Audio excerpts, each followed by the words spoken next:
How is everybody? Yeah. Sorry that I'm late.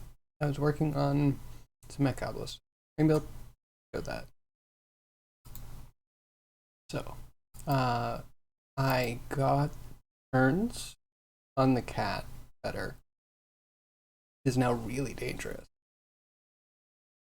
Is much more responsive.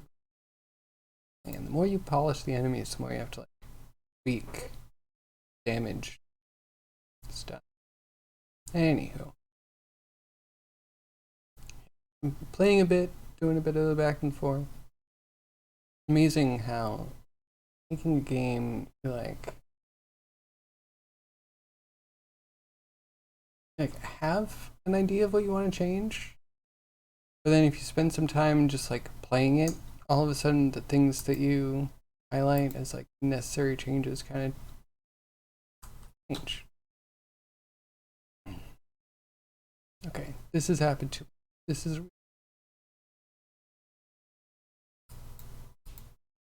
uh hmm. Feel that soon. Anyway, mini map. So I now have it. It used to be like you would drag and it would keep zooming based on your ability, but now you can actually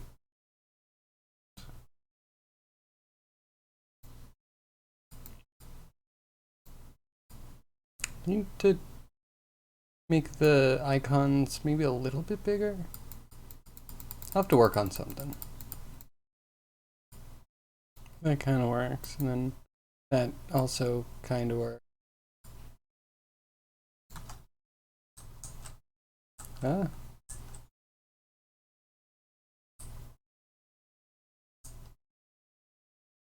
there's the cat. So much more responsive. Watch it turn.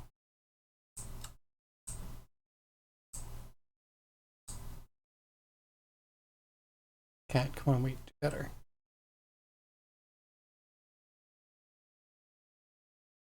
Okay, his turn could still be tweaked, but I put in animations to make it more similar to the frog because of great result.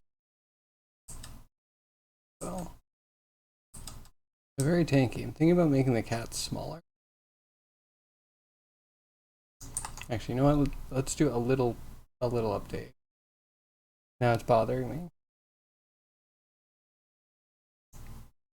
So the turn, I think I'd have to check the code. But the turn can only go up to 5.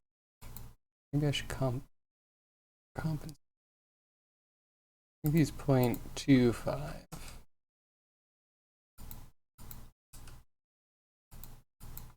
This.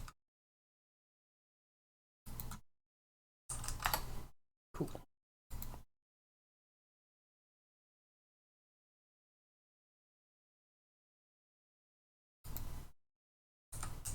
We do that here too.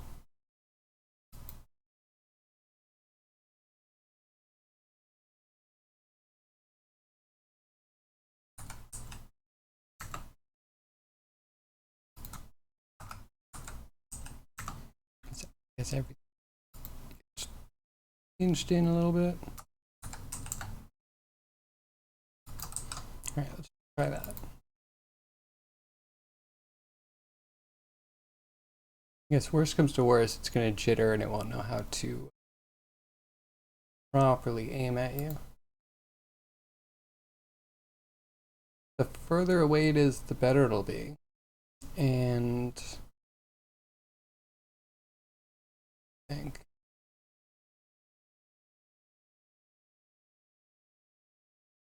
no, maybe not. I don't know. It is a long range mech. Monster.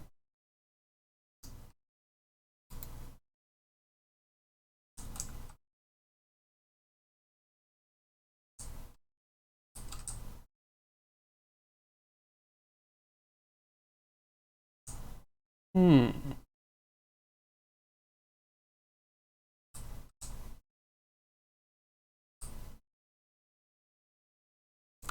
That's interesting.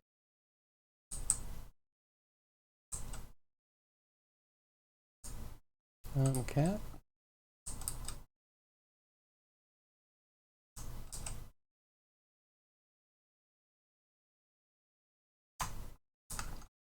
Be able to pause it.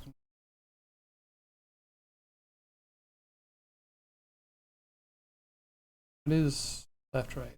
It is. Oh, I don't know. It's like,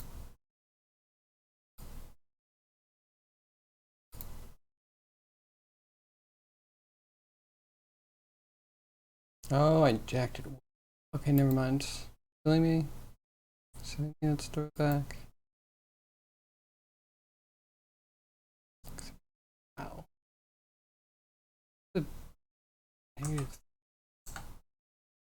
Maybe we should push it further.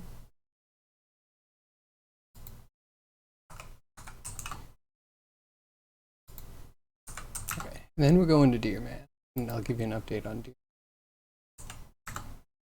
Deer Man had changes. Or yeah, we've had some progress off stream. After talking to Connie yesterday, I was inspired. All of a sudden, I understood. It all made sense.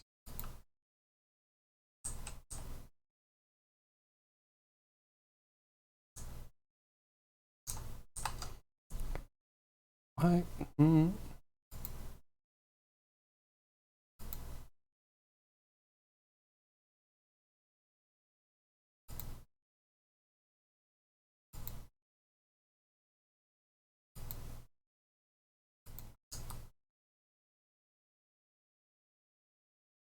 Interesting. So he's moving like that. It's probably a transition.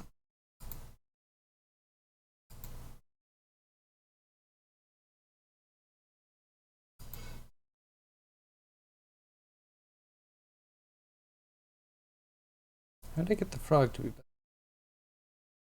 This looks fine.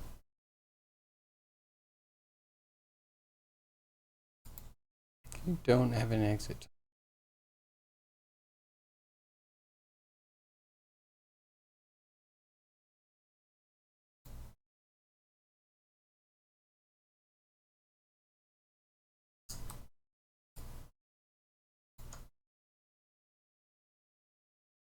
Get the parameters set. Left, right. Really high. No forward. Fake to be on. Texturing so soon. Updating about what I said I would be doing. Looks good.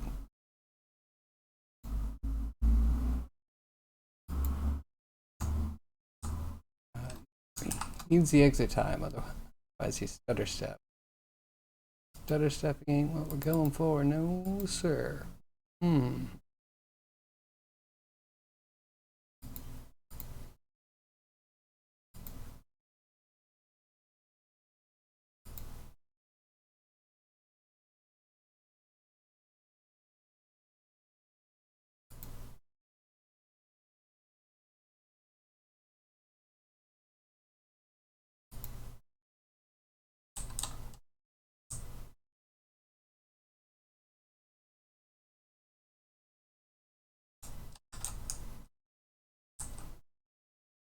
Yeah, he's looking better.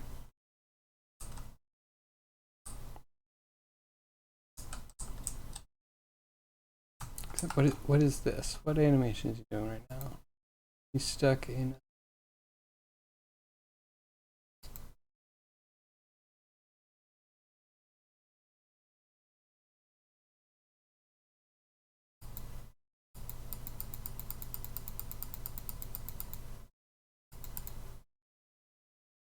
Okay, so he's playing the full thing.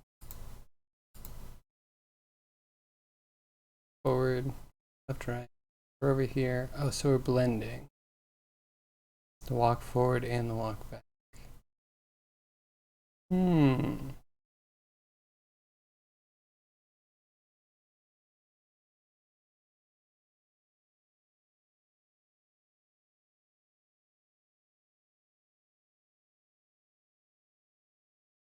Trying to think how we lessen.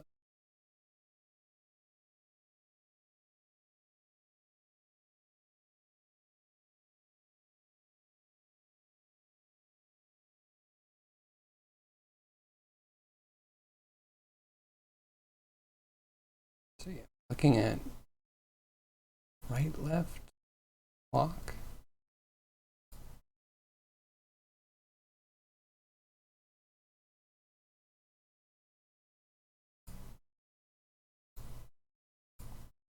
There you go. Get all the problems together.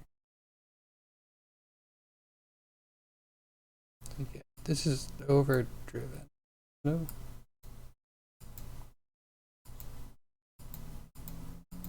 How do I connect? Why can't I move the point?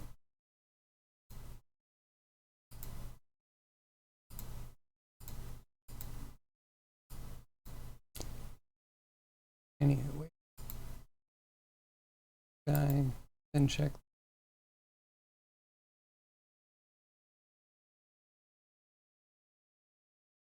Nope, frozen. Okay, whatever. We're gonna move on from this. Now I know the issue. I know. Front end.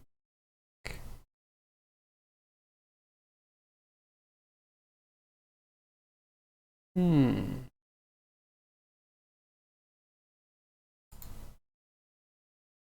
hoping they would balance themselves out better at least.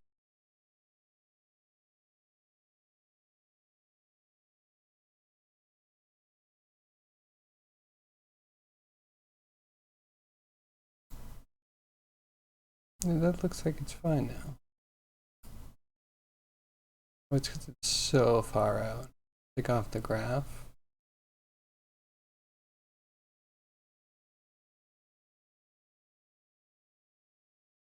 I don't know. It looks good. Just figure out the stupid. I guess it's a transition thing.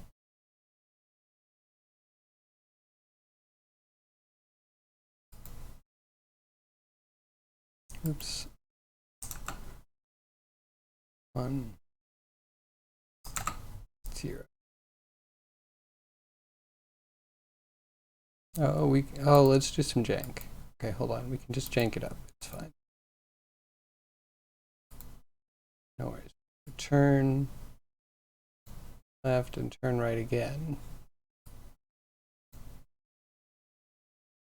Except this time 3. Oh, this is gonna mess up. -3. Okay, I need to try. Need to. Shouldn't hurt anything. Should be a safety precaution just in case we change code in the future. I hope.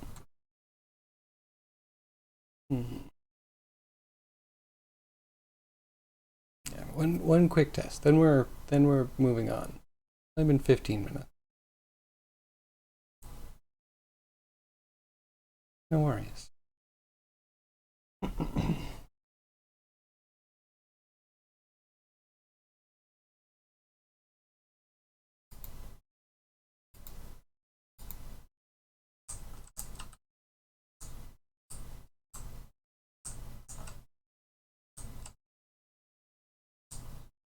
Okay, Cat, you're gonna turn.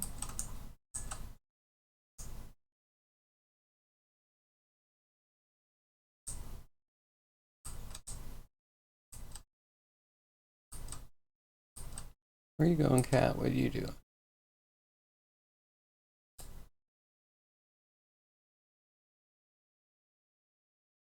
It's better. It's definitely better.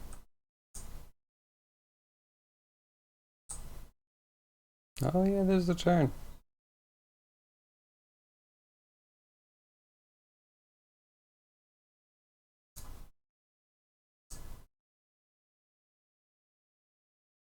We have to get circle strafe in. Have that working pretty well. That'll be easy actually. But anywho, it's a gird stir. Anyway, moving on. So let's take a quick look at this. The stretchy thing is still kind of a problem, but actually kind of works better than I expected it would, being one little issue. Yeah, I painted up real quick, figured out the baking thing. So I was talking to Connie yesterday, who we rated, and she was wonderful with all of the information. Absolutely forthcoming with so much. Evidently, it's a 3D coat is like 4 programs in one, like somewhat discrete programs. I don't know exactly what they are, but I could guess that they would be like sculpt, retopologize, paint, and then maybe render is my guess. And everything kind of clicked because so you have a paint object, you have a sculpt object, and then wait, right? Then you have polygroups. Maybe the polygroups become no, because they're separate from the paint object.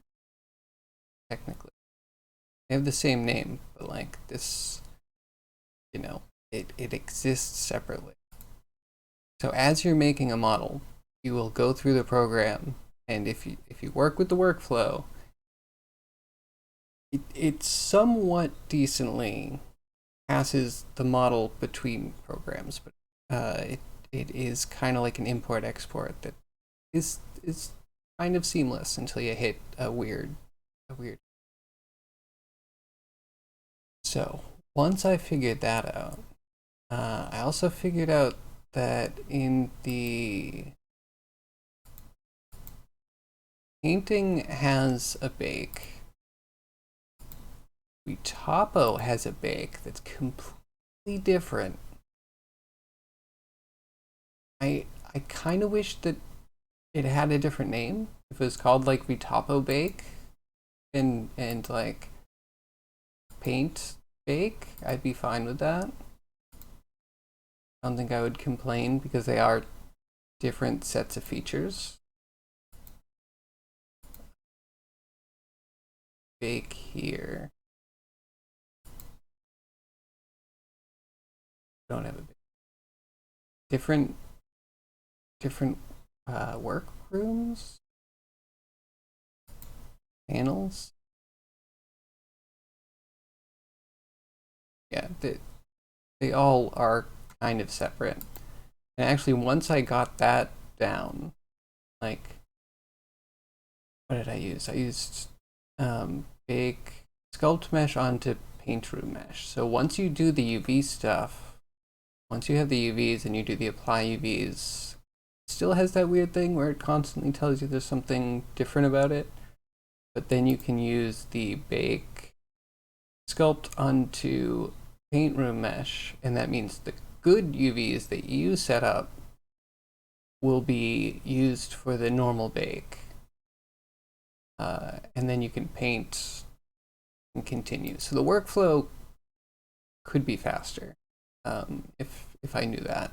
Would have been faster if I knew that. I don't hate it, actually. Kana is rubbed the wrong way by it. That's fine. I totally understand. As a programmer that makes tools that are somewhat janky and have a lot of words, very verbose, not necessarily robust verboseness. Try. I don't know. Yeah, it's like it's a programmer art tool. I think more so than I find with Blender, because Blender's, I would think there'd be more integration, but this, it's seamless integration of 4 programs under one UI. Kind of cool. I did have to fix a thing, which I probably could have done in the retopo after I auto retopoed. But I ended up doing that in my end just to save time.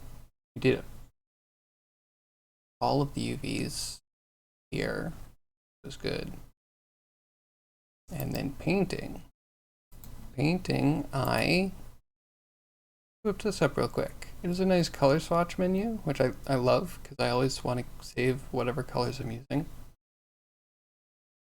I don't know.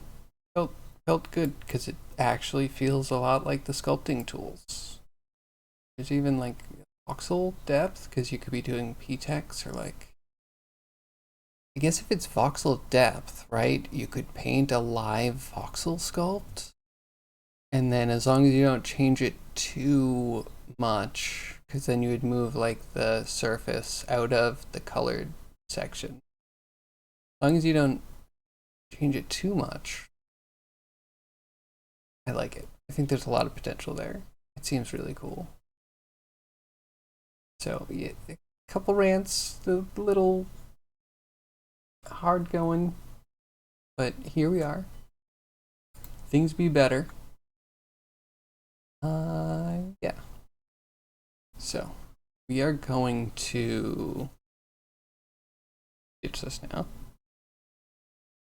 I also had to like do the one other thing that I did is I grabbed the sculpt, right? Sculpt tree. I just grabbed this and I right clicked and I did the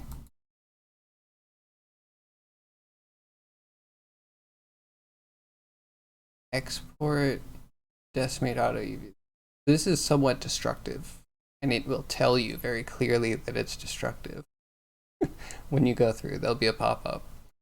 But it worked gangbusters for just getting the sculpt out reasonably. Because, like, yeah, this is like over 1 million tries, and it's hard for other programs to do that. So the decimate actually worked great. Very happy.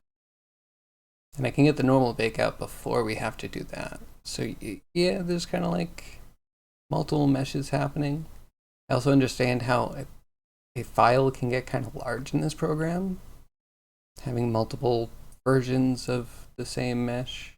Maybe not the same mesh, but like you're pushing it into different sections, and that is doing an export import different section of the program. I don't know. I'm picking it up quickly, and I think that's important. Not too many bugs, or like bugs that if I more patient or knew more about the program, it wouldn't be so bad. But like, it's light at the end of the tunnel. I like it so far. So now here we are in Substance Definer, and this is our low res mesh. It's 5K ish. And we also have, I think this is the high res.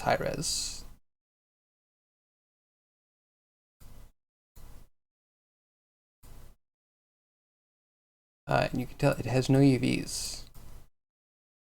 So we're going to try and bake this in Substance Designer. Because we can get normal maps out of 3D Coat. We might be able to get others, but this is the most convenient that I have found for baking. That's what we shall do. Okay, add high definition from resource. And I just drag and drop and link. Sorry, I curtailed the setup this time. Drag and drop into the page, whatever will accept it, really. That's the high res. We're going to put that in. Okay, you can add each baker, and or you could just load a preset. And I have the preset somewhere.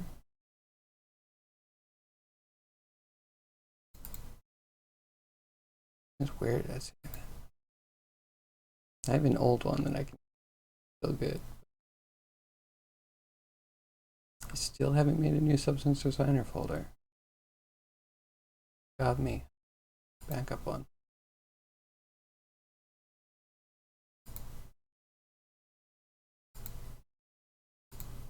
Open it.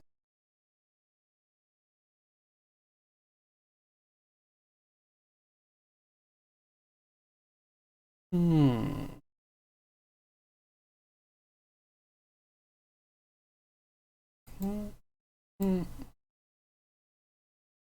Actually, let's redo them. Some of them will be good. Some of them need to go from. We want AO from mesh, so we can be doing the high res mesh down to the low res. UV to SVG. That's nice to get like a mask for each island. Curvature from the high res. You can grab height. This is the one that can be tricky. Don't love it. Yeah, maybe that's me. Maybe I could just, sit down and actually to tweak the parameters. But other things don't usually need that. See about, I don't know, here.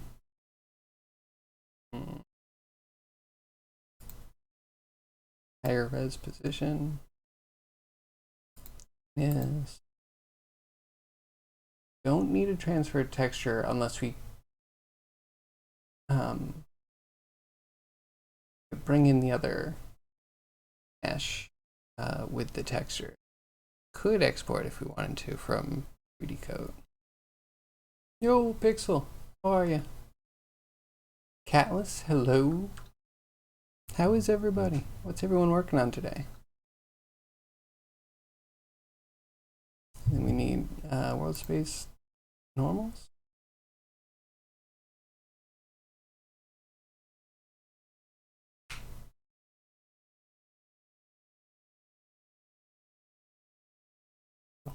Start render. We save. Oh, that's. Let's save this.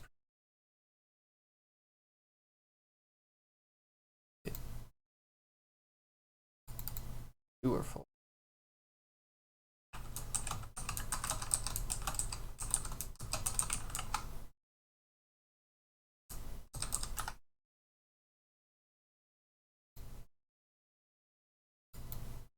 Start. Yep, just doing a quick bake. Doesn't take too long. Work on the art of procrastination. I saw your lady with giant snake leeches worm things. That was cool. That was cool. What are you procrastinating from now? Is it like doing more with that? Or do you have actual work to do? Alright. Good. Thickness, good.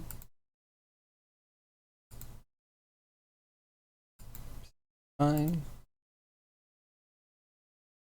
That normal. That normal.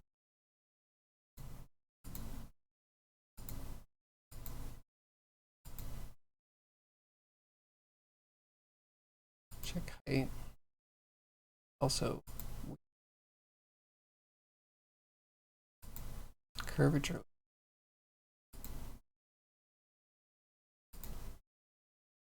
Of course. This one. Man, looks.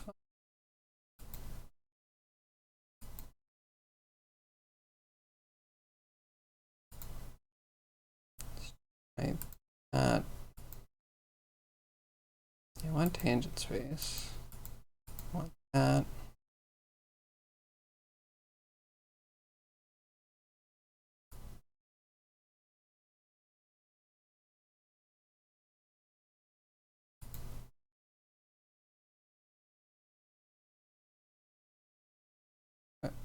Why did it to do everything? That's funny.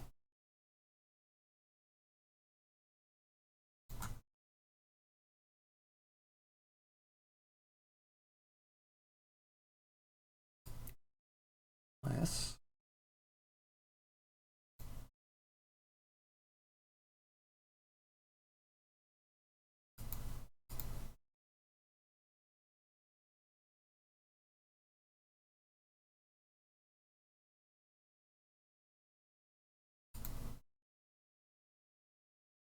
Okay, start render, but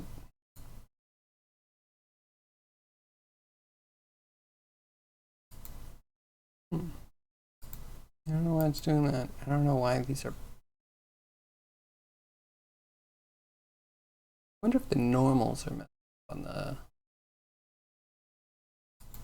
high res one.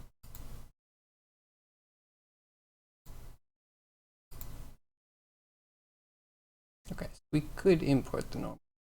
Yes, do.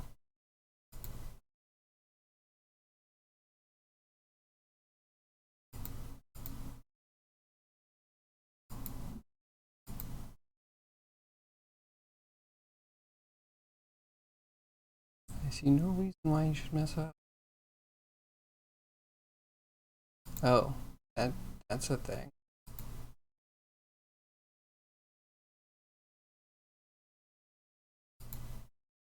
I want to maybe change this a little.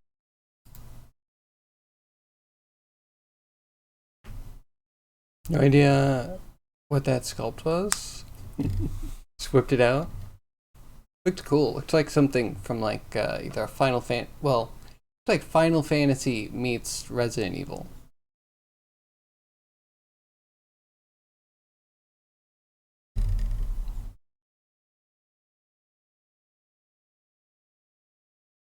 Looking at the Call of Cthulhu RPG. Ooh, that's cool. Yeah, it's a good one, right? It can go real fast. Like Heroes just they don't really hold up, right? Oh, okay. That's that's a little bit better. There's our height. There's our normal. I look backward.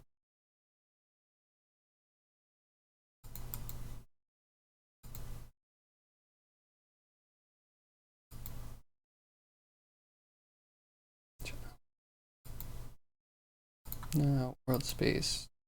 Normal is just world.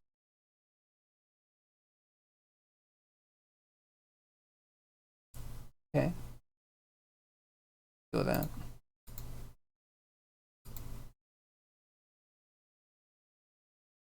Thickness looks better. Okie dokie. Yeah. Now we have stuff to work with. Expensive books for the RPG. I might have an edition or two.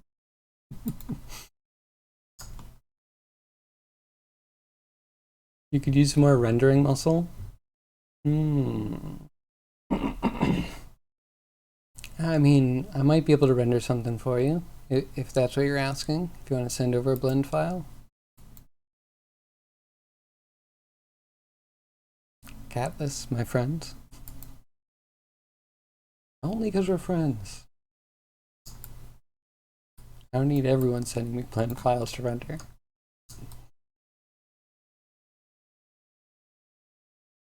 Actually, I don't even know how much better my computer would be than yours.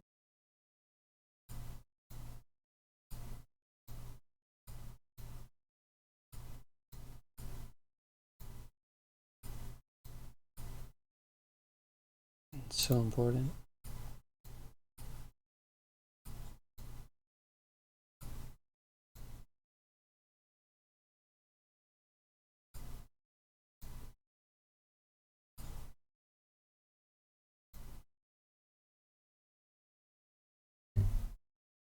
Are there free trials of online render farms?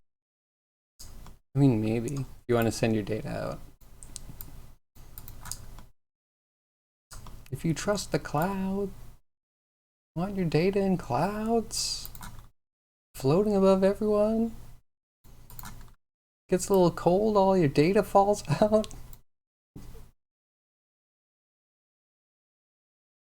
Guess there are some. And you think there are some co-op shared render cloud thing too? If Phone would be willing to donate GPU time back for the credits.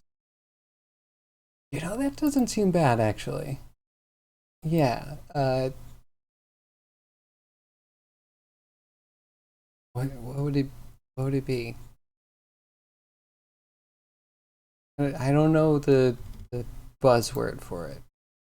That sounds like a legitimate practice for cloud stuff. E2P rendering.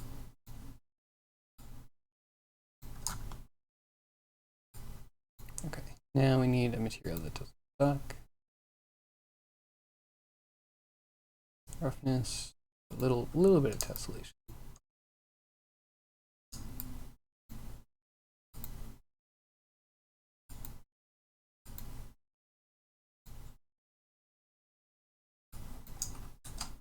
Start with our normal, because it's pretty.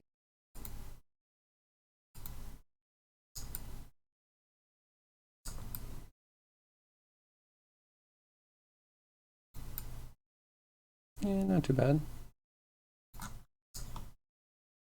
What do the hoofs look like? I fixed the low poly. Oh, this one's kind of crap, but the other one looks not too bad.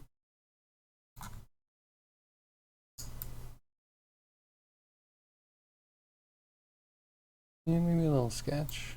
And I fixed this one first, and the second one came out better. Isn't that always how it is? We'll make that old hair thing, I guess. We'll cover that up.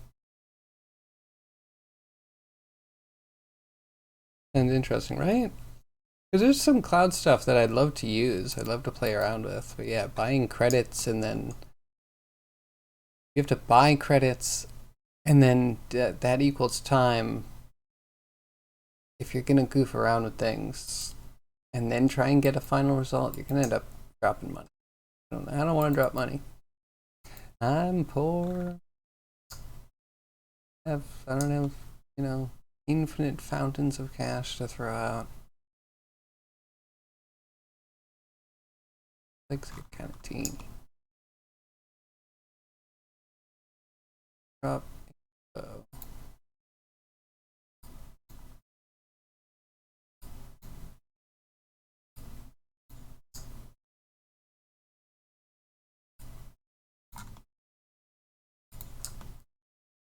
And then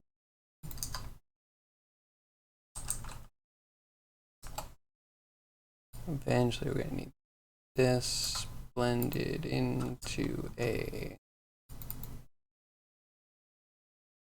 your AO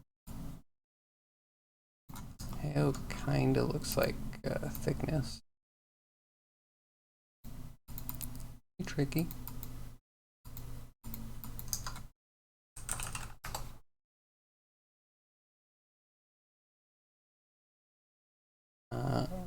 Then this is AO.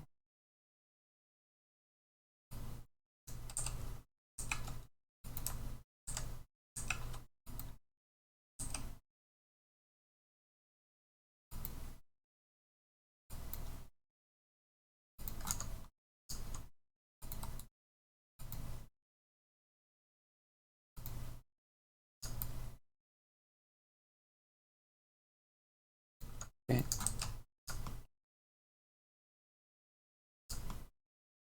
Actually, this got blended in. We have a normal mix or something.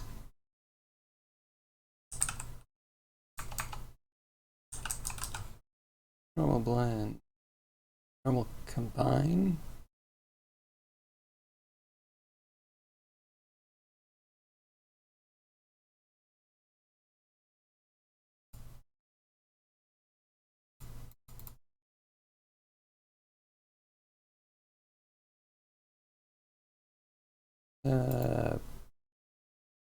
We'll play with it.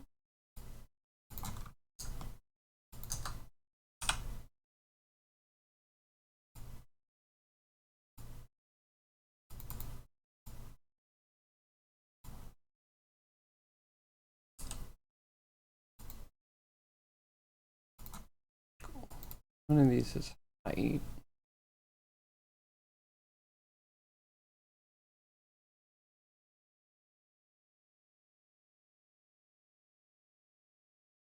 think we start this at the end.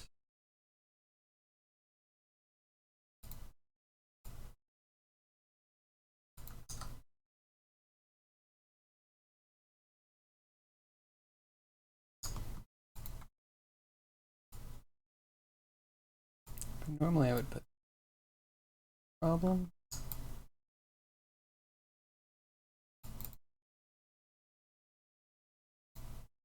You need just a little bit of Zombie. Good time of the day, everyone. Hello, how are you? Rebus Farm gives every new user free 25 render points. Not sure how many frame 25 render points is equal to. Yeah. Well, it probably isn't frames. It's probably like render time or something, right? Because you could have a frame that takes 5 seconds. You could have a frame that takes 5 days. Those shouldn't be equal, right?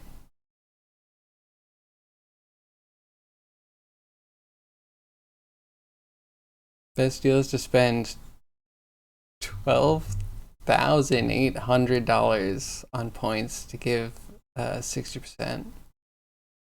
Maybe it's not good for hobby rendering. Yeah, that sounds like maybe a pass.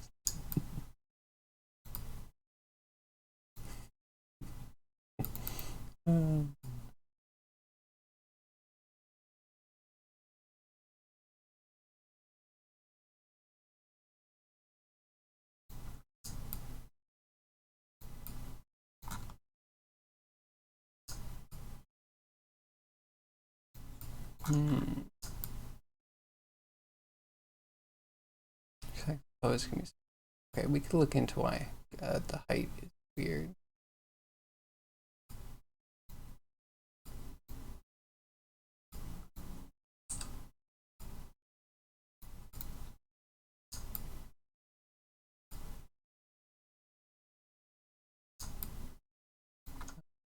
That didn't make perfect.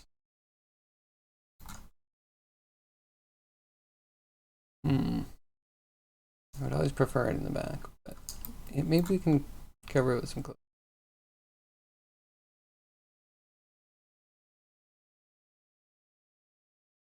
Bet better to buy a fancy workstation. I agree.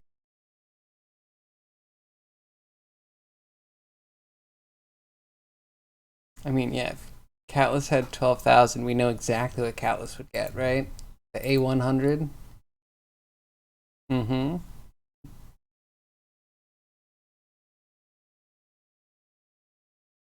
You could build a neat little render farm, that's true. One workstation better or is multiple better? Real question. Okay, this has some swirlies in it.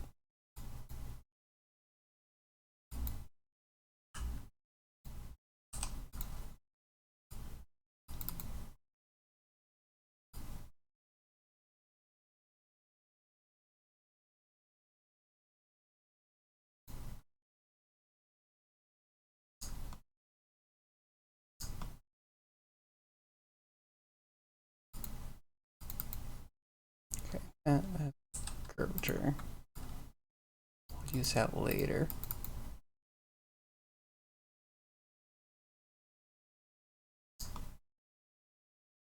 Thickness.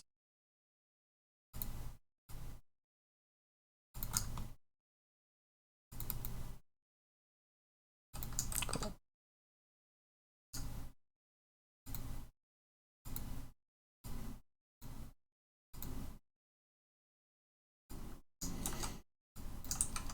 Use slash base coat. Base coat, pretty much the same thing, but it gives me a lot of time and effort.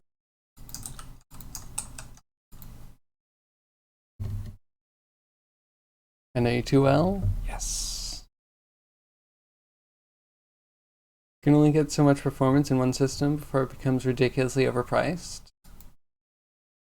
Isn't there a barrier that you can break through if you're paying a ridiculous amount of money? Like this legendary A100.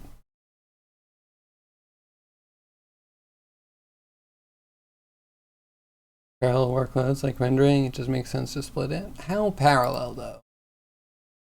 Like they kind of are, but I don't know. I wonder if someday we'll be beyond buckets and there could be more shared information. I wonder. Some like ray casting cheats. I don't know. There's one article had a number of how many A100s were used to train GPT-4. Not sure if it was 10,000, but it was far up there in thousands.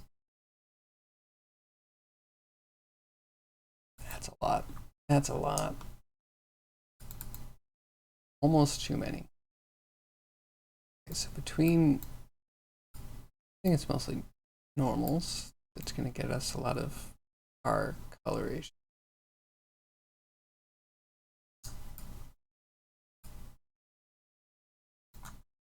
A roughness too, I guess.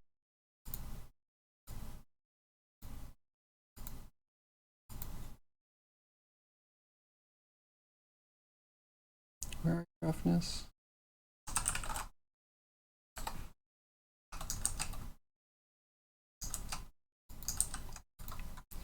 Gotta get a rough with it.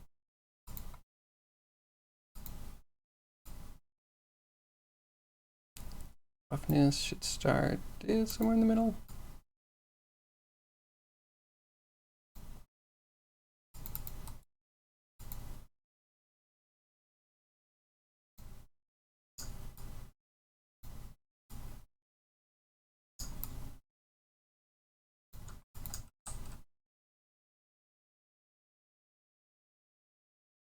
And they're working on GPT-5, right? What's going to stop them just incrementing the numbers? Like we added an extra book. We have GPT 1,365,000, 100,000. Just ridiculous. There's no stopping them.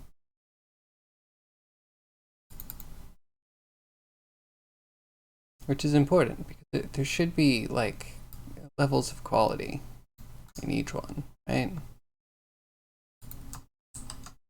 Yet they're like, we're integrating GPT-3 into Bing. Okay, we did it. Now it's GPT-4. Good job, guys. Proud of you. Great with the numbers. Also, yeah, Windows 12 has been leaked. Which, of course, it has, because we need some way to avoid going to Windows 11.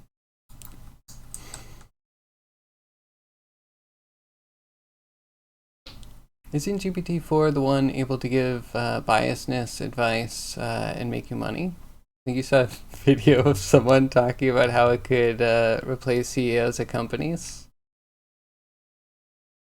I don't believe any of it. I mean, again, they said GPT-4 was what was powering the Bing GPT stuff. Like, and that was the thing that was trying to convince journalists to leave their significant others. It's just like an extreme child. And I saw someone that had a GPT chatbot, and it got banned for racism. They had it, it got unsuspended or whatever from Twitch, and they had to put new rules, and it couldn't not reference the rules. Like it really couldn't. It made it so dumb. It's such a chat spammer. It really sucked. I mean, it was kind of funny, but. And then the streamer was like, please don't provoke the bot because it is, liable to do anything. Like, we can't trust any of it.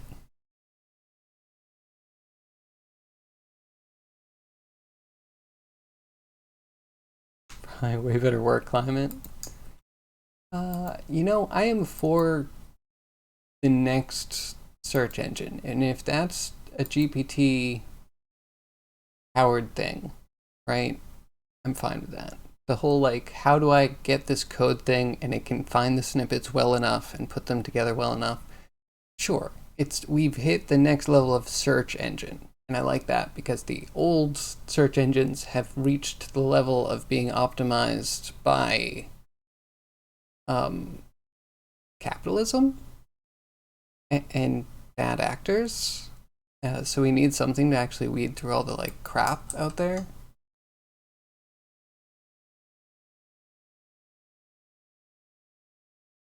Give the boss a banana, everyone is happy.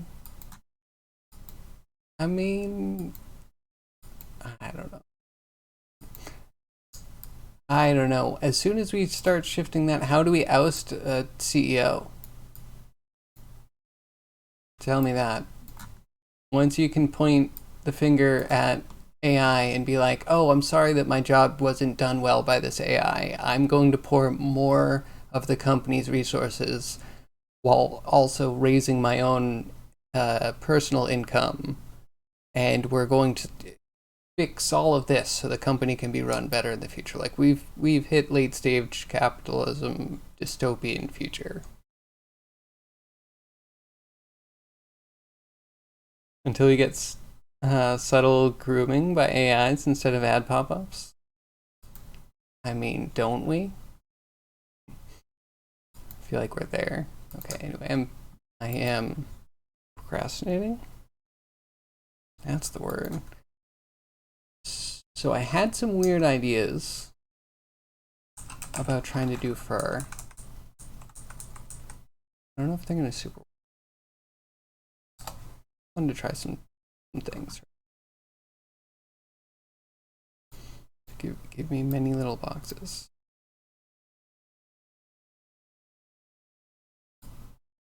Then we scale the boxes down.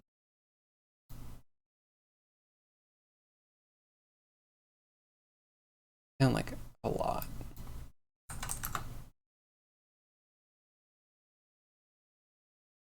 Good, it's a start. Okay. And then I want to try a slope blur. Just an idea, right? Like if this is a follicle, that's our grayscale. But then we have a curvature, right? Oh, tilt. And then we can add in some like, maybe we start with the position.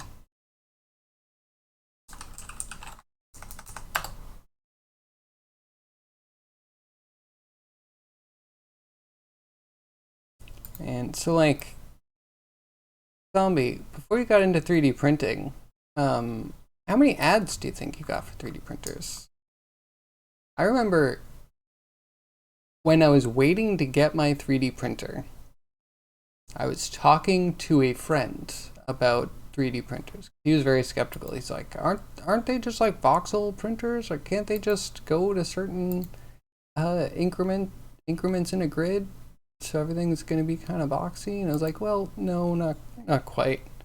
It works like that, but then stepper motors are kind of squishy, and also like the grid's tiny. So like, you know. Anyway, we got into that whole thing, and then he shows me the next day that he's getting ads for 3D printer filament. Can't tell you how many years ago that was. So many. Yeah, you talk about a thing, or someone talks to you about a thing, and all of a sudden your ads get shifted.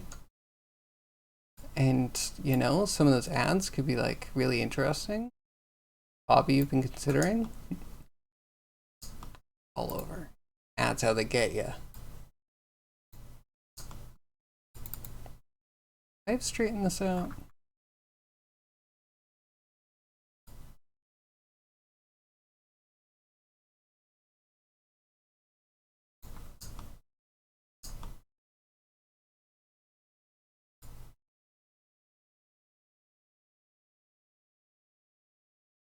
Okay, okay.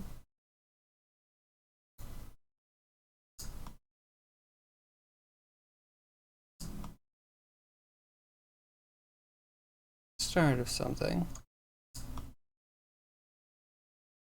I don't want it to be very intense at all. Like that. This can have some random. Just a little. Some rotate random.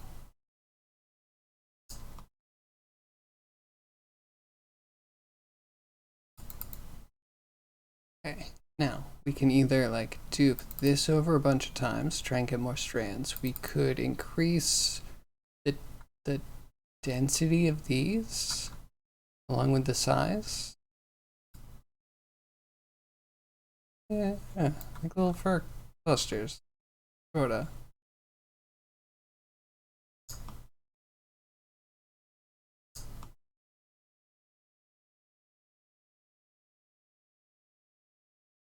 And change the length technically.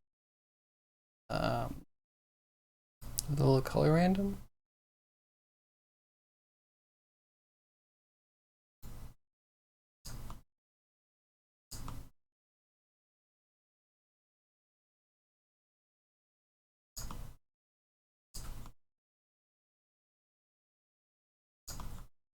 If we could do a little bit more post-processing to get a little bit more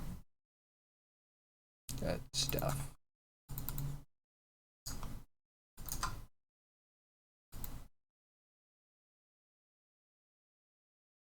Ads, didn't notice anything? You nicely boxed in when at home? That's nice. Yeah, we were talking like not through computers actually, which was really creepy. Maybe I forgot to mention this. We were talking about 3D printers while in the lounge of our summer workplace. So the assumption is that our phones just overheard us. You know, classic data gathering.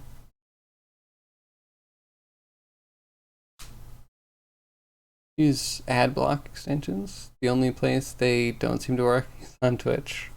Yeah. They're in a constant battle for their very existence or something.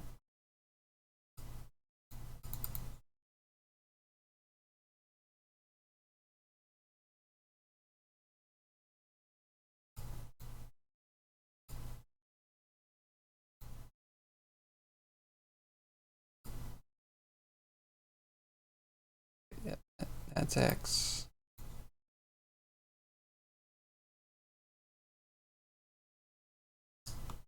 Dumb. I'm dumb. It's all wrong. Just ignore me. Ignore everything I'm doing. Like this into here. This is the one we're looking for.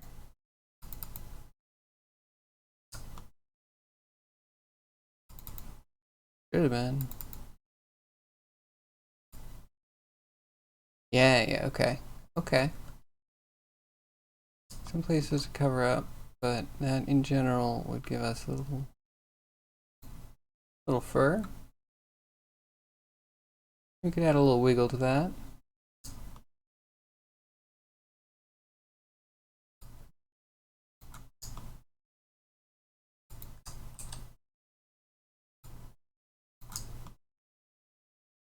So should go it into height.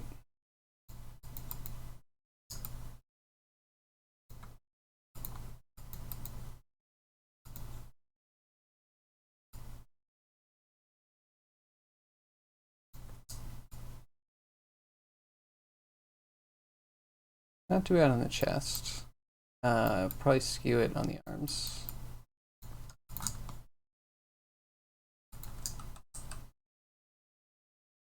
If I even go with this method, which I might. I'm kind of expecting cuffs. Yeah, it's a little stylized. Could probably make these.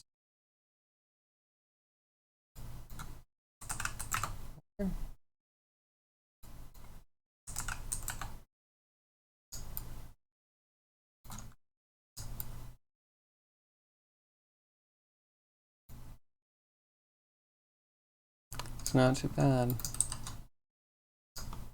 Kind of like it. And we can also mix in, they have some like default for, okay, that one's kind of crap. I mean, it is what it is. This one's better. One with the waves. Change the wave scale.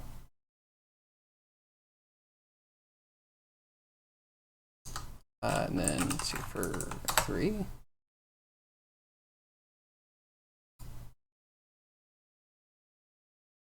Get kind of like messy fur if you really need matted stuff.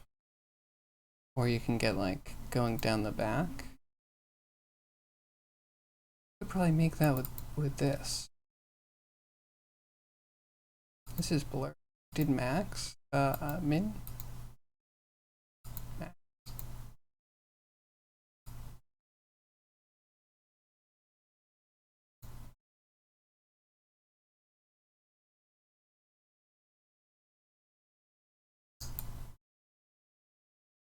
It's kind of interesting, actually.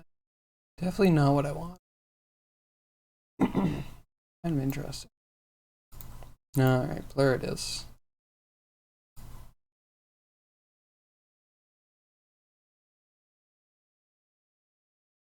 You can also do not squares.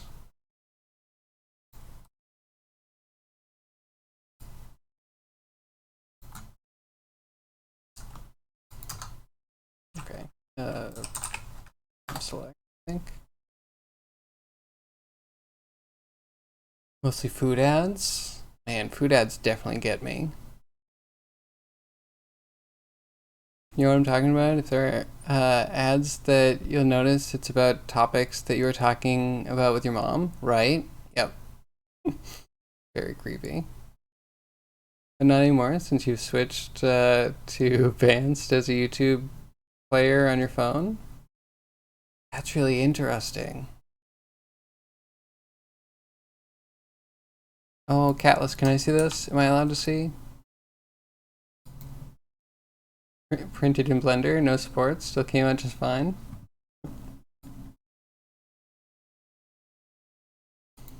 Yeah, it gives you a good idea of what the layer lines could look like.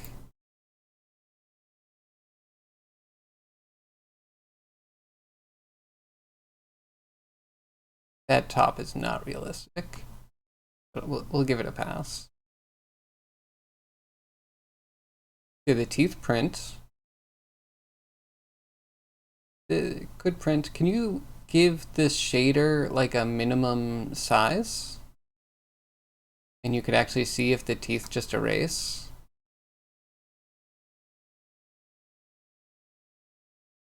I'm gonna assume you, I assume you have to. Yeah, the skirt looks good. Yeah, and just knowing the support situation. Is it showing support areas?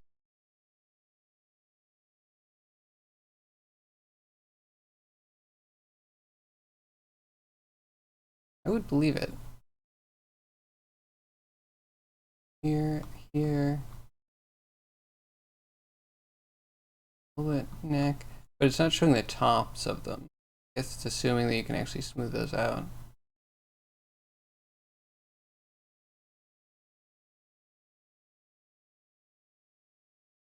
The neck might not need that much. Looks good to me.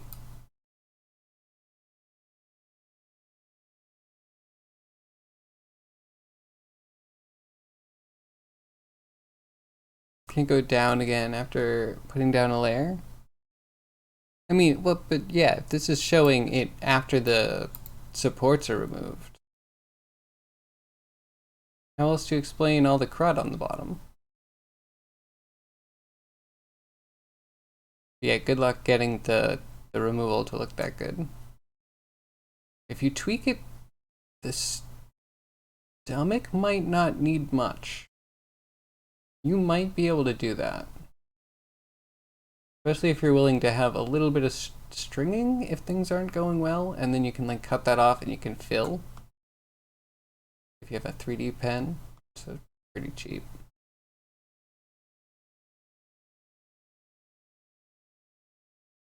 Then you can't see the back. That is still the part that I Here could be the biggest problem.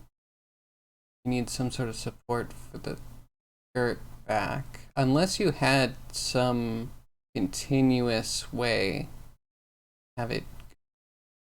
Doubt it. That's deep enough. I like that it has little imperfections in the layer lines.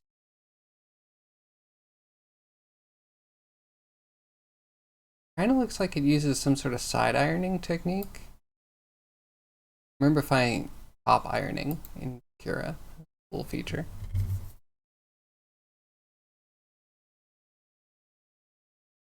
It's in an OBJ, so you can see what the slicer recommends. Ooh, I agree. Let's do that. If you could get a turntable of that, that would be amazing. Okay, so I'm gonna say if we're far out,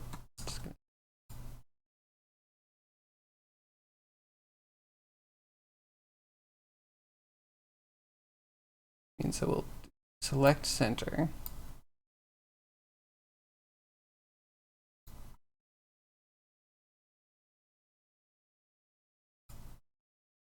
And invert.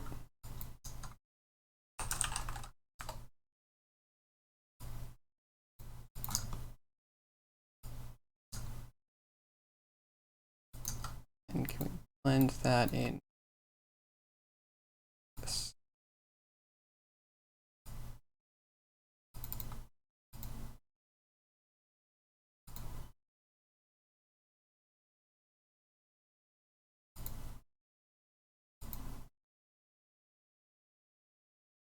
We do a little add sub.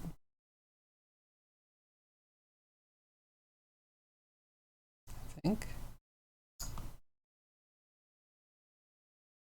I'll put this in and level it out. Get a better mask.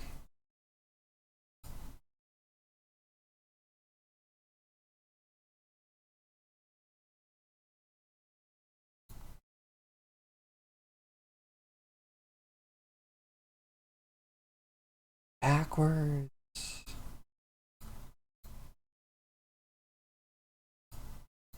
Put this in instead. Maybe instead of add copy.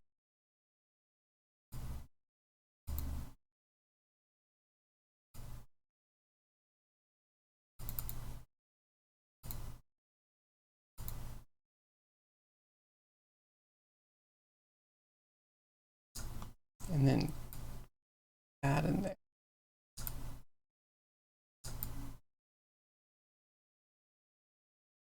Kinda. Front shows that it's a little bit too much, but almost there.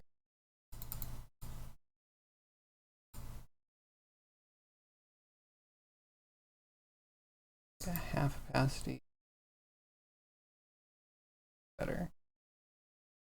Okay, that works really well on the shoulder.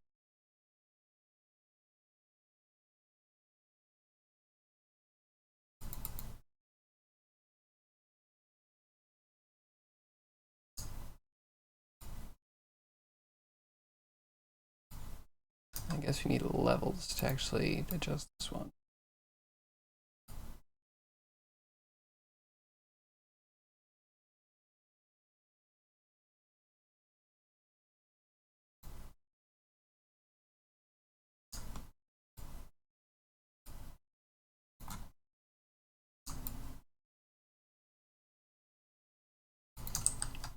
I'll take that.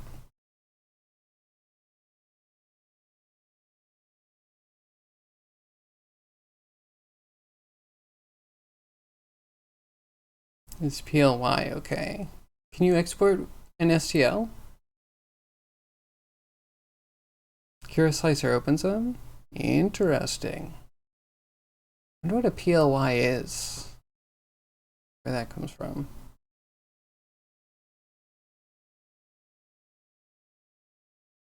Oh, it seems like a clipping issue with the camera. Maya can do stuff like that in the viewport, but probably something else.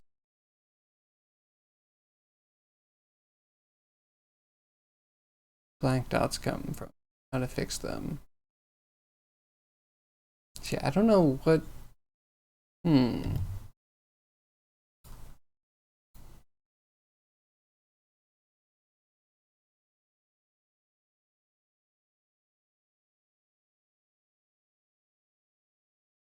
a good question. It's not part of the shader, right?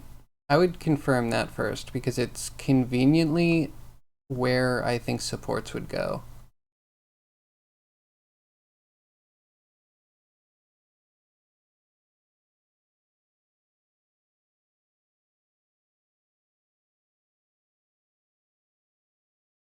Yeah, I don't see black dots on the top of anything, just kind of like under and on the bottom of curved surfaces.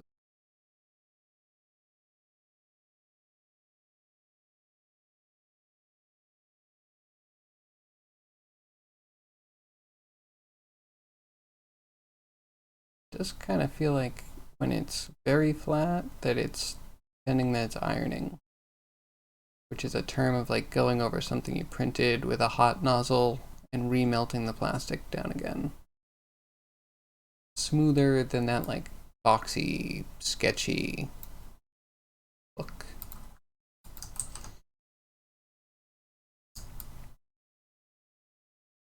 Okay, wait. What does the face look like?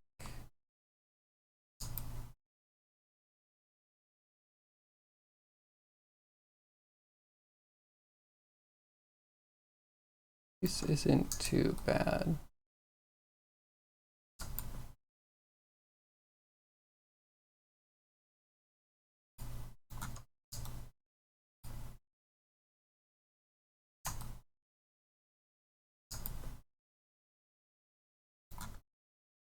The top is the worst. Kind of to be expected.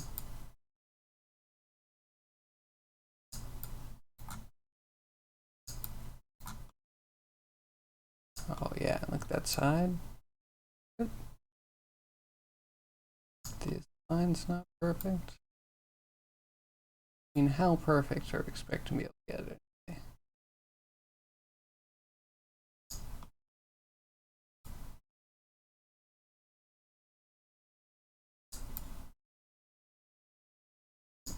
Yeah, legs could maybe have a little doctoring.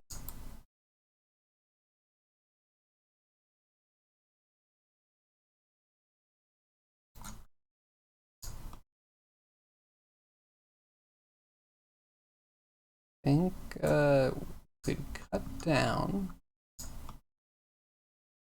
on some of this stuff.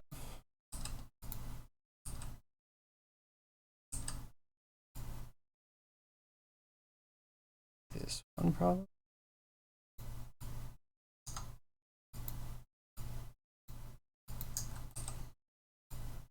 Strand select for the Y position.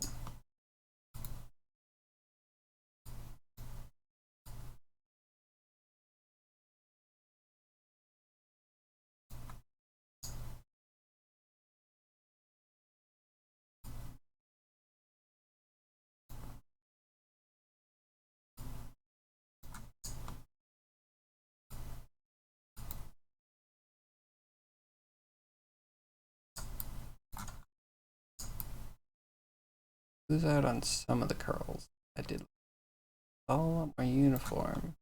All goes down. It's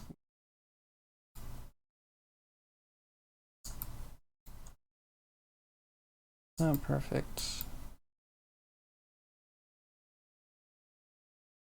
But we could try planar project just that area. Wouldn't be too bad. Like stylized hair.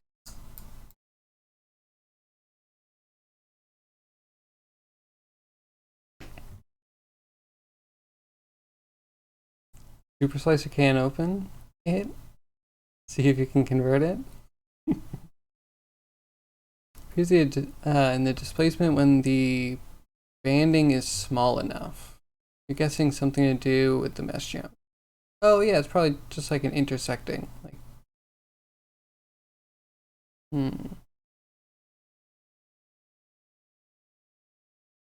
yeah.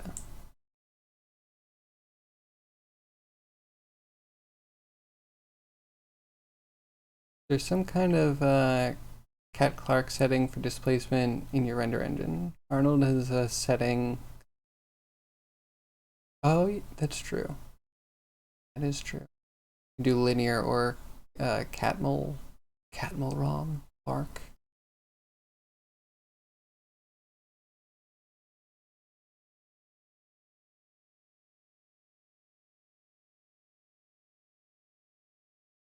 Vector displays. Does not use adaptive subdivision because it's a decimated and triangled mess. I mean, triangles can be subdivided. Consistently kills Blender. Okay, yeah, that's fair too.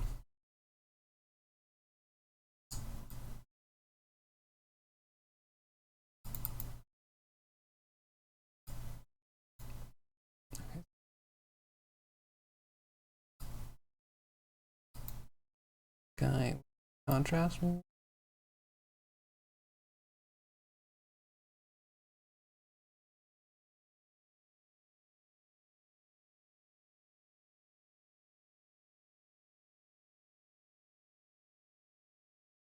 It's like a raisin light.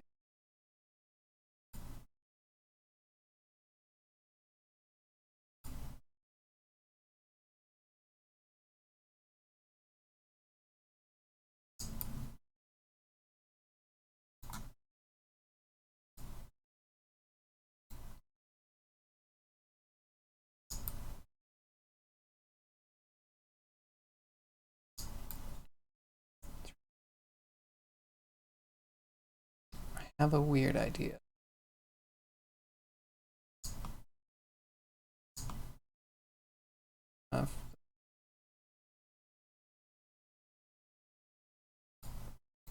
Right,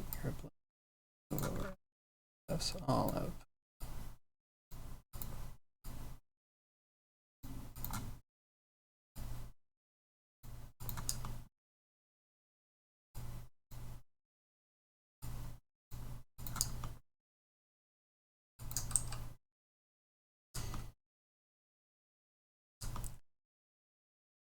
It curves to add more sawtoothness. Just the leg.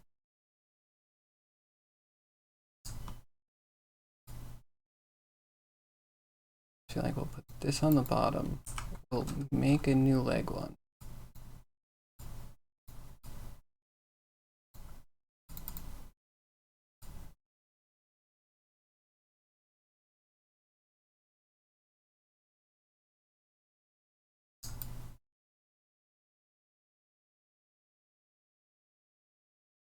Looks decent.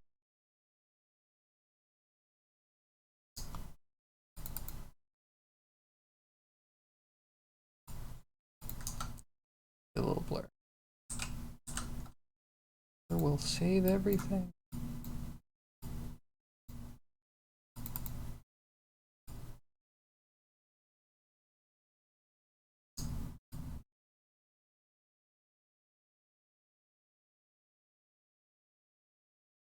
Not bad. Need to get the outer bits. Do that, punch it here.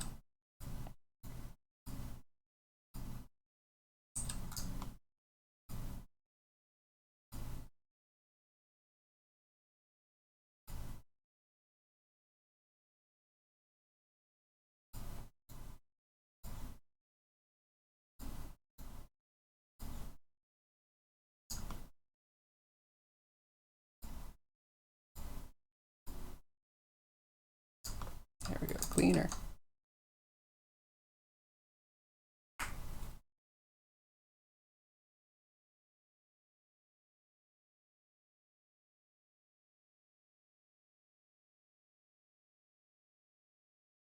Paint 3D worked for converting. That's great. Microsoft did something right.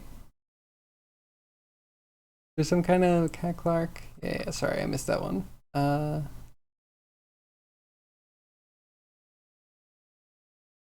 Vector displacement is a whole other beast. Not sure how it works. Oh, I mean, I can give you a quick rundown of how that works. It's each channel It's just like a normal map. So we have this, right?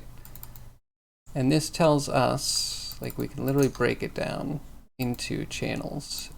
Our G is going to be our Y, so it tells us what's facing up. And then we have our Z, and that's what's facing forward, and black is going to be back, and 0.5 is going to be like neutral. And then you have this. Black is going to be the furthest pointing right. And negative X for black, positive white for positive X. And that's kind of the deal. It tells a vert at this position exactly which direction to go in 3D space based off having all of the channels tell it which way to push.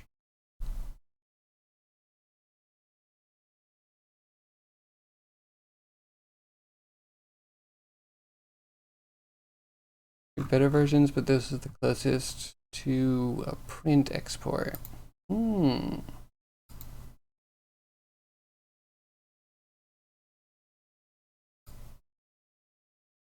see. So yeah, the hands expected.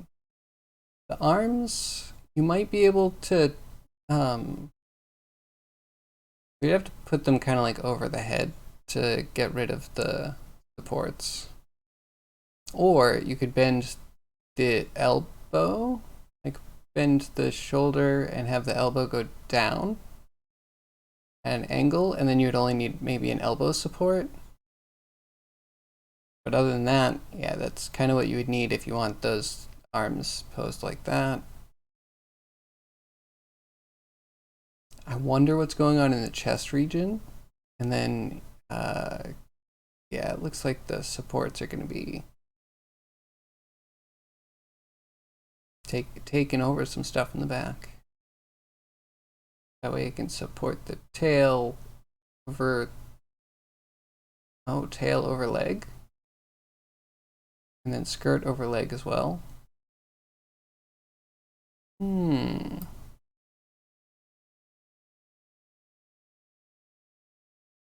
you have tree supports, zombie?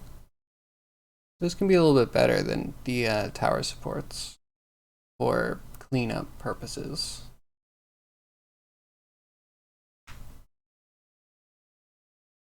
Mouth is evil.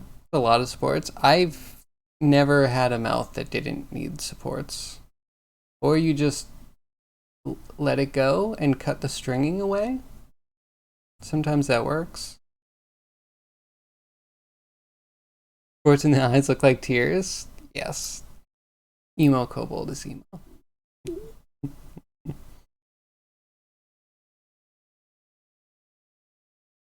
Mouth is even worse at first. I can believe it. So one way you could actually make the mouth maybe a tiny bit better is if you tilted the head up, and you could get less support needed for the like chin if you get it up enough, and that would also help the top jaw. But it might need little supports for the teeth. If you can select them to delete, I would delete the supports for the teeth and get the head up to a point where it doesn't really need supports except for the teeth. And then the stringing on the teeth will just make teeth pointy. You can choose where to cut those down. Again, sometimes you want the pose more than you want the printability. Make sacrifices.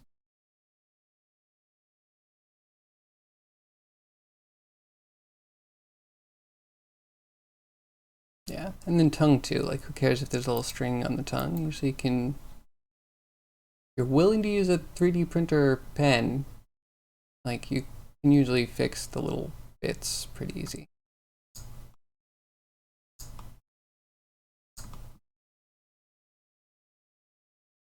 You think the body is fine? That should be easy to clean up, you hope. You can get eyes and a mouth a bit printer friendly. You would dare to try it. Even it's 17 hours. I mean, don't do 17 hours at first. do a half-size print. I know it's not exact, but it should give you ideas of where it could fail before you go bigger, which is only going to be more problems.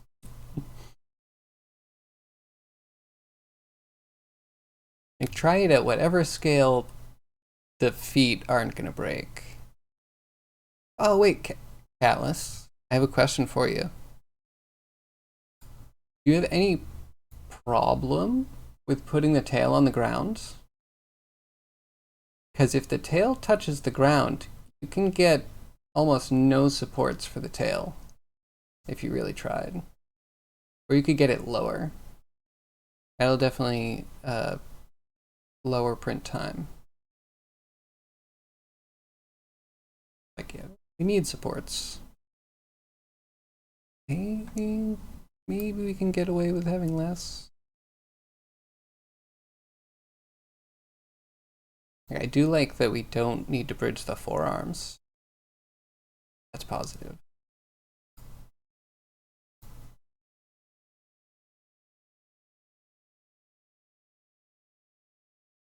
At what part would it be? Oh, well, yeah, if we're doing this scale, we're doing like slightly bigger than action figure scale. Is that the idea? It definitely now, if you wanted to. Maybe cut out the arms. Key the tail. Just some fancy Boolean work, really. If you could cut the skirt. Actually, yeah, if you booled and you cut right across the skirt and the tail probably at some point, and you could flip the feet so the skirt prints first and the feet go up, that might be even easier. And then most of the supports would hopefully be on surfaces you see less, maybe?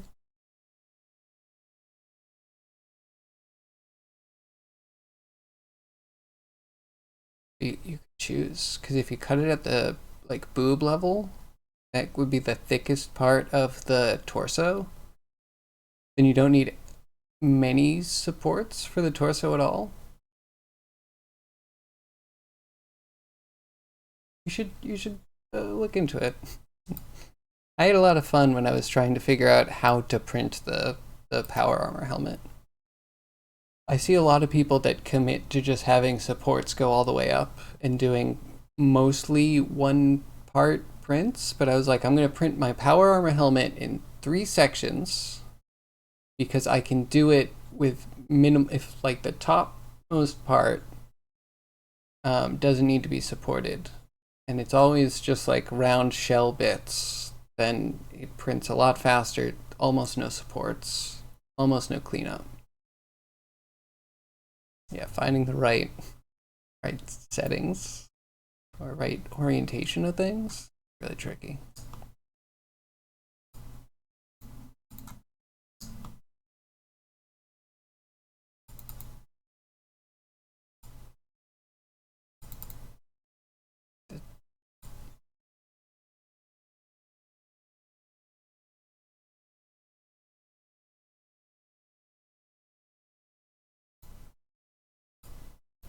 Something went a little weird here.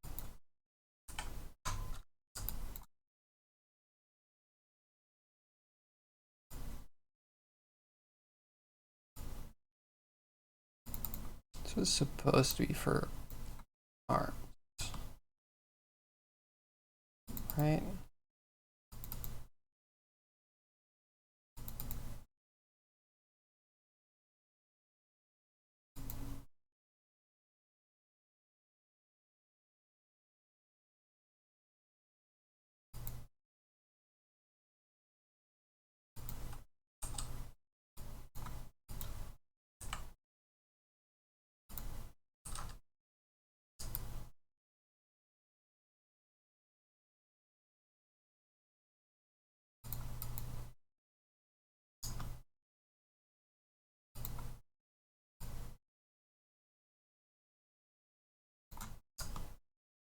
This is worth.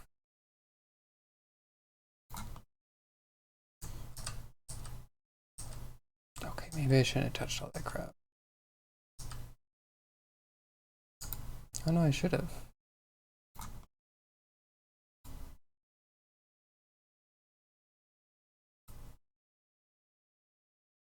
I think it should be farther.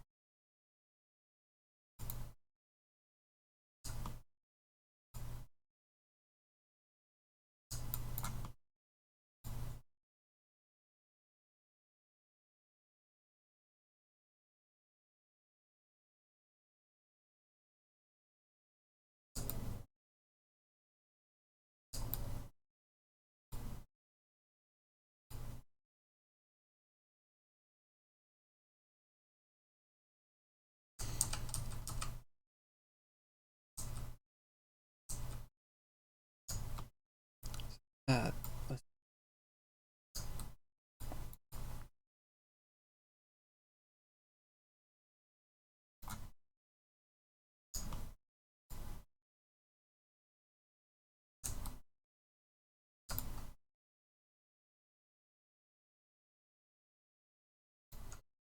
okay. Yeah, that's not terrible, even though I don't think that's what I fully meant.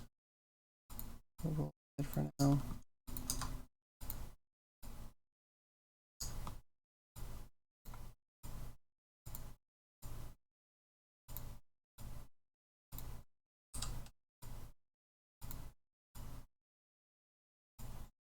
Okay.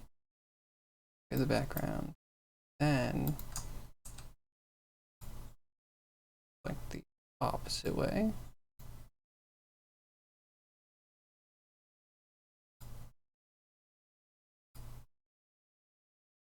That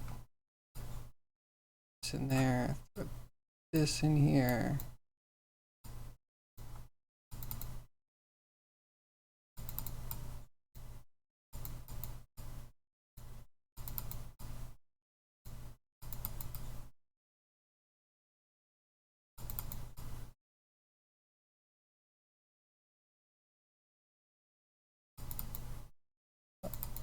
And there. Make it a little bit more sawtoothed. Start with this.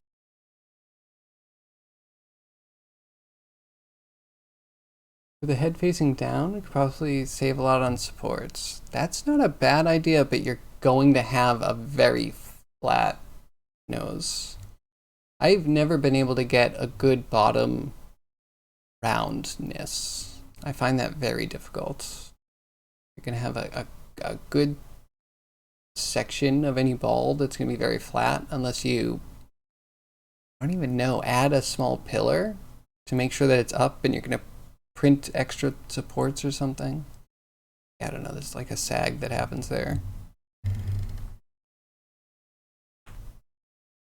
Oh, a head at the neck. What if we're willing to chop the head, you could chop the head at the neck and then down the center and then fillet. Is that the right word? Butterfly? Butterfly it. Don't cut it in halves. I mean, if the skirt's a problem, we might need halves, right? It depends. A lot of chunks could be a lot faster to print, right? Like if you did just the skirt section.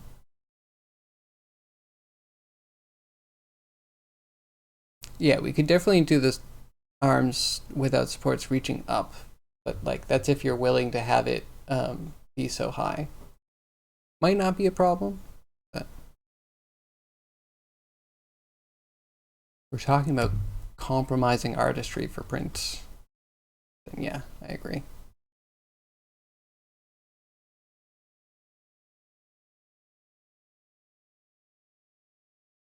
Yeah, I agree with right at the shoulders. Definitely key it though. And you know what I mean by key? You want to like have a tapered square or sided peg that comes out of the arm. No. That goes into the arm and comes out of the body, probably. So you have a little stub support for that, maybe. but then it will fit perfectly into the arm hole. That way you know it's lined up correctly.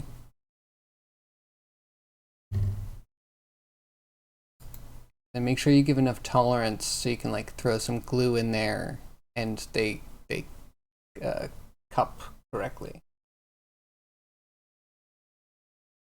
You've put the key on the arm, but then you can't use, see, if you don't key the arm like that, then you can print where you're cutting the boule, which should be flat anyway. You can have that flat on the print bed. Or you can try to have that flat on the print. That'll make it line up easier.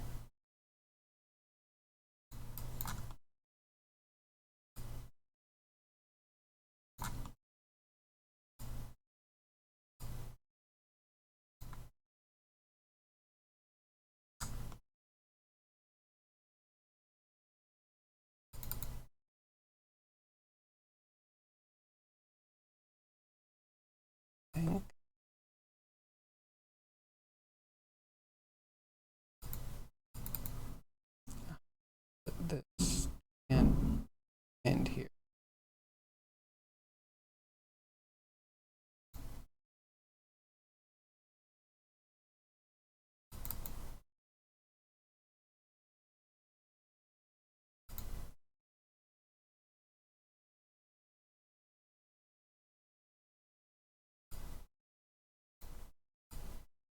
Oh yeah. Dumb. Fine. We need another one of these that's not contrast.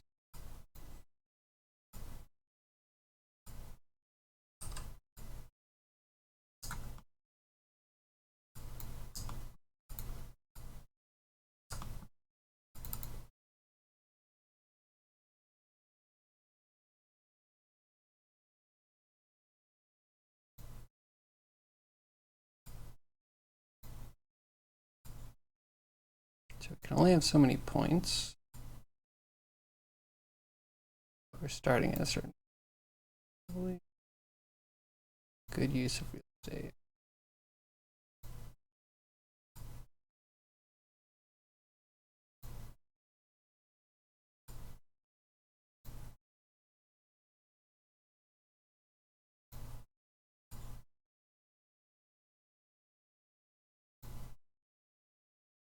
Tiny.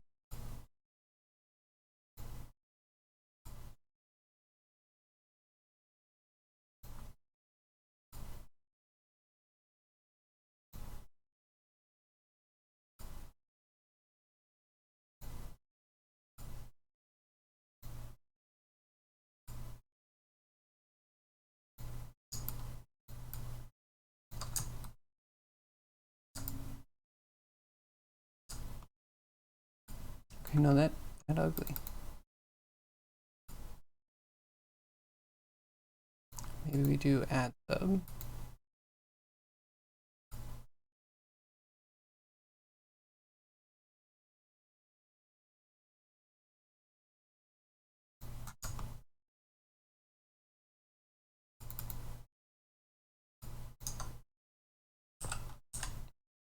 Blur. Save us.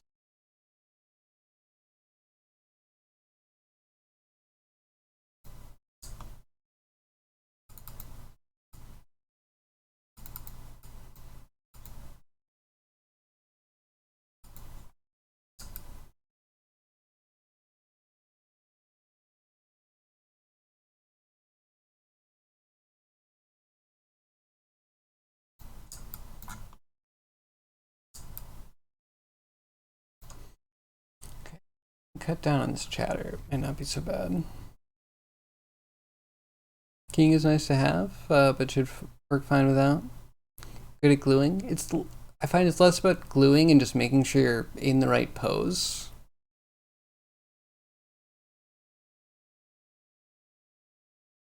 If it works, you'll print 3 and send the other 2 over. You'll be printing millions. Millions. You cut it down to any number of parts just to figure out which way. Yeah. Oh wait, you know, there is a way to cheat it in a slicer. Zombie, do you know about this? I don't know if you can do it in your slicer, but I'm pretty sure in Cura you can give something a negative height, and if you drop it below the bed, it doesn't print anything below the bed. So you could be creative. That actually works for some things like out of the box.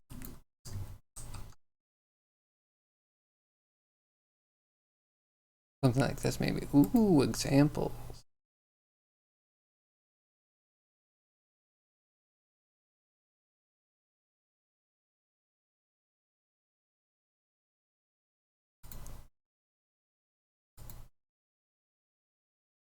I see.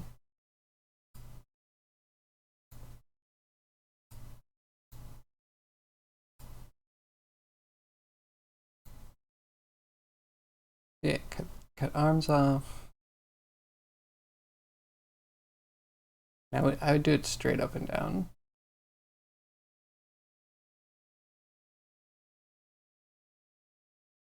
But yeah, and then you just cut the neck off. Yeah, what about the mouth? I think you're right. If you point the mouth down somehow, or up, actually, if you get the face pointing straight up, you just cut it off the head. That would have minimal sports.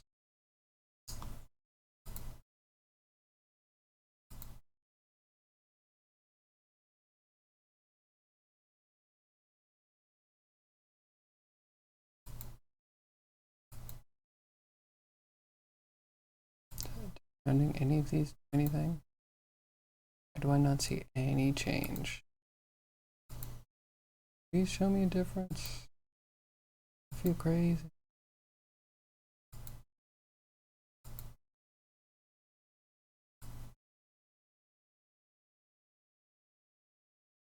Oh, okay.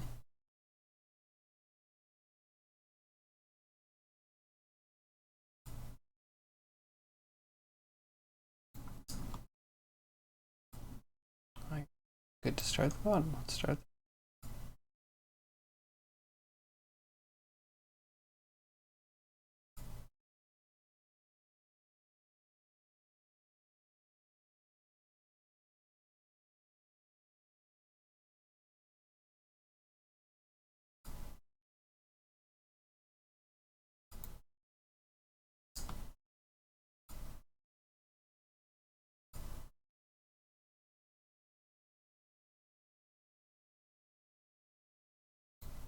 We don't need them.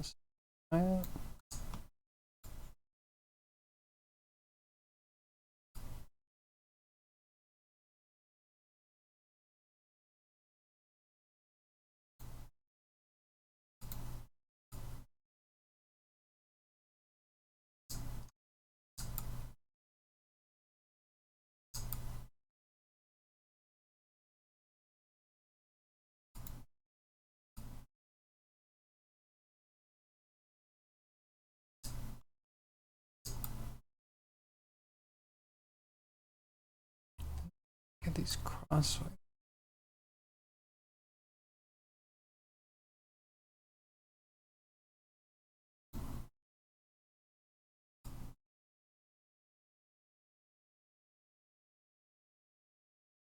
Maybe the bat fits around the ankle.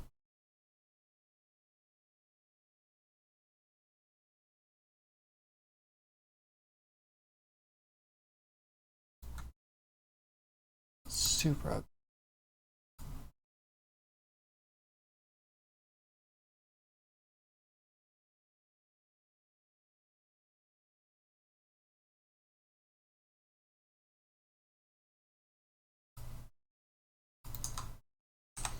Just invert the top to just bottom.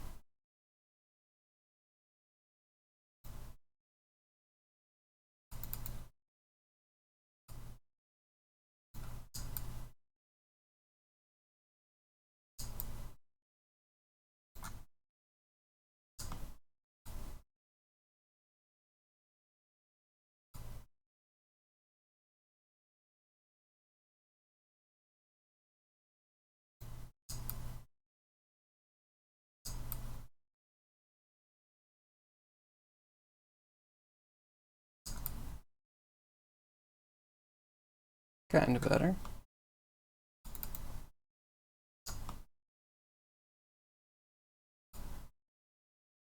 I want to be crazy. Can curves into curves. Curveception.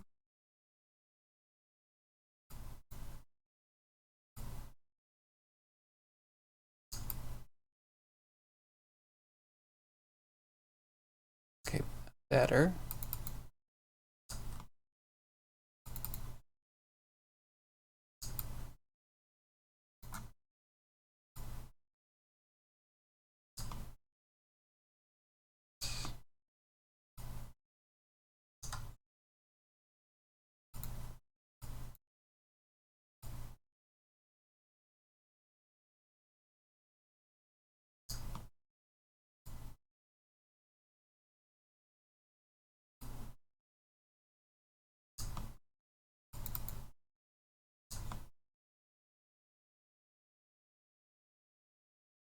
I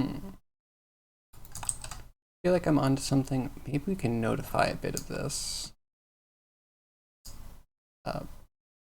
Minus the lower leg stuff.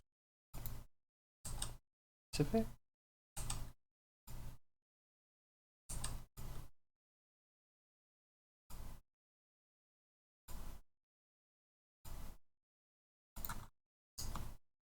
It's separate.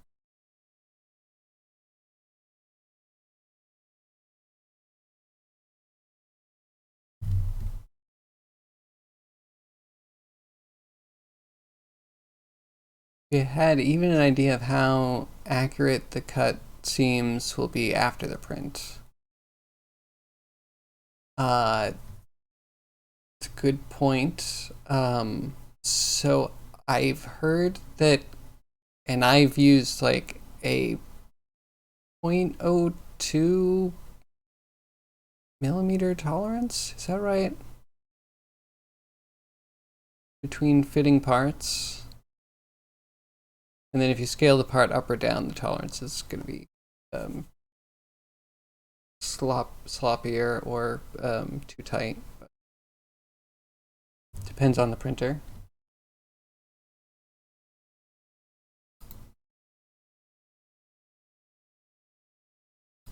Snapped right in. Let's see if we get a pic. Incredibly accurate. Oh yeah, they can be really incredibly accurate. You do need to get the right tolerance though. But it's findable. That looks pretty good.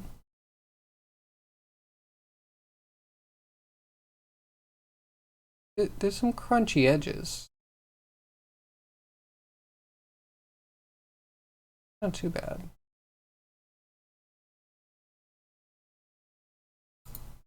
Just really, really fine layer heights.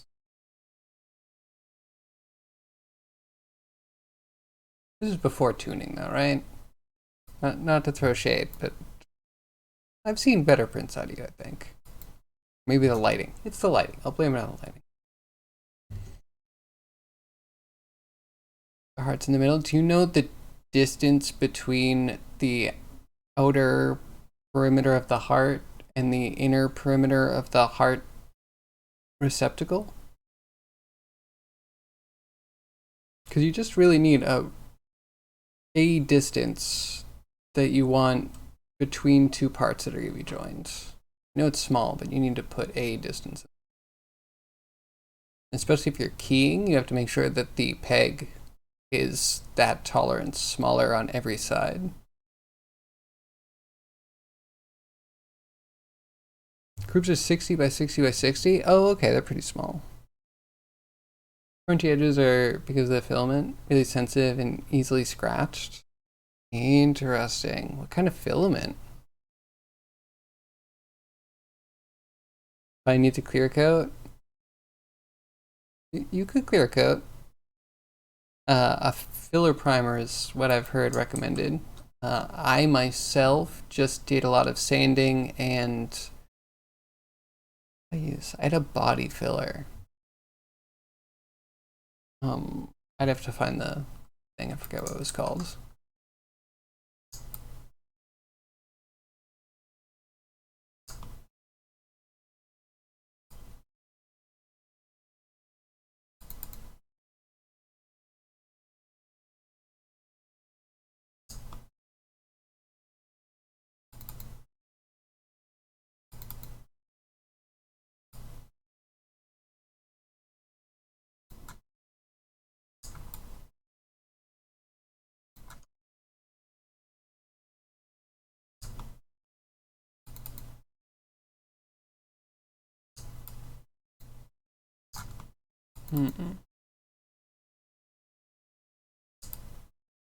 It's going so well. I wish I made a backup before. I had some good swirls going on.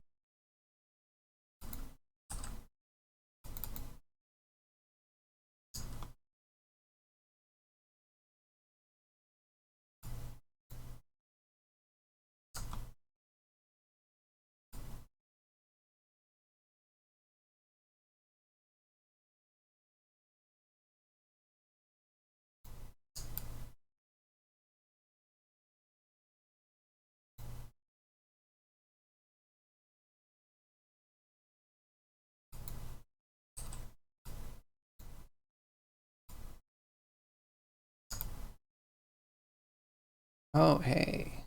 Hey, that's better. Get more on the outside. That looks great.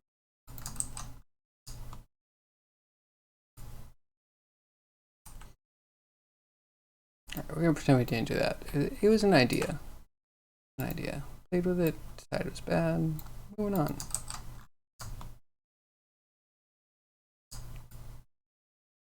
We do need to make sure this is not on the mouth or the hoop.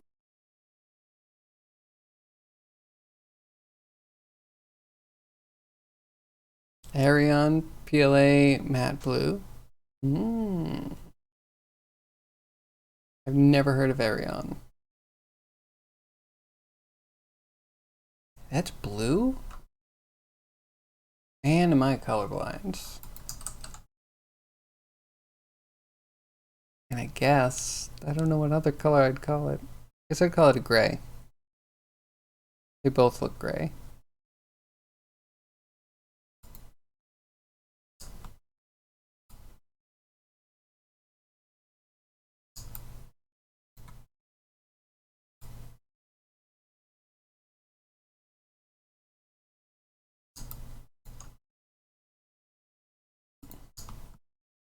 So, I'm gonna try something and cross our fingers. Don't like the seams. I'm wondering if we project this and then slope blur.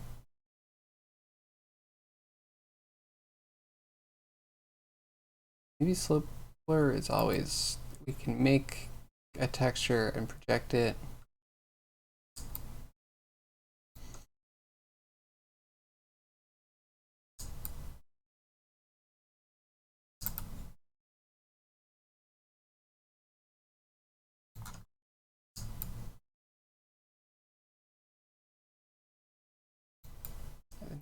Looks so different.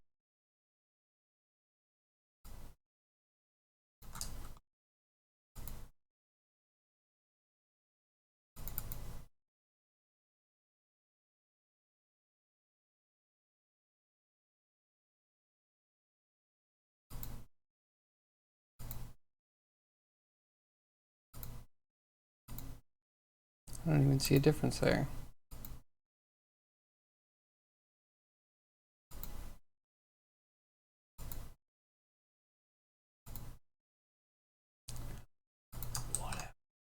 Whatever. Looks very dark on the pic, you know? Looks really different in real life. Ah, I see. Camera's not nice to it. Yeah, super contrasty.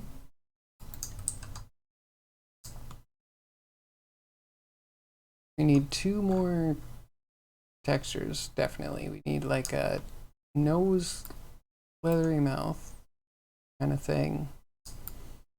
And we need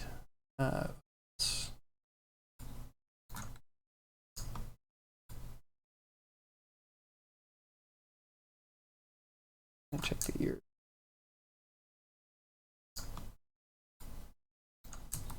I could probably live with the ears.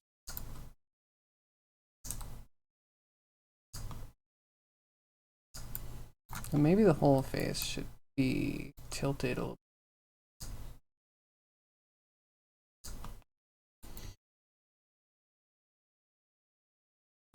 So late. Move on from that. What a time pit. As fur, it's good enough, right?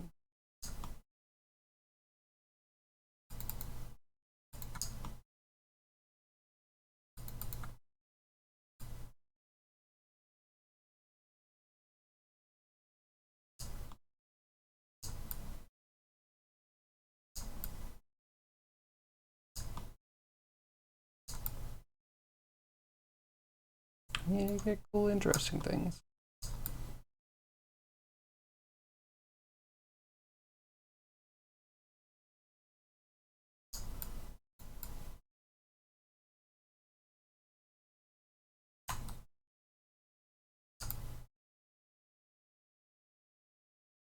Like that.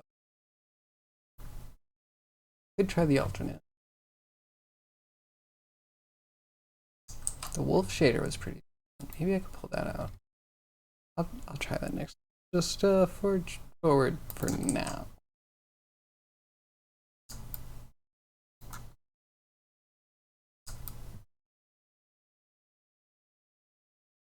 Okay, yeah, goofy bits.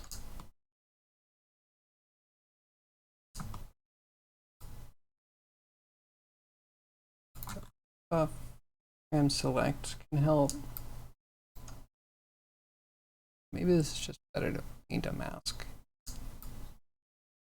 One mask for hooves. How hard is that? Probably already have something for that.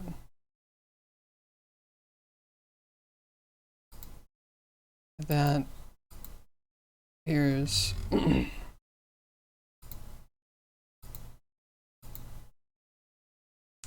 have hooves for texture.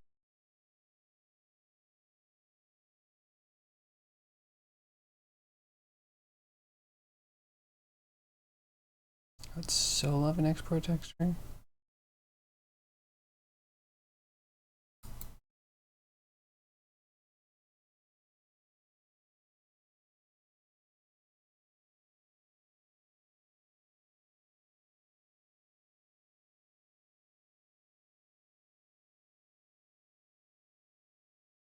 Textures. Export. Export.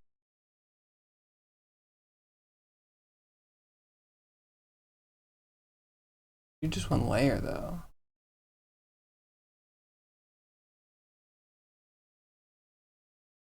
I think it would be one.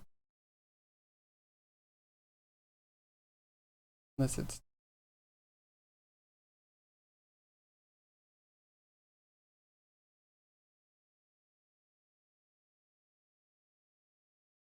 here we do want the color.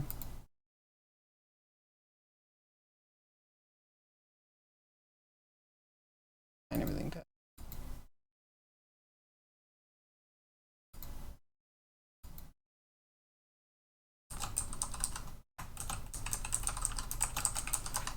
we'll see.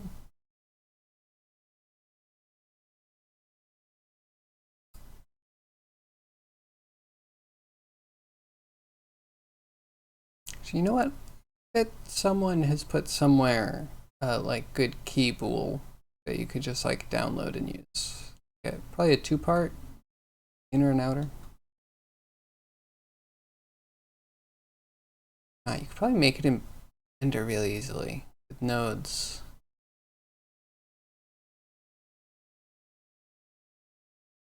That'd be kind of cool. Don't get me started. Okay, so wait, I did the thing. Did it do the thing? That's the question.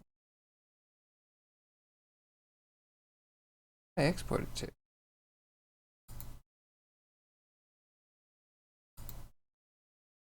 One more time.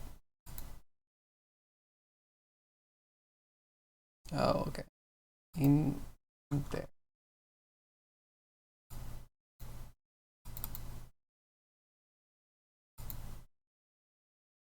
Okay, now this is the whole thing.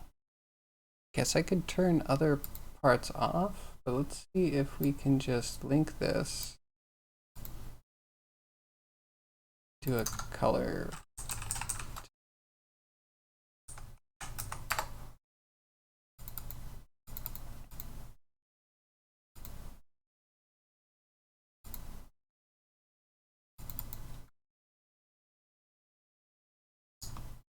Okay, let's try it.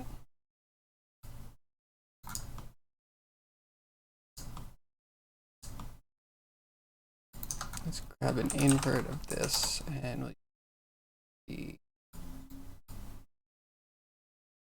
air mask.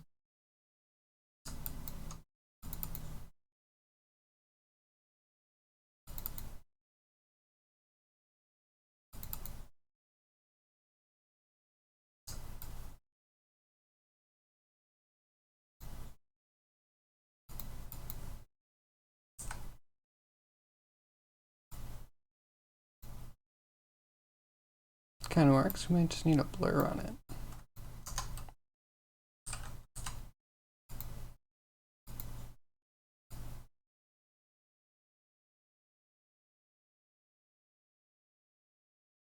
Do a non-uniform blur.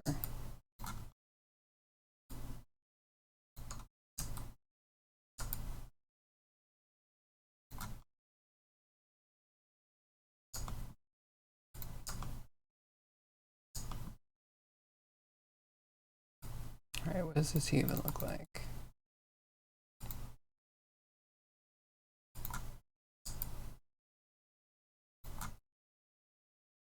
That even select?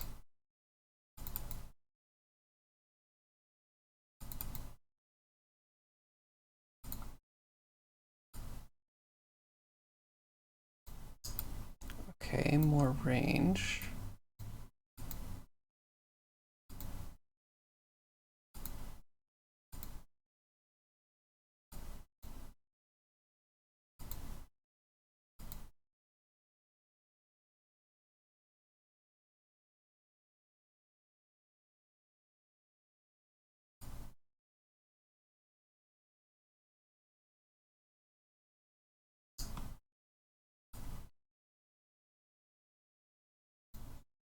But the right UVs, right?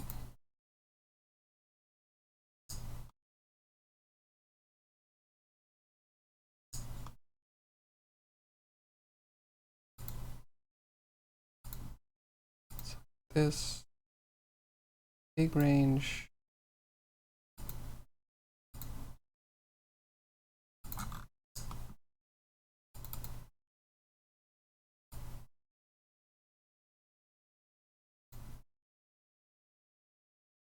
Why does it feel like it's for the wrong UVs?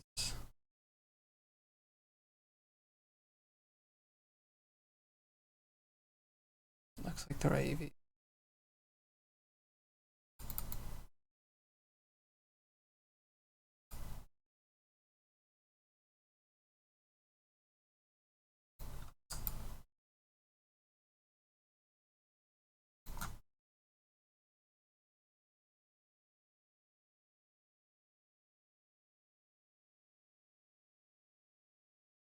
So why is it here? It doesn't even make sense.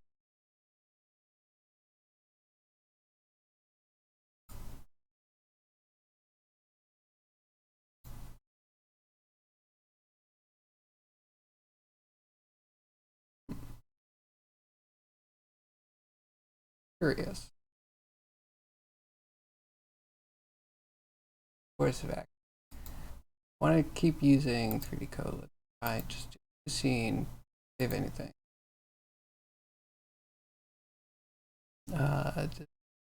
Painty? Vertex paints?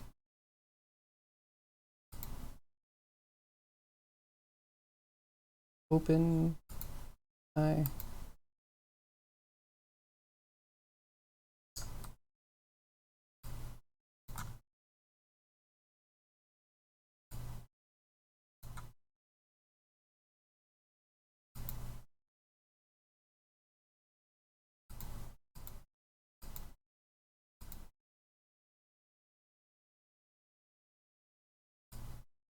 Okay.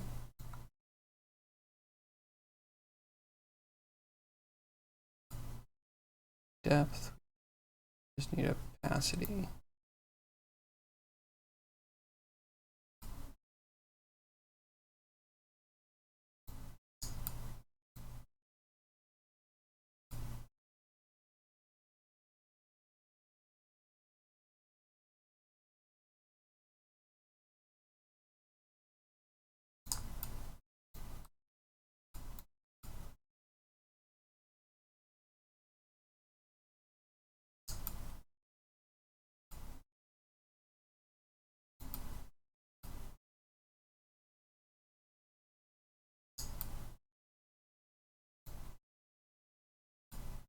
And I didn't set up symmetry.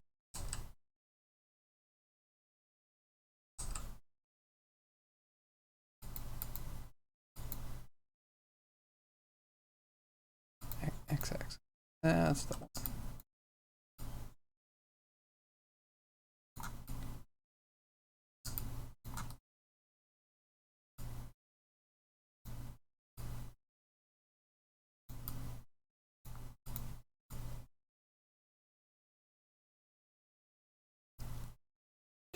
This with the mouse really sucks. Easy to change.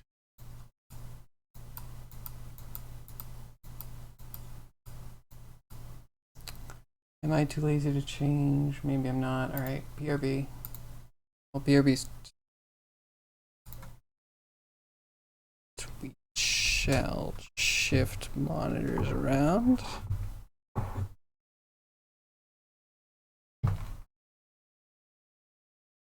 Shift windows around.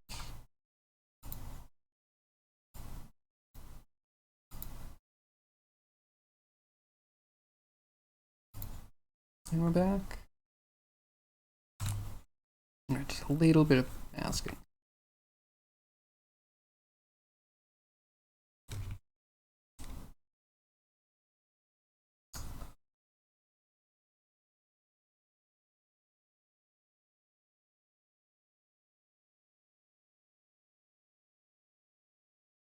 I had depth 0.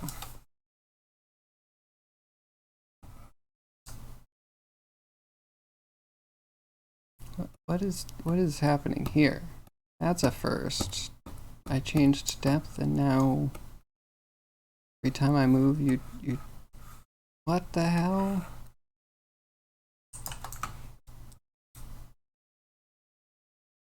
No, it's just broken. Like a bad lazy mouse.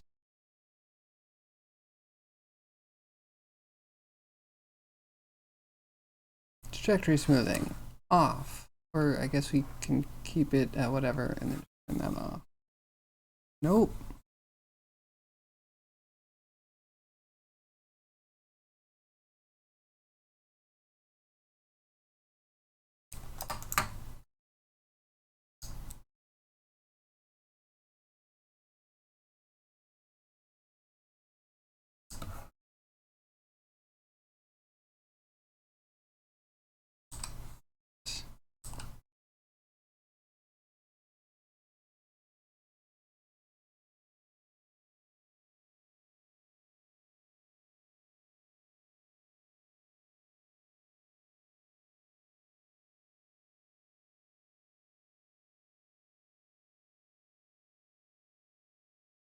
It happened when I touched depth, right? Smoothness, your opacity. Does it work though? No, it doesn't work anymore. Permanently offset.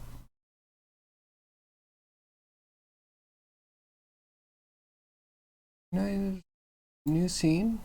Don't save at all. I need to save that. Vertex painting.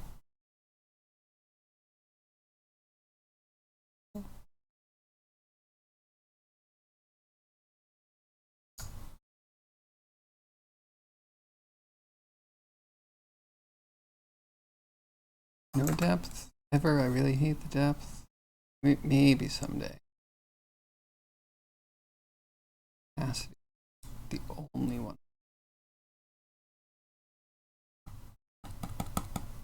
I need to like close the program and open it again.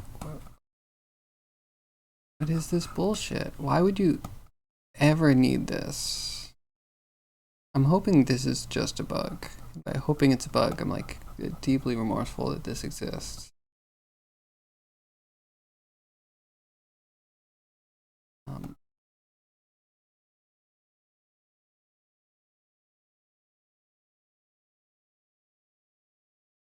I don't even know what that is.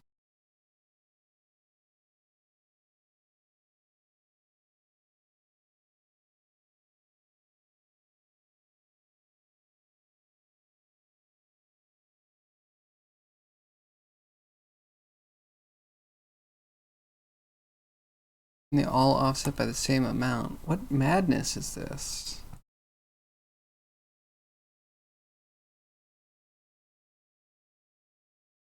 And symmetry is not going on. Go back on symmetry.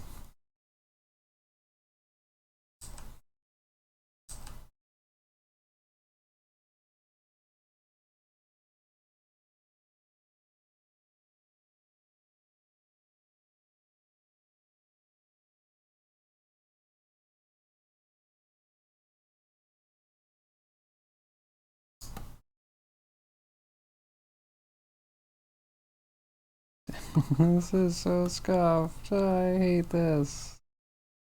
Okay, BRB screen again, I guess. And we close 3 to go with a nice big X. Quit you, no save. No point in saving that. One thing I did notice is that every couple days, every like 3 days or so, there's like a new update to 3D Coat. All I can say is very encouraging.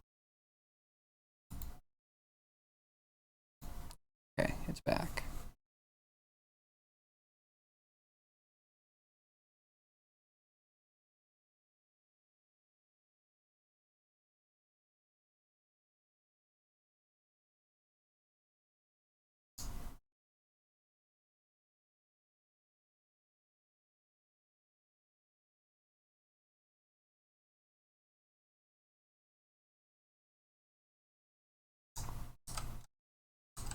Okay, so far so good. Now we put the symmetry on.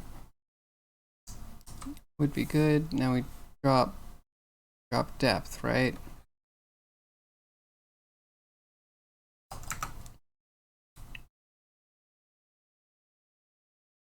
There we go. Ah, finally.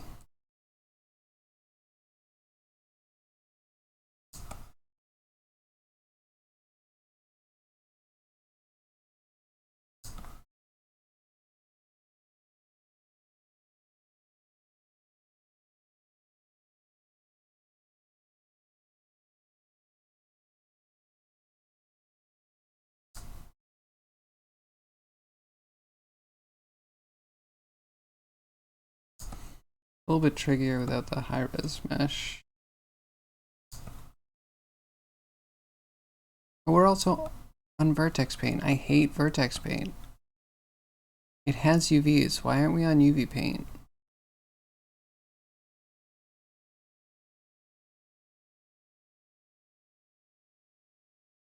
Am I crazy? Maybe I'm crazy. Maybe it's not a problem. Okay, of course it's a problem. Would I adjust it?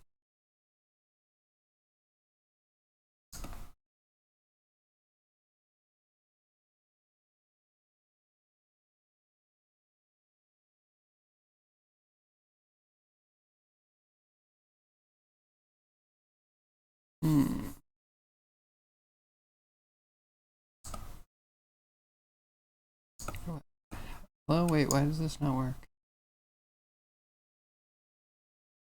Everything stopped working. Okay, wait.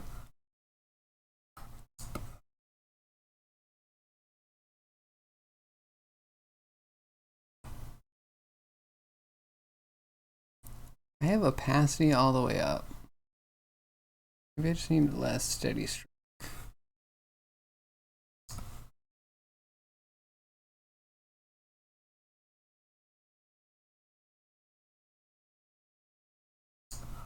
No, I think it's vertex paint mode. I think it's not super easy to do in Maya. At least I always have a hard time doing it. Easier to just paint on a texture. Always.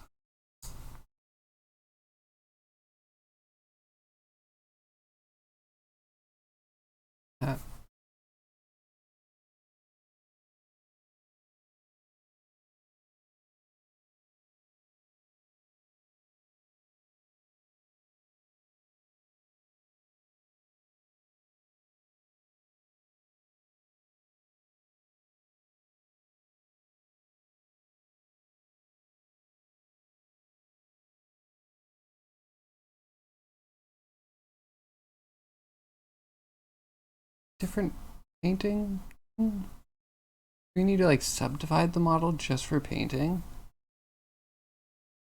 Why is there no paint object?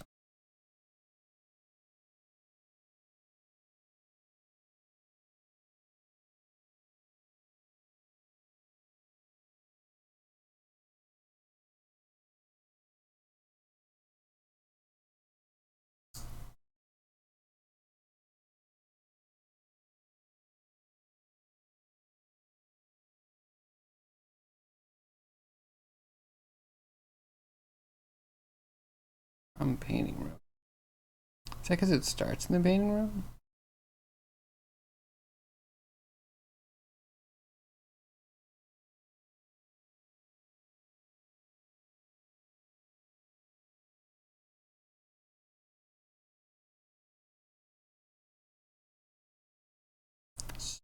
So much to.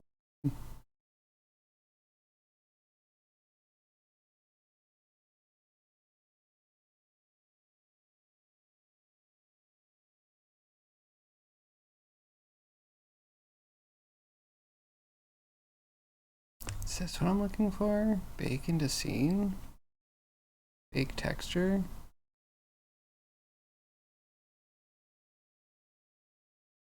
Not feels like it goes from texture to vertex. Hmm.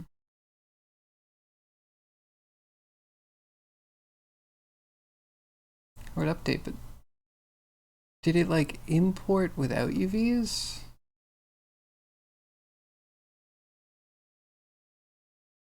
You got imported as a surface sculpt volume.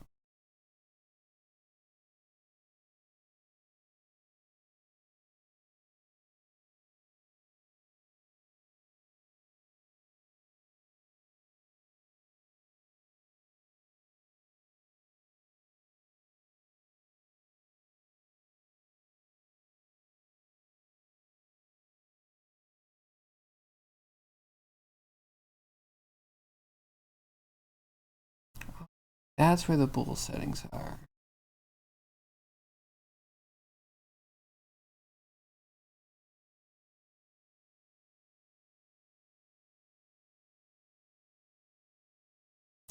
I make you a painting object.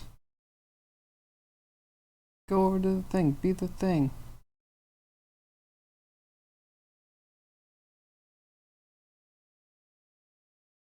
Okay, alright. I'm gonna look it up real quick. Because I would like this to be a painting tool that's usable. Vertex color is never the thing. Maybe I just need to re-import. Maybe we just need to do a new. And instead of a vertex painting, which obviously that's not the right one, I don't want PTEX. Oh, here it is. Or yes. Of course, I always look over to the left. I ignored it on purpose.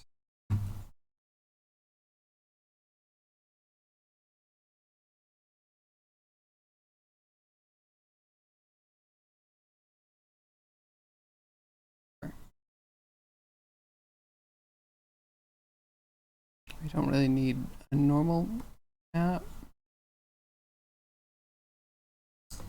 Okay, we're in. We have our thing. We have black. Now, can we just paint? Could depth be all the way down?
shininess so throws me off.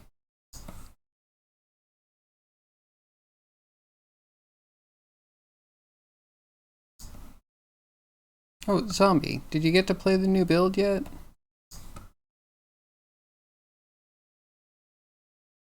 May or may not have an even newer build we could make, but we'll save that. We'll compile some changes. Yeah, I was excited to get the cat done. Cat's dangerous now.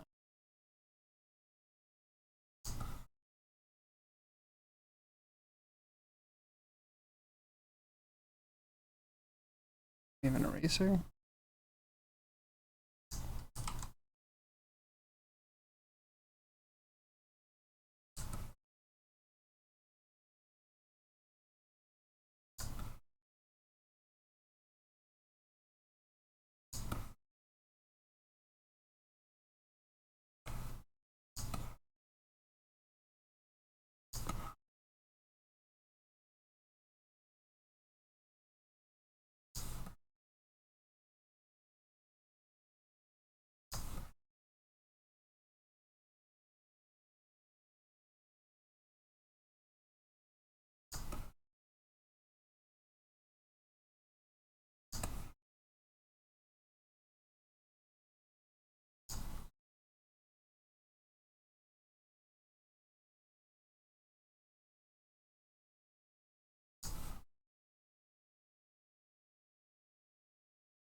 Might have to cut it down a bit.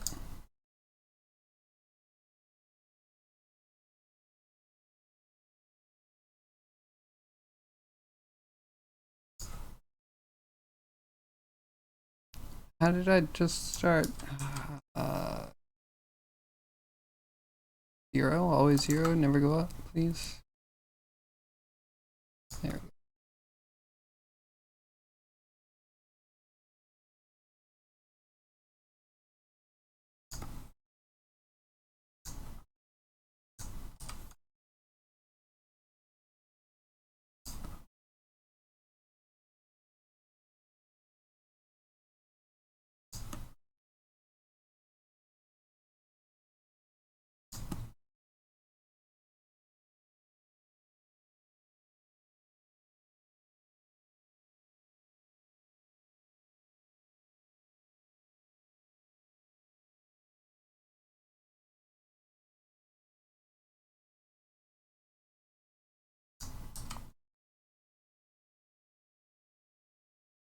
Sorry, distracted by our support model discussions. That's fair. Me too.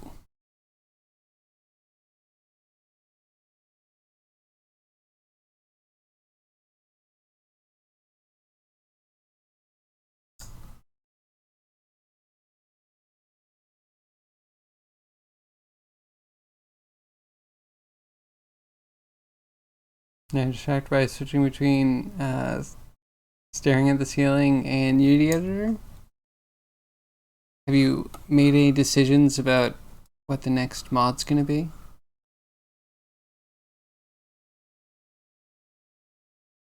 Actually, I think I cut go all the way down. Oh, that's gotta be too much.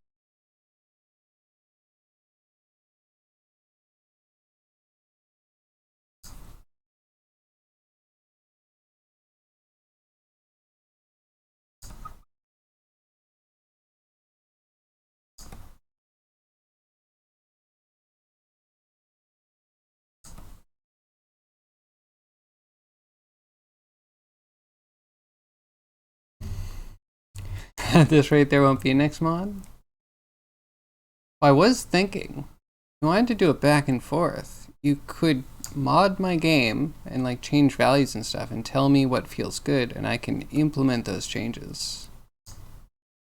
If that was ever something to interest you.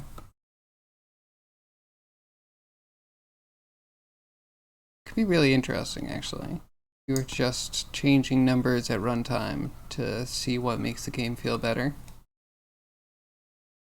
Cool way to function.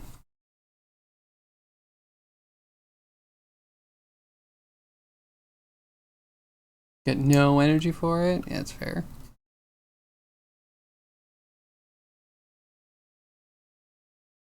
How is it? It feels like it's still doing height. I don't want it to do height.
The whole finger hoof?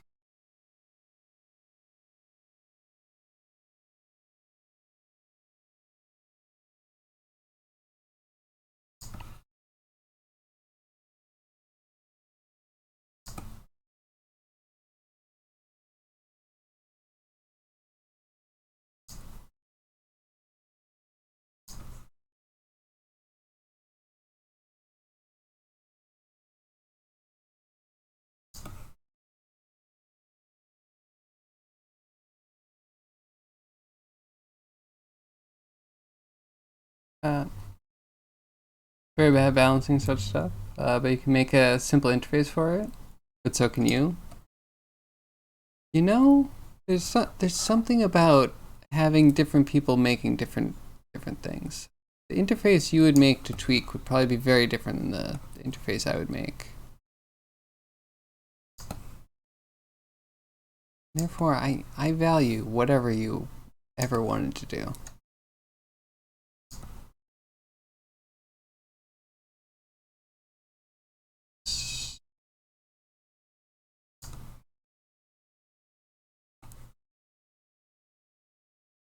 Fill in.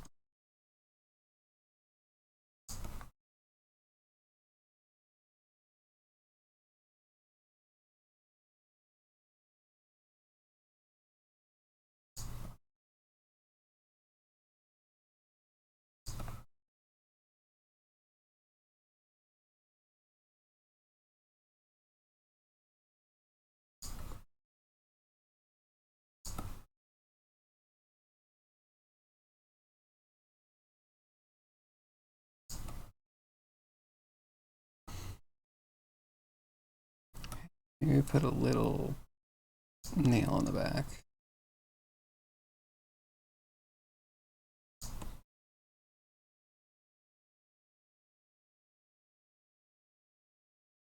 And then where the horn goes, a little section.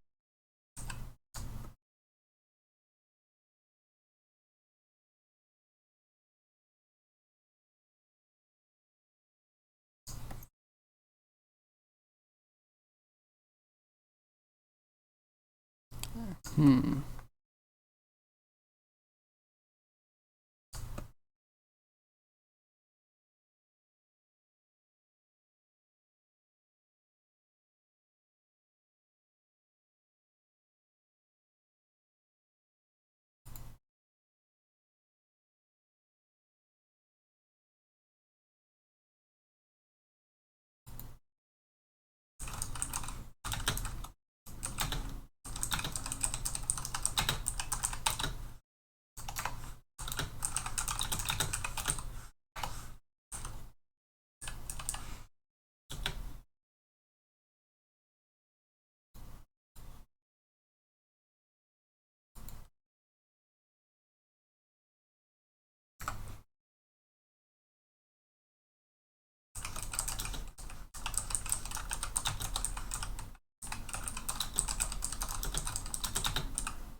I gotta fix my alerts. That's unfortunate. Big.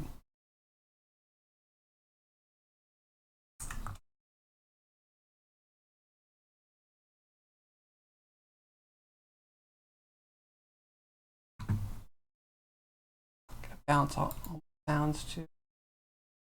This is so loud. I need a mixer within Chrome. How many things in Chrome make sound?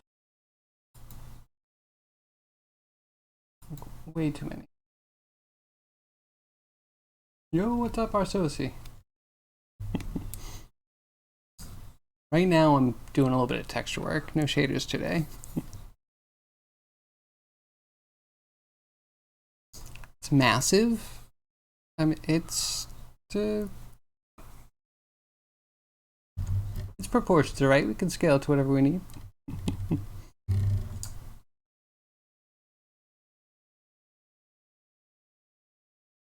Think that covers that.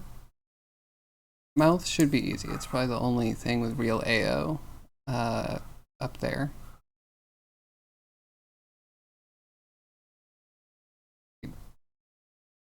Export this.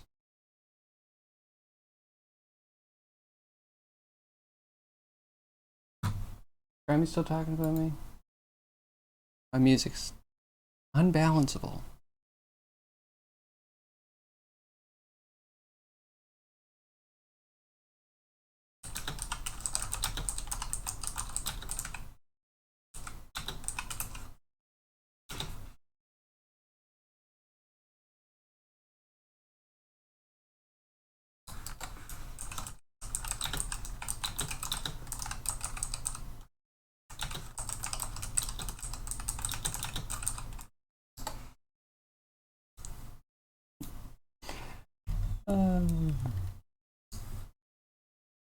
Domber, you also in Grammy's chat? Grammy is good backgrounds. Could probably do a shout out, something. One of those things streamers do.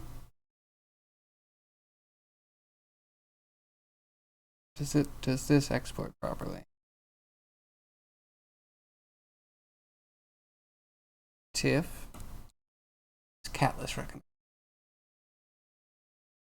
Yeah, Arsosi, what are you up to? That's chilling in Grammys and talking about shaders. I like shaders. Shaders really interesting. Yeah, we'll get there soonish.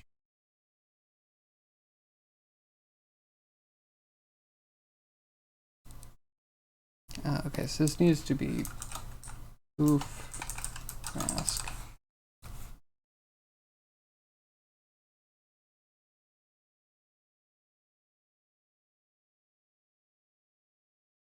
Okay, I'm gonna check it real quick. On our way.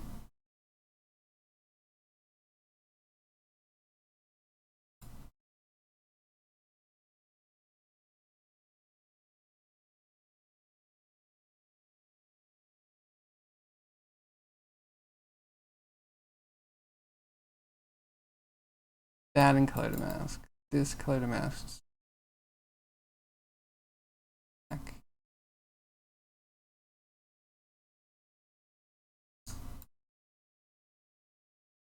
Good, okay. What happened up here?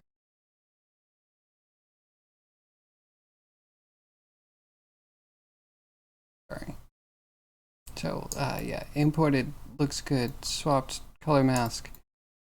And what happened to the top of the horns? Where'd this go?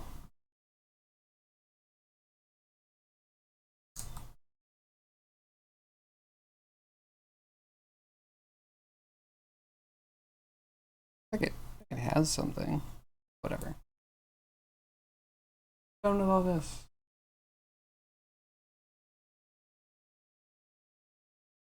Alright, music back on. And switch monitors.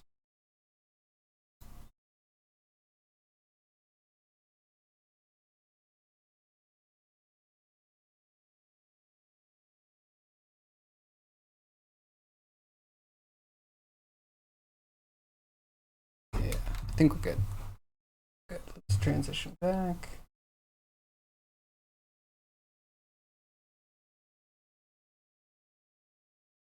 Sounds like that. I need a better BRB screen? I do. Now that you mention it, I also want to do another animation.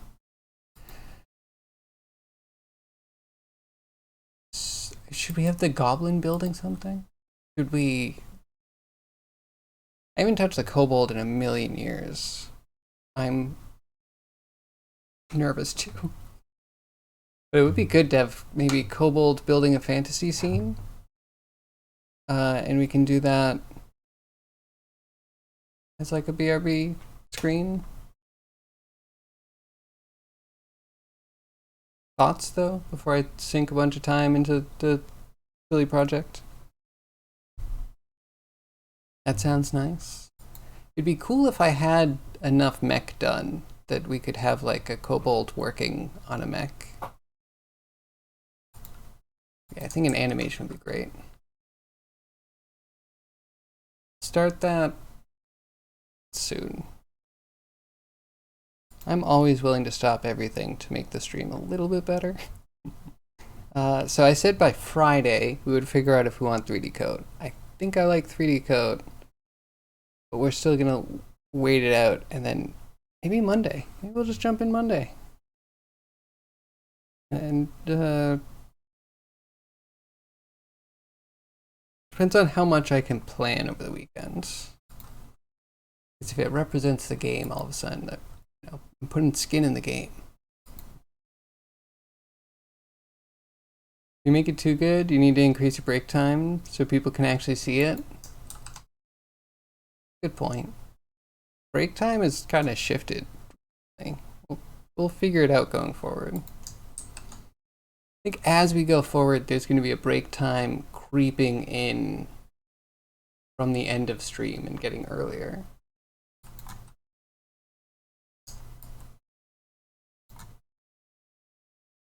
Okay, but here's the thing. If we do a BRB screen, and I actually BRB, and I'm not just throwing up an image,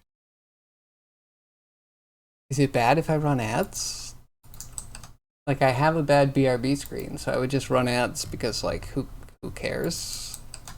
But then only subs get to see the animation. And I only run ads because it kills the pre-roll ads, so new people can come in and watch without being disturbed. I think is nice.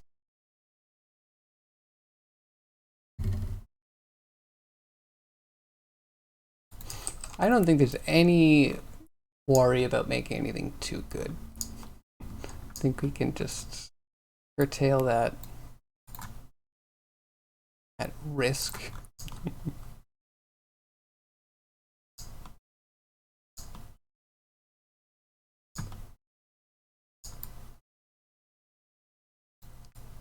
Okay, with no guidance, that's decent.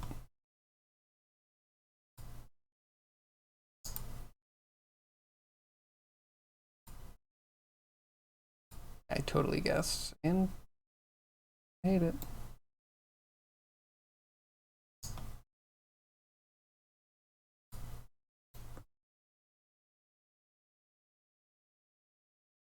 You'll subscribe when you stop boosting the Discord. It's kind of pointless currently, I guess. It's true. I don't... Maybe that's the first thing we do. It's work to ask you to harass me, but you should keep bugging me about that. Because can we do an animated banner? Maybe that could be 2 birds with 1 stone. We can make assets for 2 animations that would work in the game. Hopefully. You always forget about yourself? Yeah. We need more emote ideas and a banner idea, and we'll just like go ham. Except that if we do between 2 and 4 emotes per stream, and we have like, how many emote slots? That's gonna be like 25 streams worth of emote making. Image uploads and memes. I didn't realize I didn't have that. Let's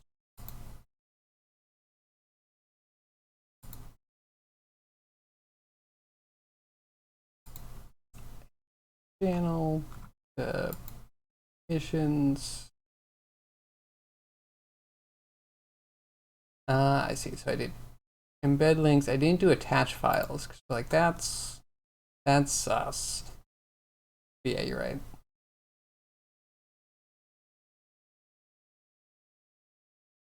Okay, good.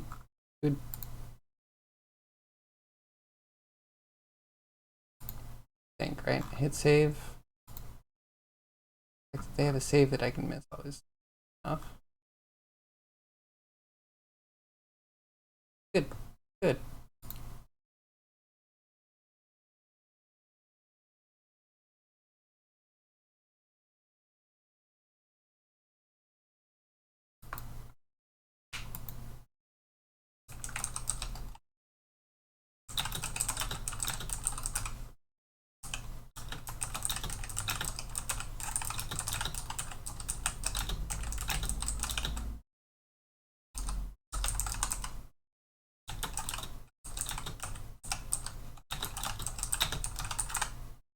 Sorry, just want to respond about Mudbox.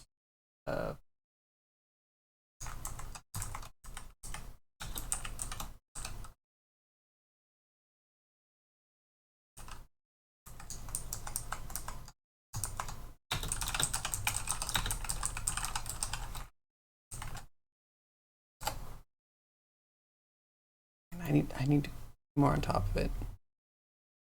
Tired of spamming in general. Very good. What's in memes now? Oh, webcomics. Good. I'll read it later. Fighting.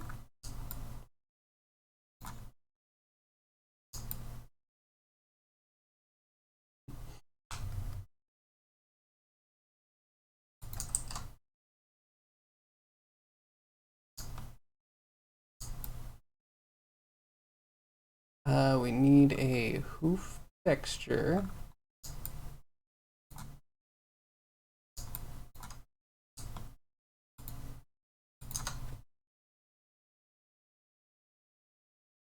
Maybe just apply in 2 places. And mirror things over. So we just need a hand and feet. Might be slightly different orientation. Let's go anisotropic noise. Go to for nail textures.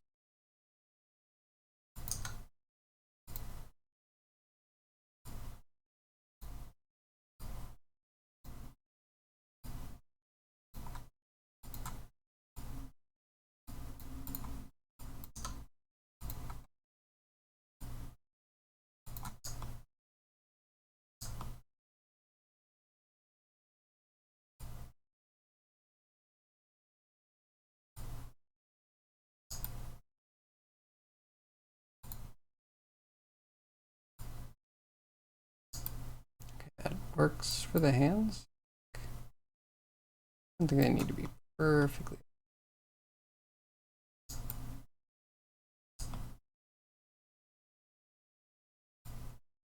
Oh, and the other one works. We just need something different for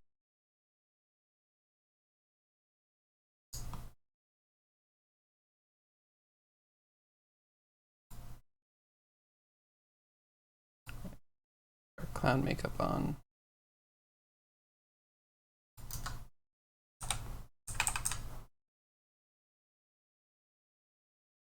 Mask.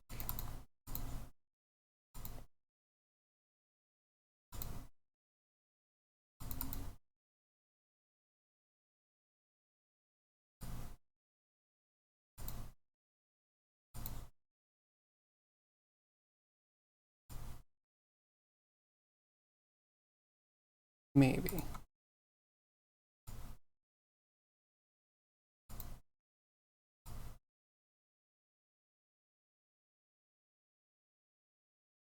Okay, well, at least I know which one it is.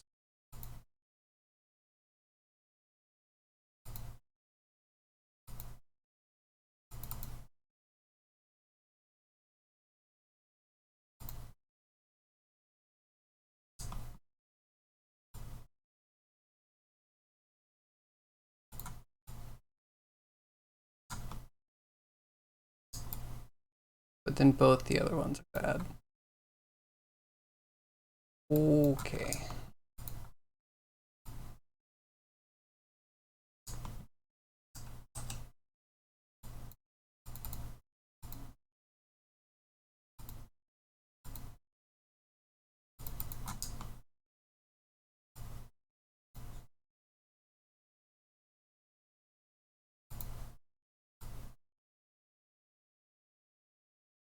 Oh, one's a hand. That makes it easier.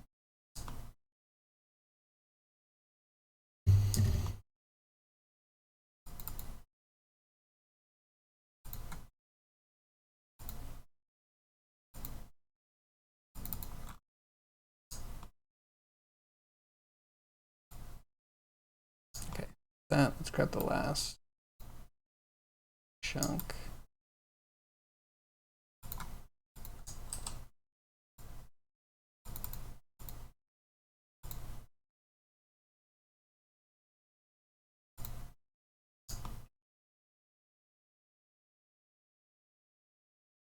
Is it just this one?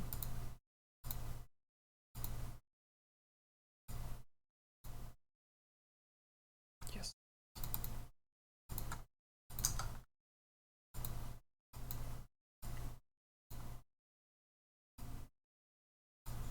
Just be the same foot. Actually, it doesn't matter. Each one. I kept the grain direction the same in the UVs. I didn't. I get to regret my decision.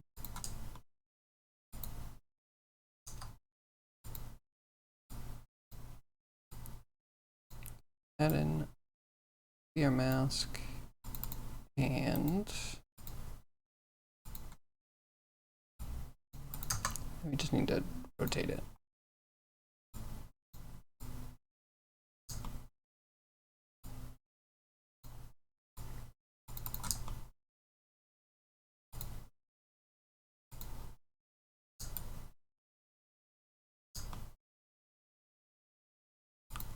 Good. We can check to see if the first one ends up.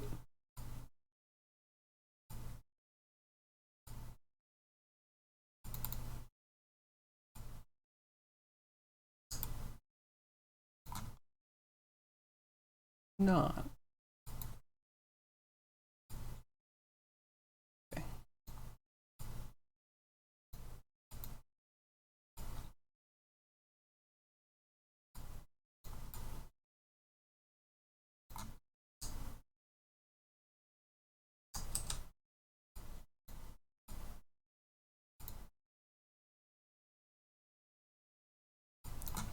$45.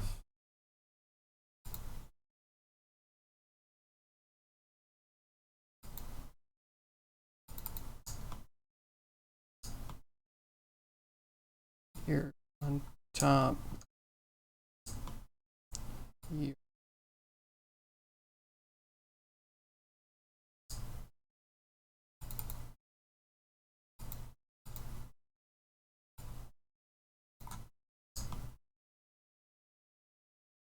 Hello?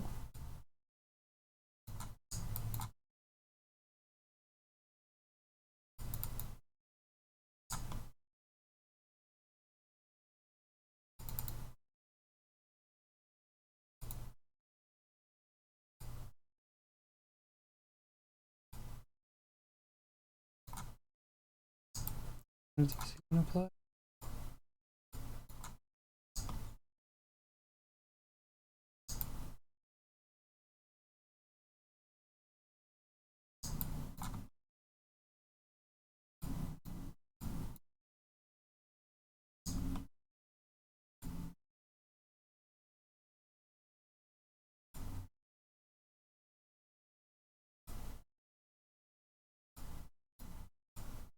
Oh, and the hand's gonna need change. What even is this?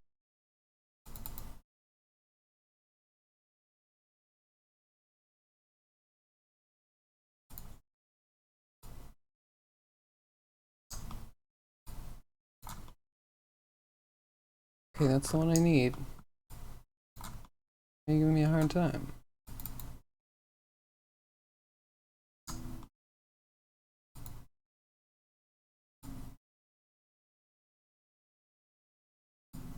Oh, I'm an idiot. I didn't plug it in. Uh-huh. Mm-hmm. Mm-hmm. It's a bit. Data. Data.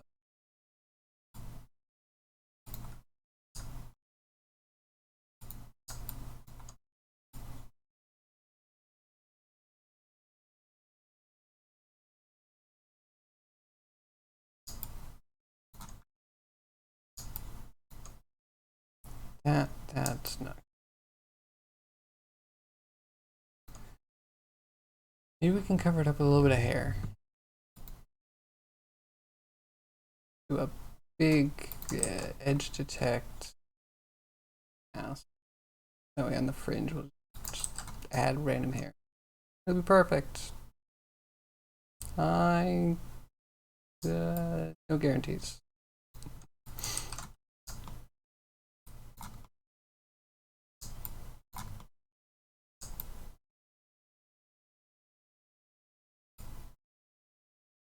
Also tempted, I want better leg hair. We're gonna go back to that.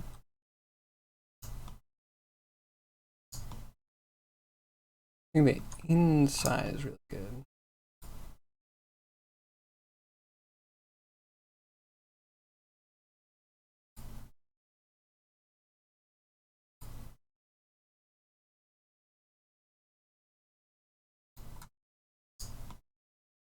Okay, kind of good enough.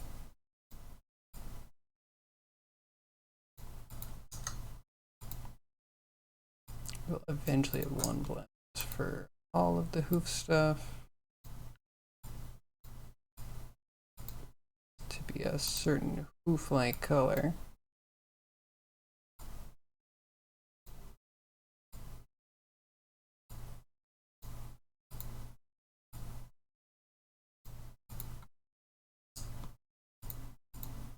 And on top of whatever deer-like color.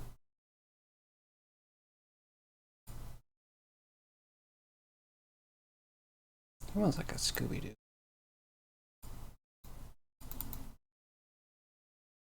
Validate me.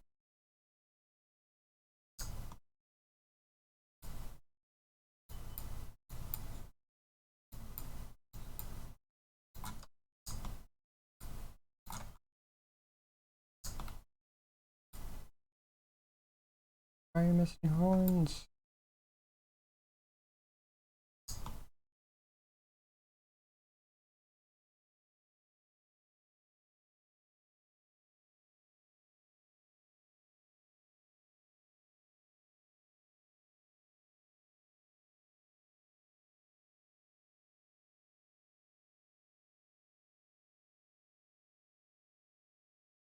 Interesting. It has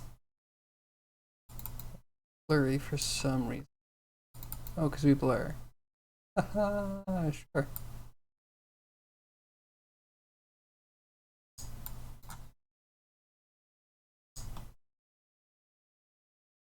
Oh, that makes things worse. Okay, we blur a little bit. Maybe we can blur everything that's not the head.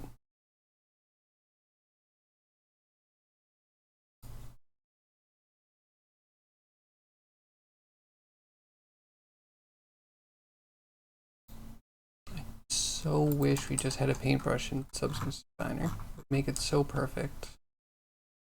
One that works on the model. Get a UV one. Man, it's like working in Photoshop again. Legit a workflow from a decade ago. Over a decade ago.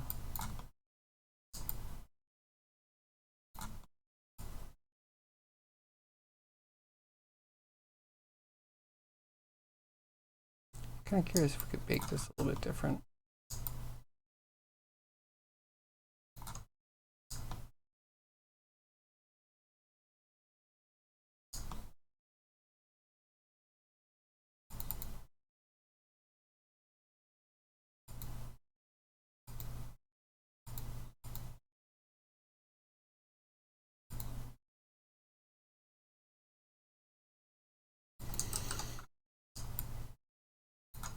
Let's Now I'm starting with color. I might as well do a little bit more.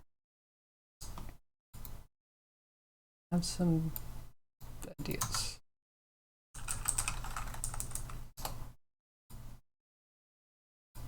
So I think we grab everything that is ambient occlusion horrific.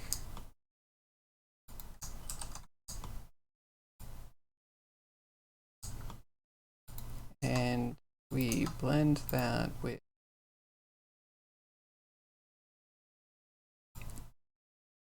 world space normal, so we get whatever's facing up direction.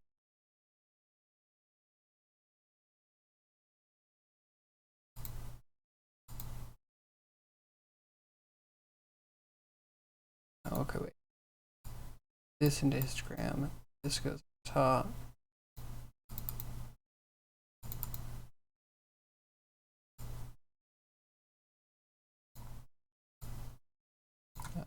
I want the things that face down.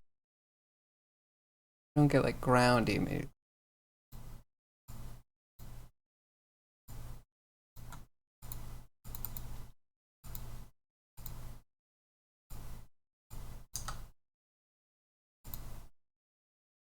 Down.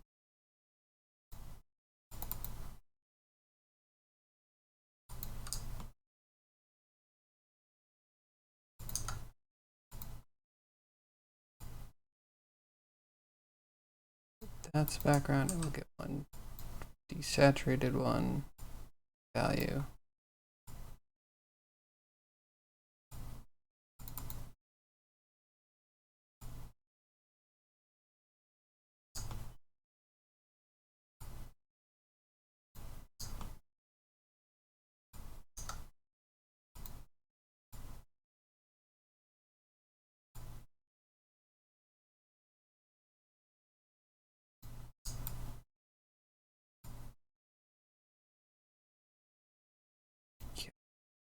Oh, could be worse.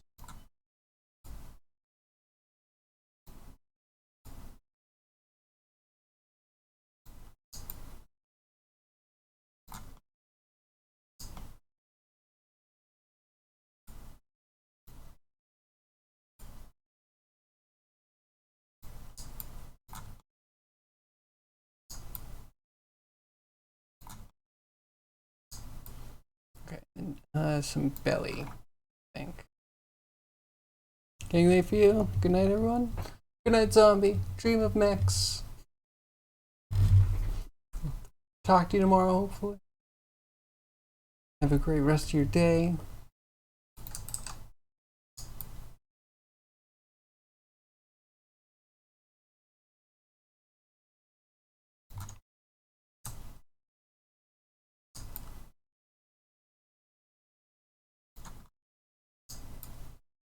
I think the arms look pretty decent.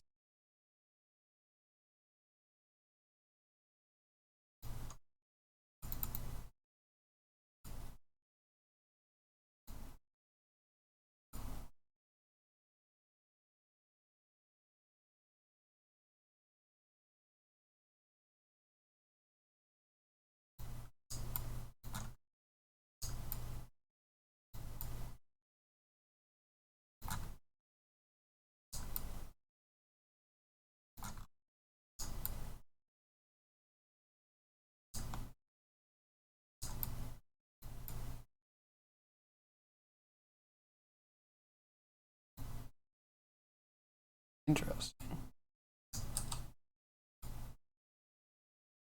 Add. Maybe it's just one layer.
like that. I'm tempted to give him a pale belly.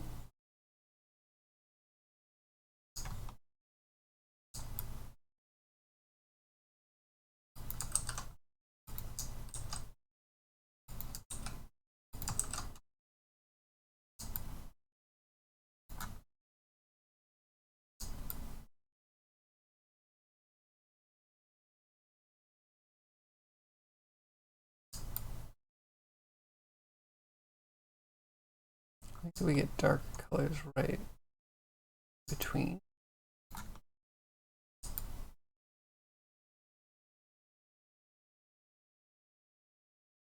Need darkness right, isn't it? See if we can also get a little belly paleness in.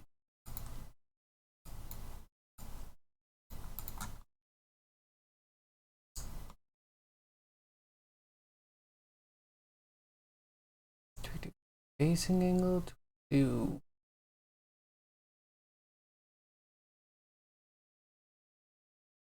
oh, what if we look at thickness?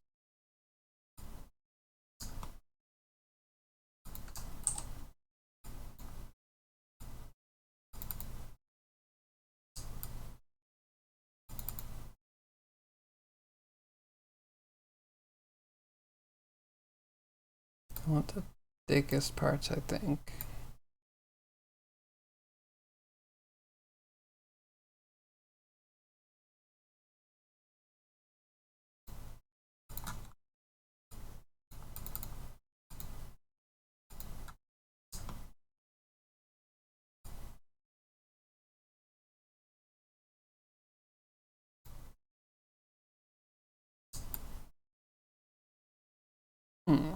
It's a little bit more elk-like.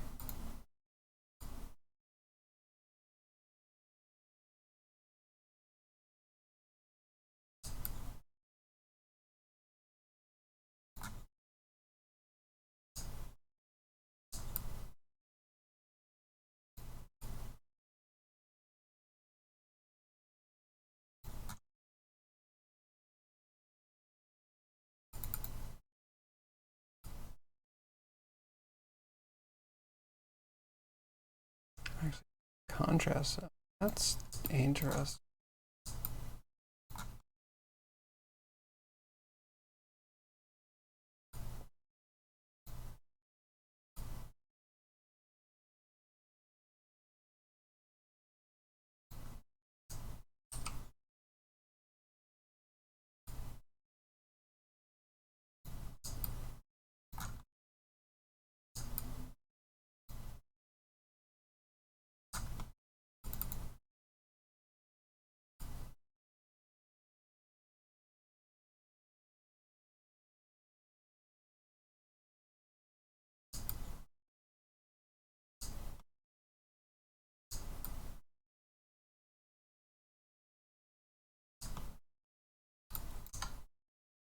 Maybe we just need to unify it.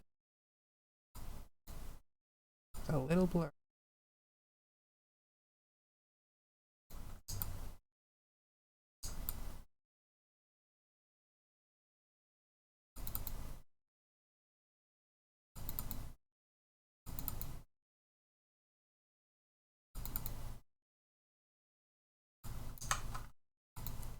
Just pull down some. Too much.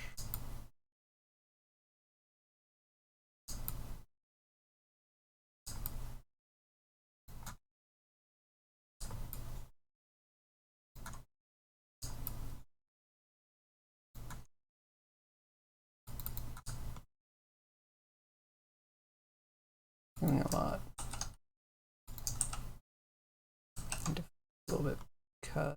I don't even feel like I did the ambient well enough.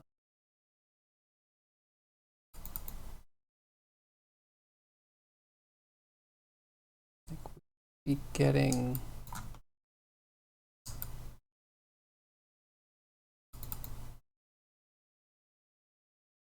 this.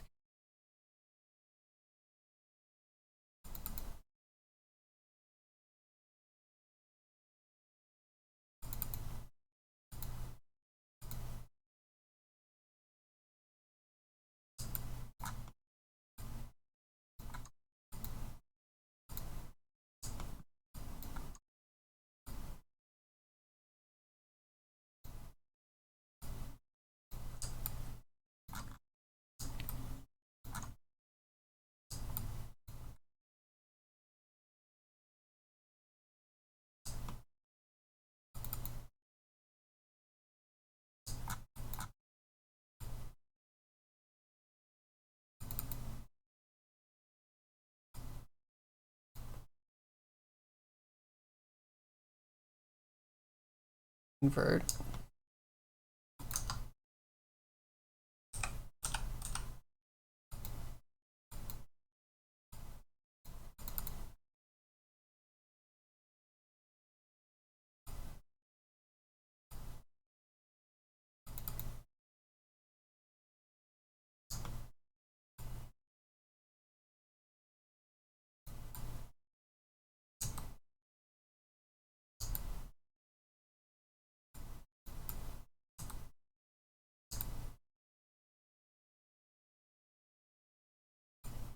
Invert the levels.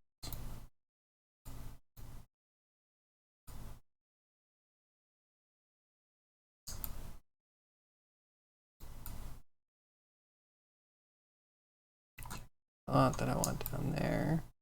Gives me the armpits that I wanted. Gives me the underarm I want.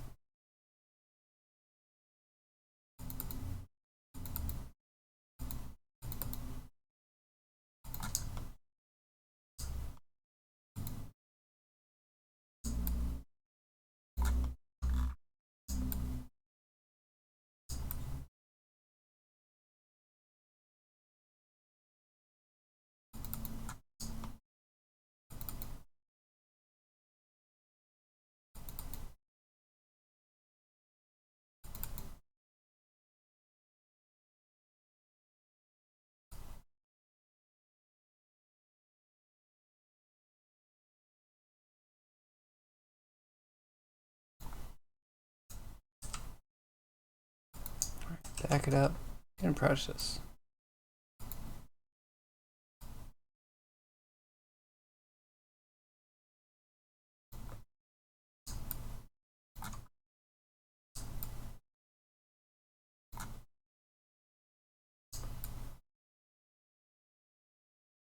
Okay, legs look decent. Check.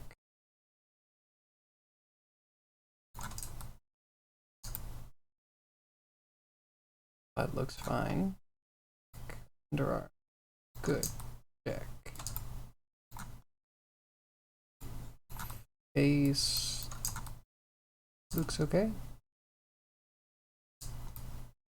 Ears look good.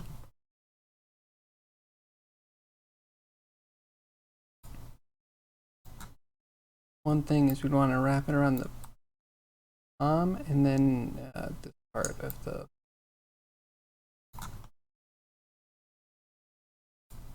just on the forearm is where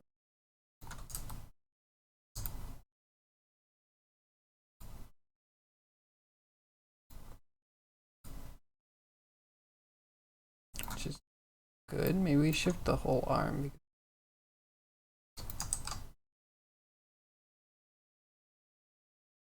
So how do we shift? I have some ideas.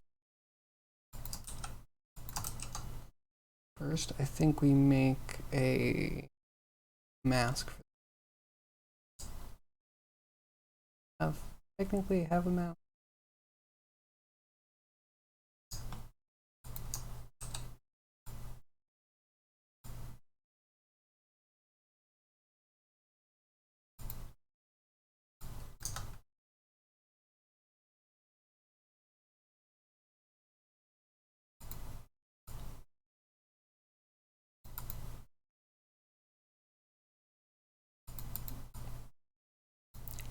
Just there.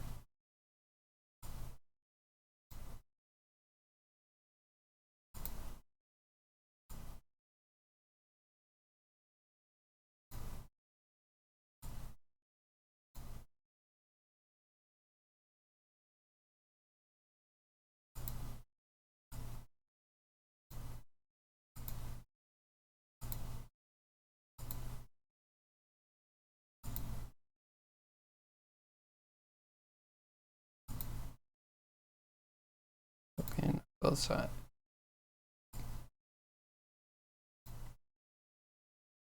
And linear.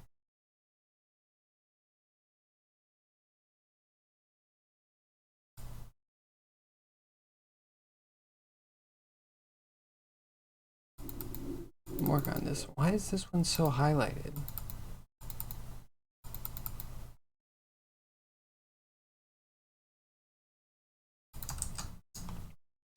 Distance designer. Okay, so we do this. This should make it so white is center, black is the outskirts. Should be able to cut just the arms.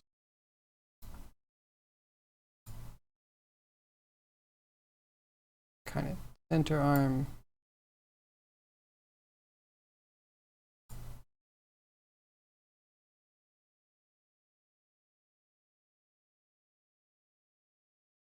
Okay, good.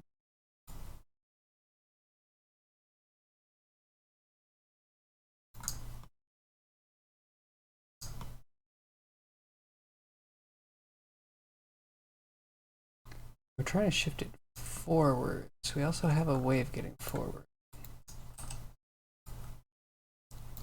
Histogram select and facing direction. And pull the Z out.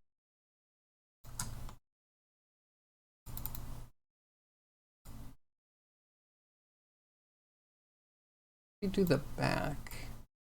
That way we can slope it forward.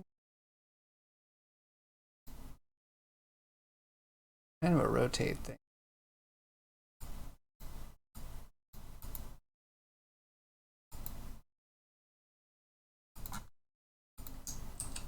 Okay, we could do one more, I guess.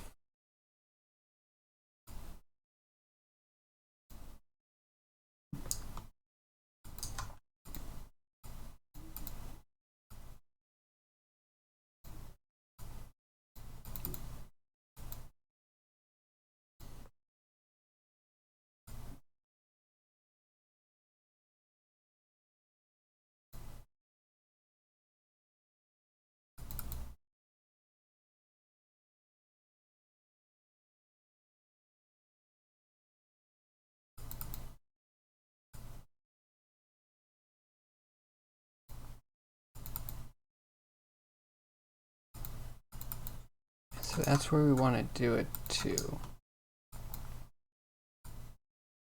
And we have a slope.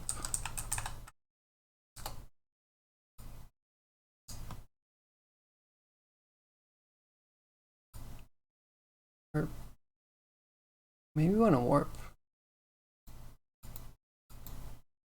No, we need a slope because we're not warping this.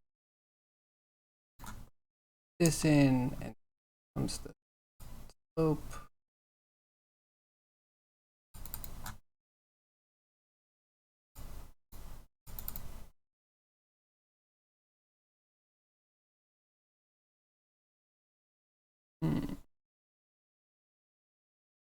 To twist.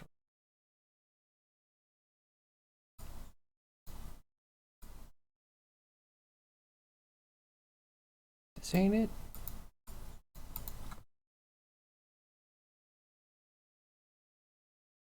Probably just thinking about it wrong. I think I just need to subtract. Make this into quadrants so we could say the back goes down and the front goes up.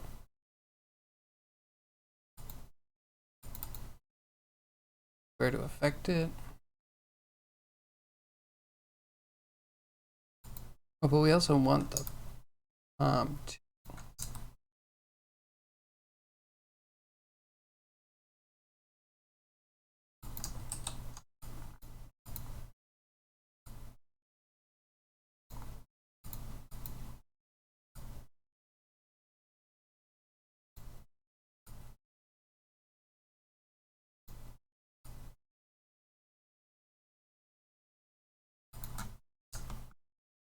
okay. This, and then let's try bottom.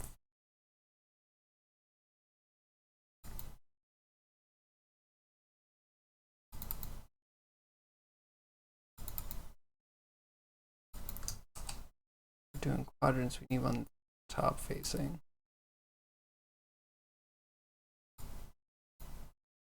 And blend that with front facing.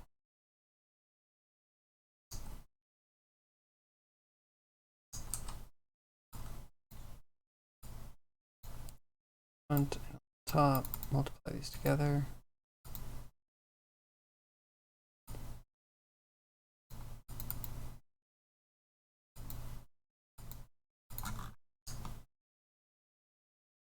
Add that to this. So we subtract to shift it instead of growing it. That's what we're doing right now.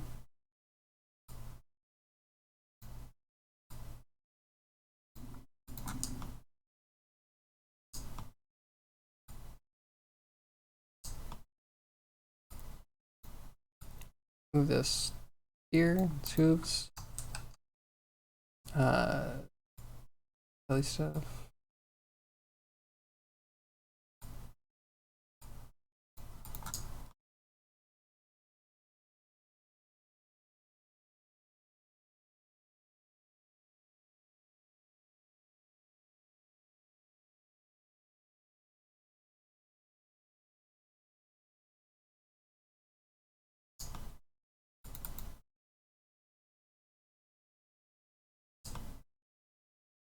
Lost thing I was working on.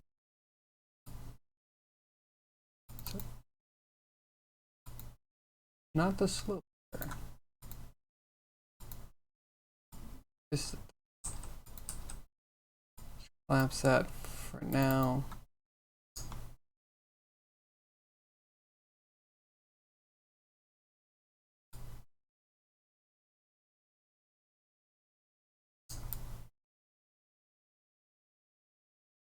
Okay, yeah, that kind of did it.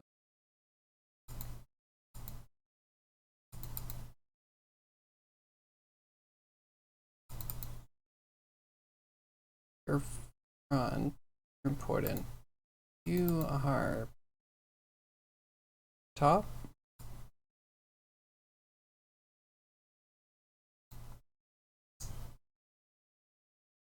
Have it back.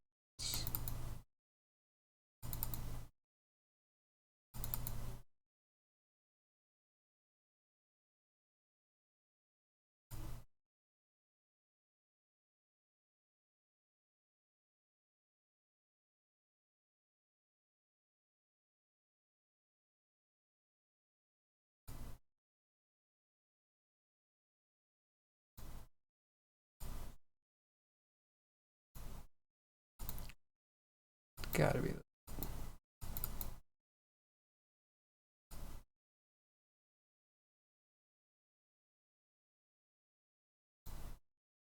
Okay, if we're lower.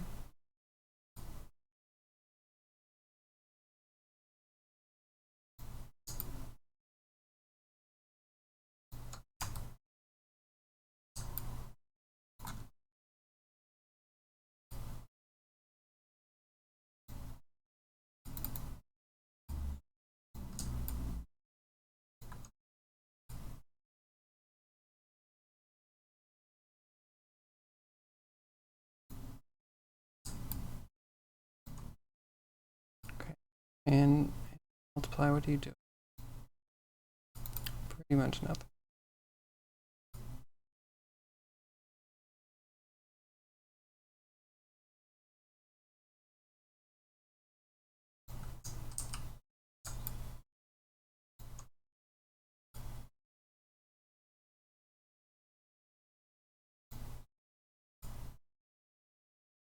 Mm-hmm.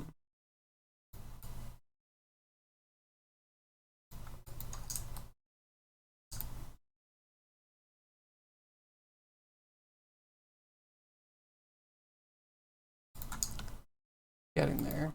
Delete this. It's just these two we would use to subtract. I think in the same way.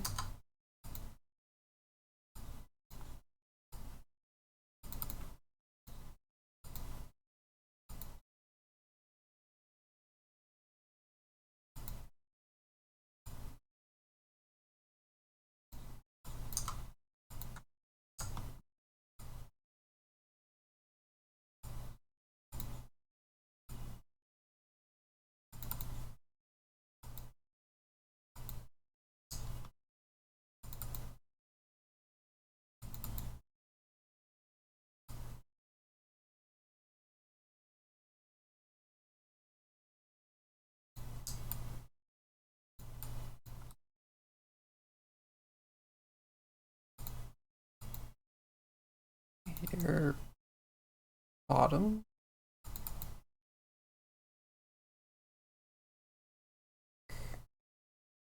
Back's the more important one.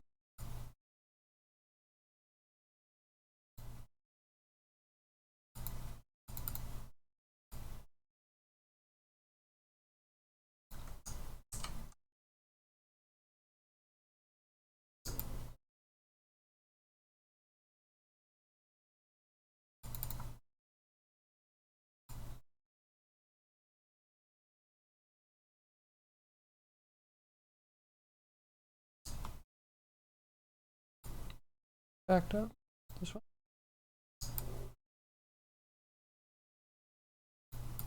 Just need to cut a little bit of highlight on the back.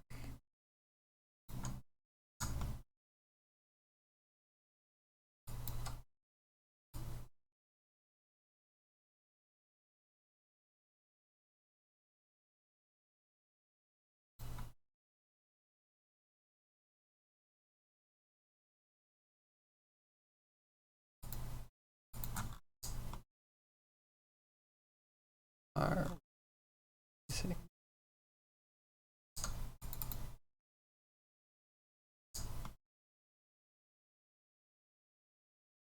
Down.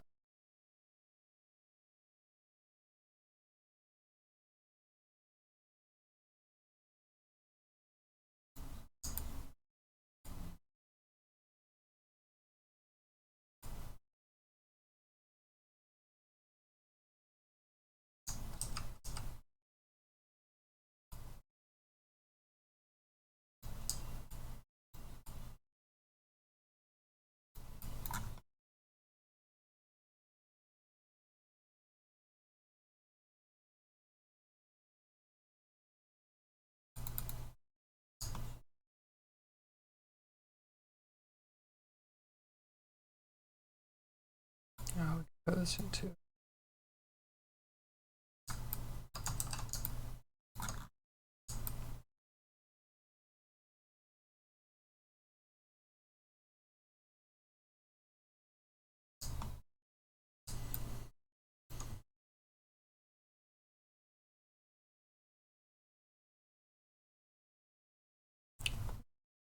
Why are these arms like this?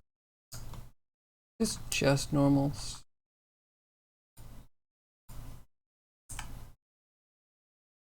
Not just normals.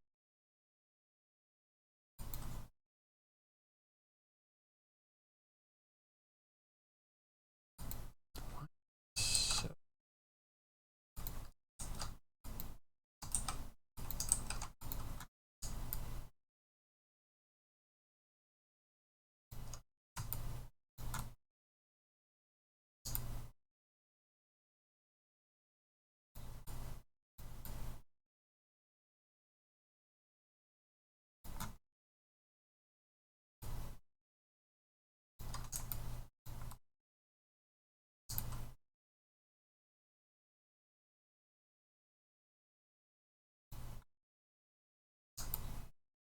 yes, like a sliver of the back and bottom to cut out of this.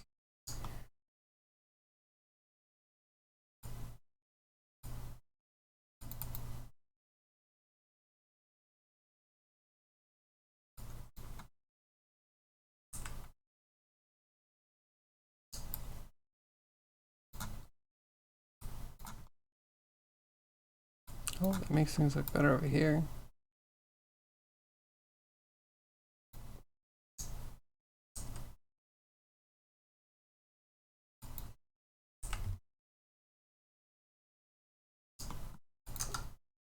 Maybe I should work more granular.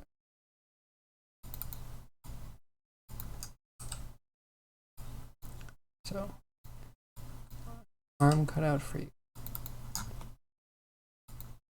Then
That could be okay, I guess, as long as you cut out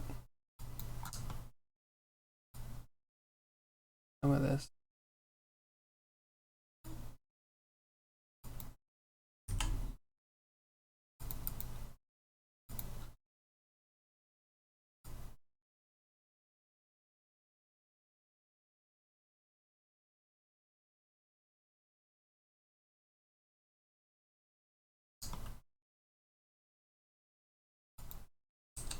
But I do want this lower range.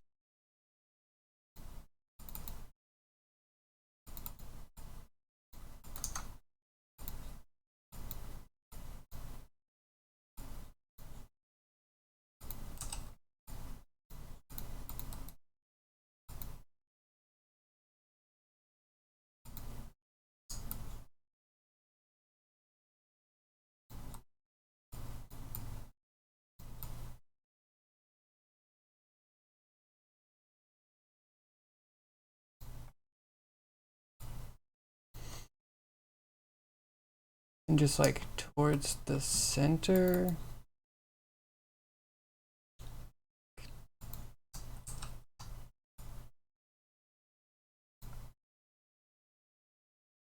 Range on this.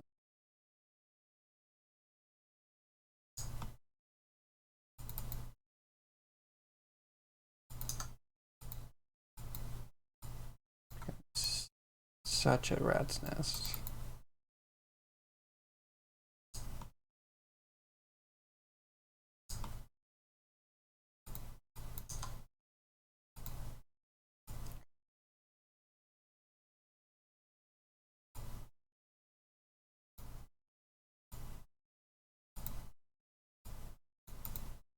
That's our input.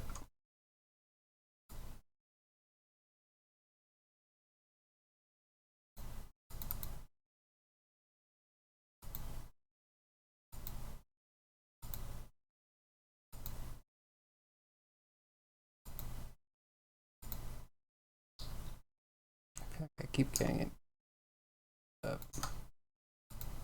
Keep getting myself confused.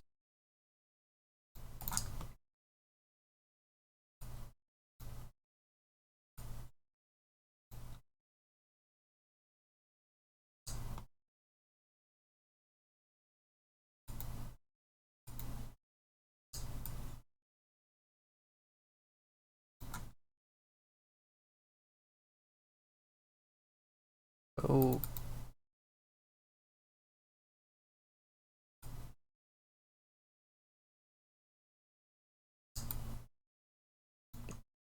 Okay, stop that.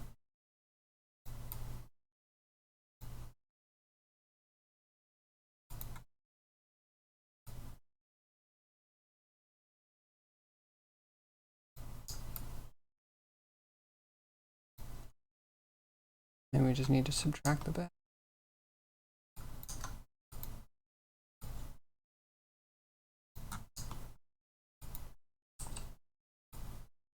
Okay, hopefully this actually simplified it.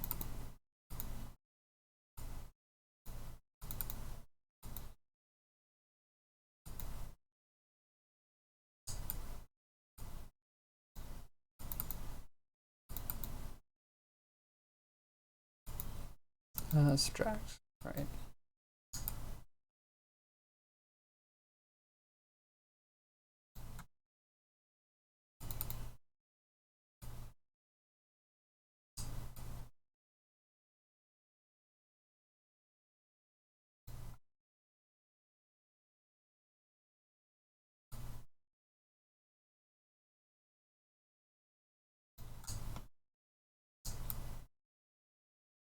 I love that. We could probably blur it. Coming from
There we go, that's better.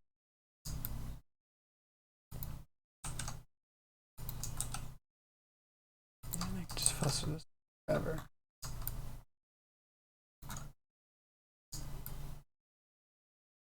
Hopefully it'll look good with the hands at neutral.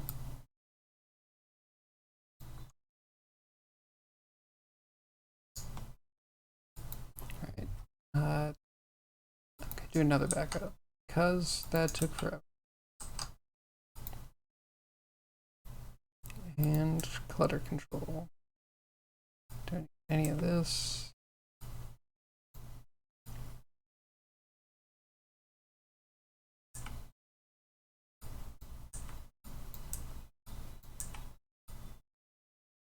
Get that and that. Perpetuity.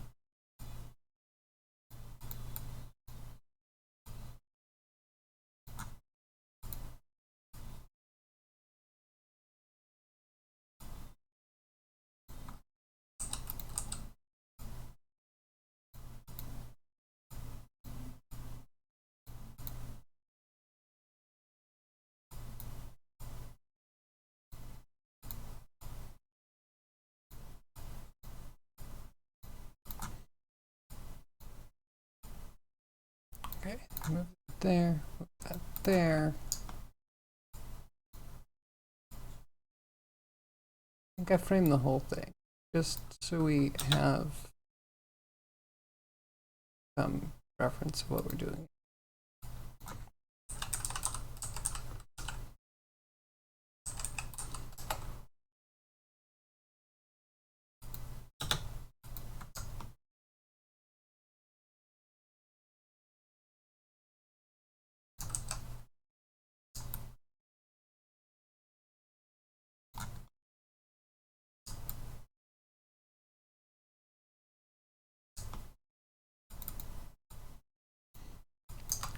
For this,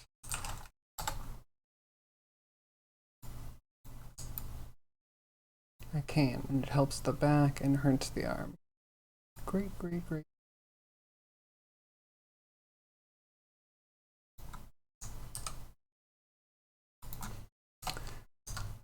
Non-uniform blur. Where are you?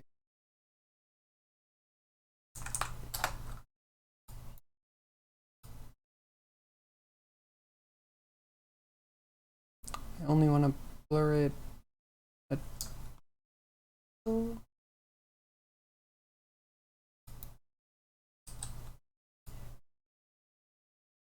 this high contrast range.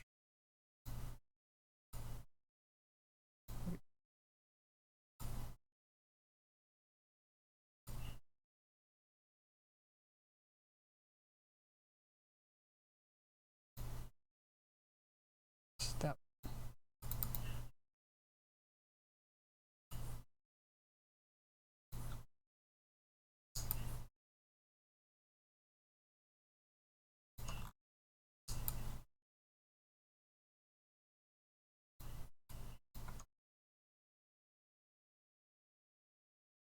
Wonderful. Why are there no forests? Oh wait, there is one forest. Find it.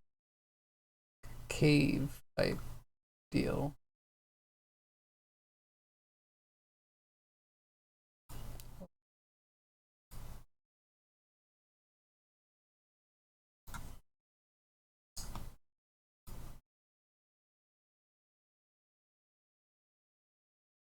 That front is a bit aggressive. I might take out a little bit of the front.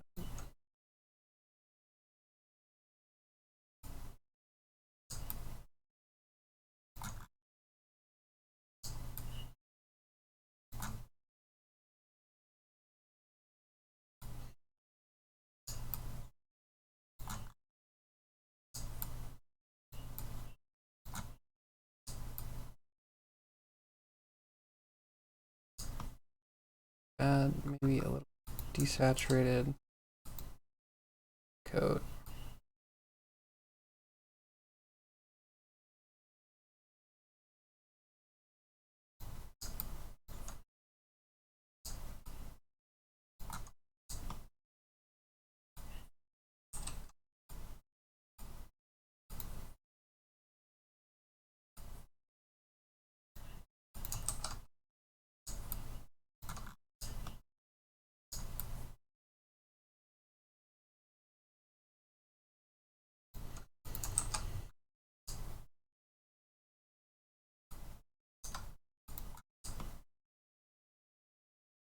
Make the hooves shiny.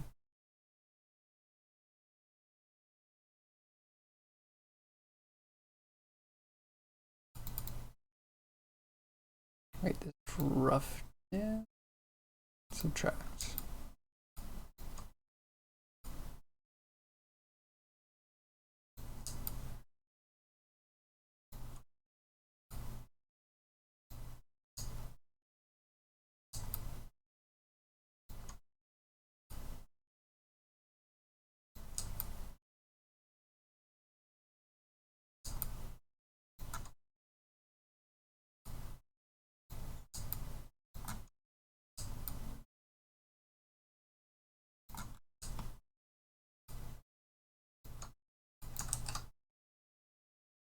I think it's getting kind of okay.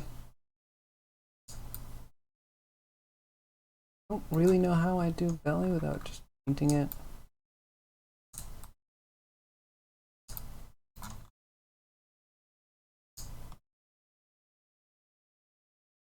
Also, everything for the forearm I want to be a little bit less bad.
Why are the feet not going pale?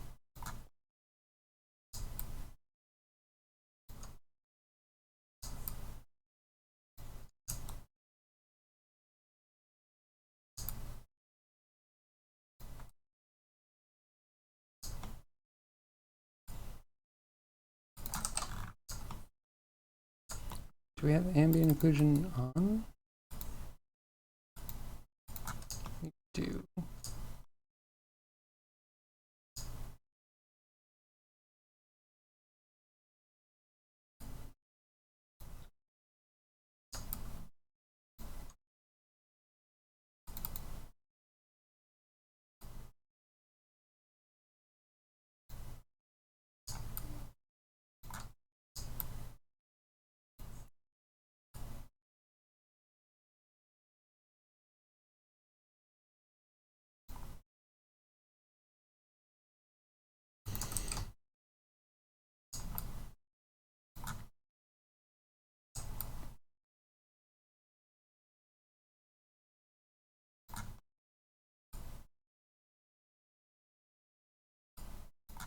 Okay.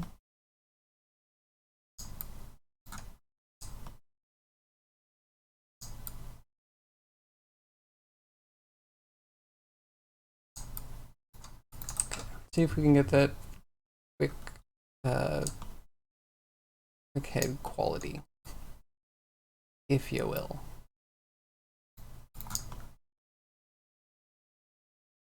First, we need to get a mask for the head.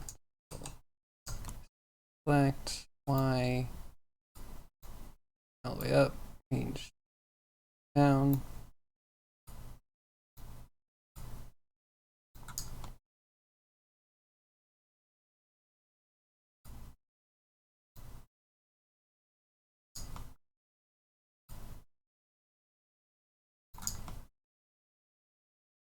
That we need occlusion.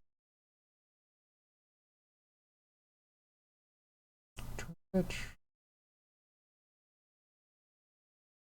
This one's oh.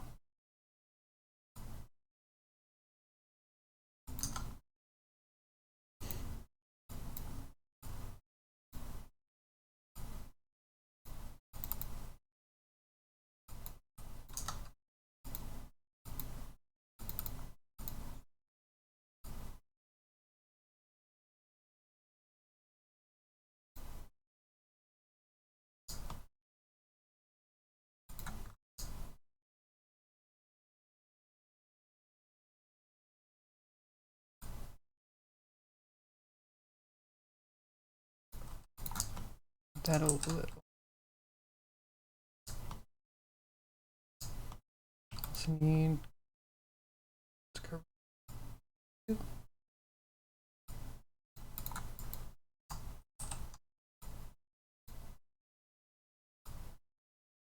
Alright, we put her in.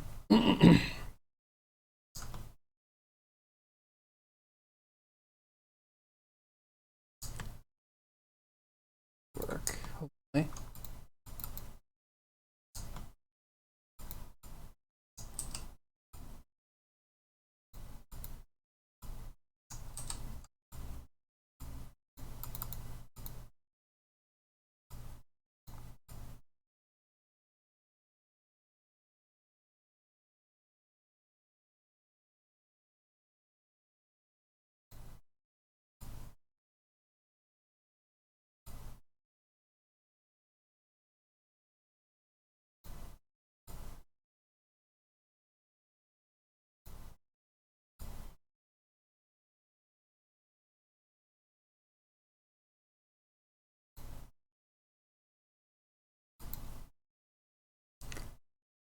Yeah, we're gonna start with that. I'm gonna mask some stuff.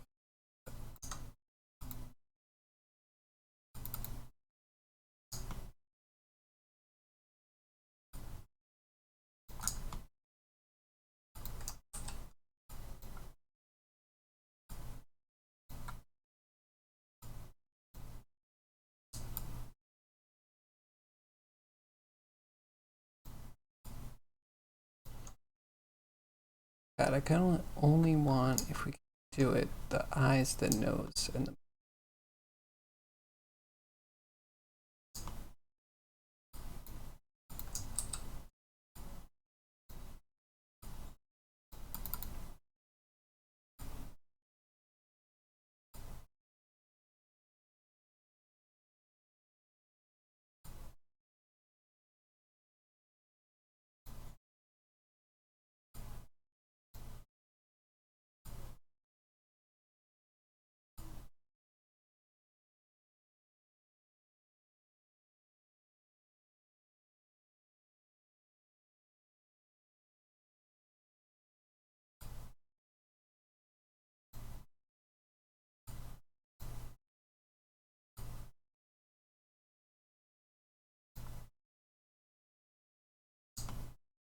Pretty strong.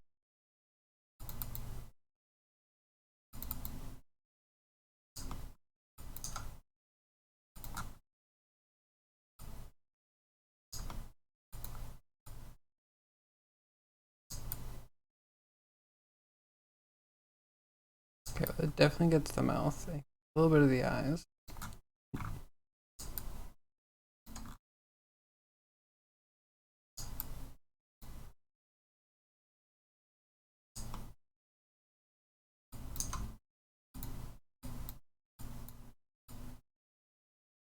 That we put in there.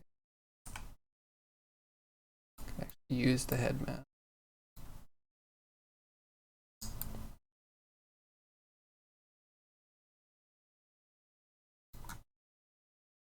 Okay, we could do another one for front to back, I guess.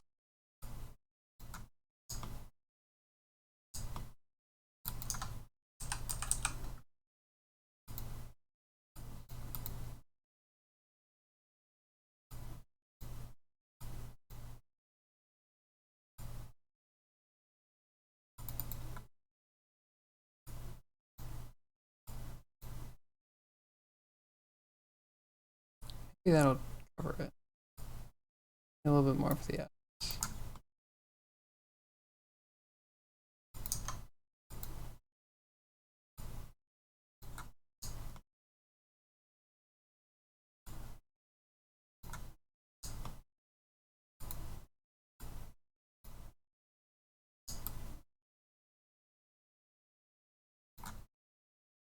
Okay, how do we get the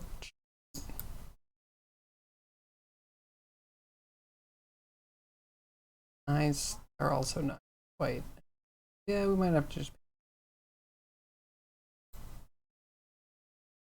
Alright, yeah, do it real quick. All of this, at least slightly unnecessary.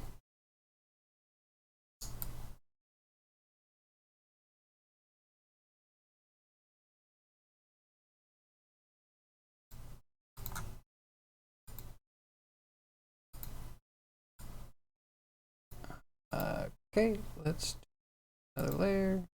Layer will be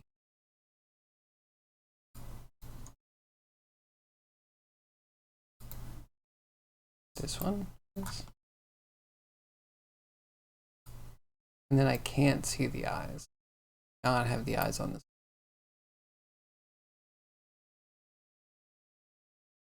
Okay, this is where Mudbox kind of wins because it'll give you the full set of subdivs. Paint on the highest and would put stuff on the lowest. Instead of me just like guessing.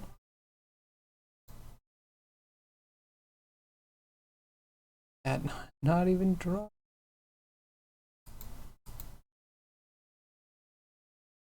Oh, I'm on eraser. Makes sense.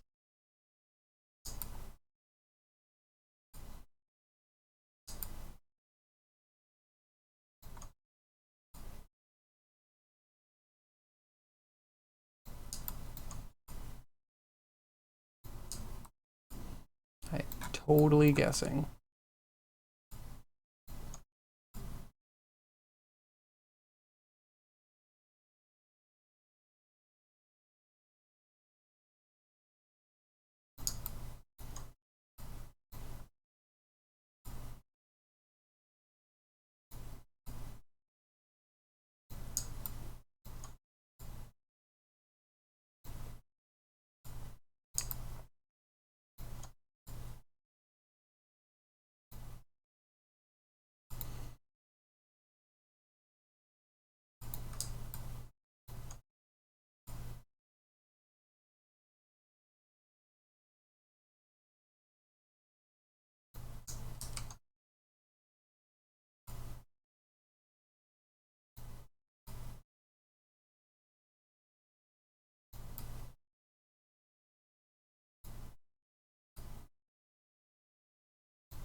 So let me make sure I get the lips.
Okay.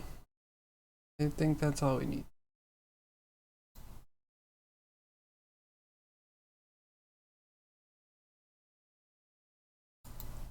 Prop that hopefully gonna sort it properly.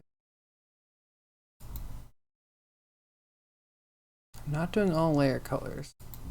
You'd hope that it would be good. Not combined with everything. Hopefully now that I turn it off it won't, but last time came through exactly as this looked. Not what I was expecting.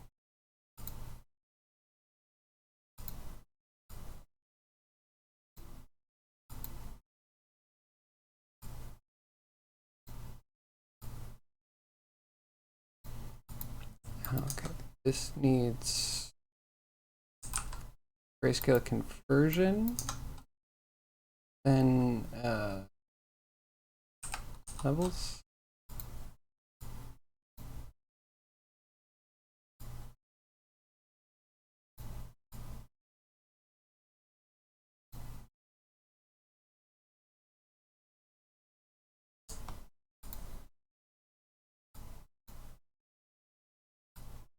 Oh,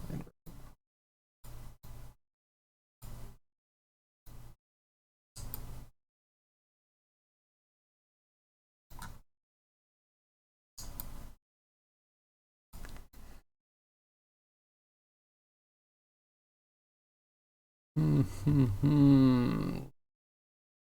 close. I guessed and I was close, but I'm not there and it's cursed.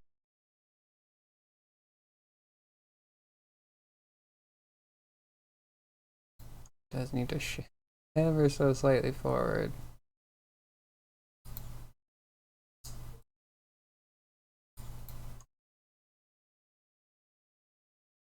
I can duplicate a layer. So drop this and 2, we'll just make it a little.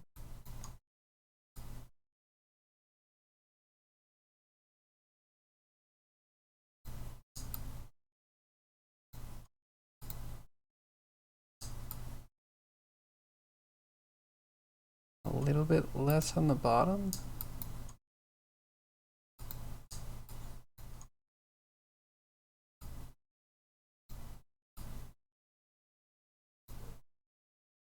Hey Rhinoceros, what's up? How are you today? What are you working on?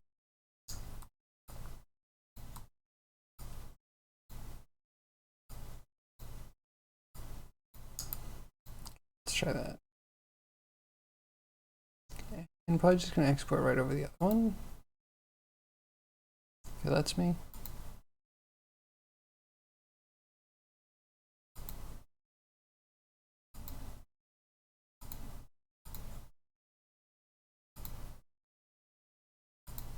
Place it here. Date. Updated.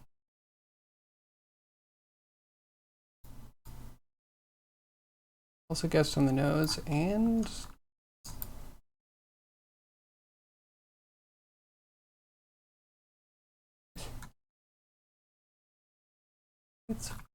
maybe I can import some textures.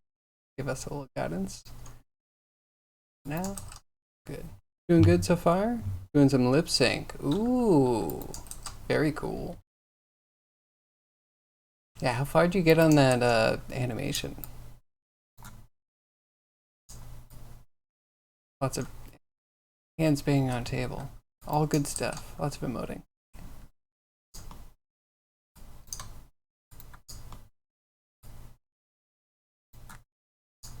Now the mouthy bit. Shiny one.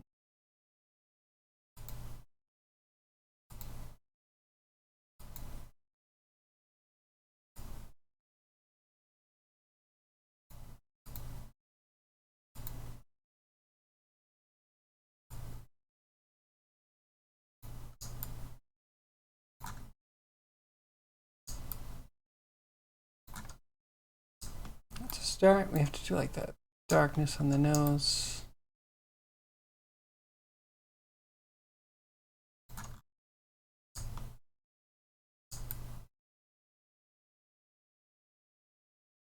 We should probably import these at some point.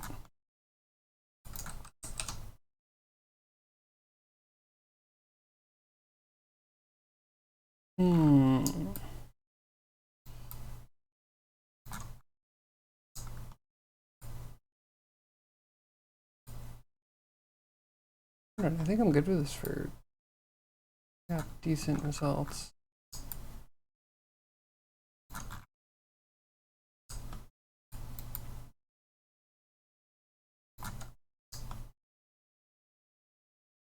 Where are hooves? Aren't those shiny?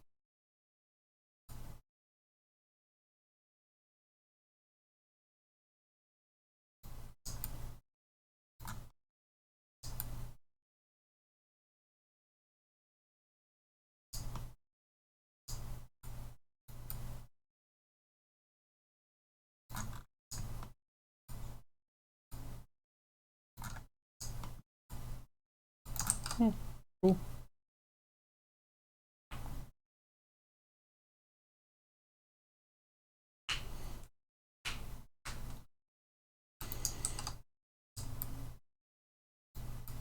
And there's a chance we'll be animating this by the end of the week. Like tomorrow, if we could finish up the textures and also get a rig in it. It's a biped, so the rig should be a lot easier than what we have been dealing with. And then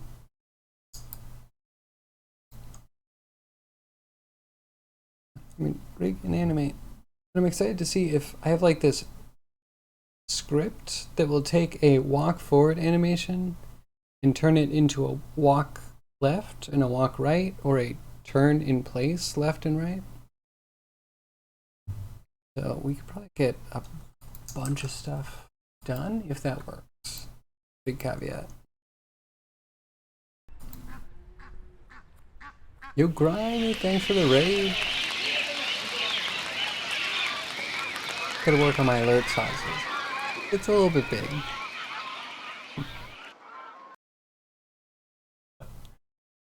Hey Raiders. Hey Grimy. How was your stream? Alert too small? Absolutely. You can make it maybe 20% bigger.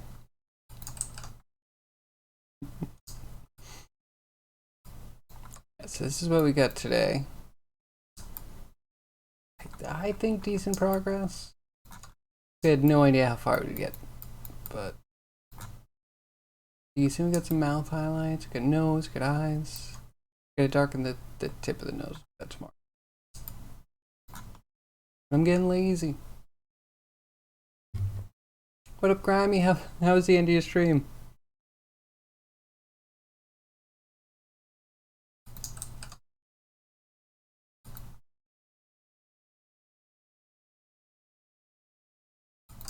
Man, all those editor scripts. Editor scripts they're good. They're good. They're just also a way to get into a rabbit hole.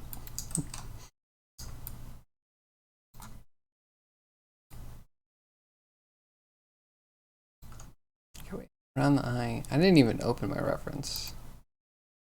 What a slacker I am. This is me sleeping. Who knows how long this stream's gonna go?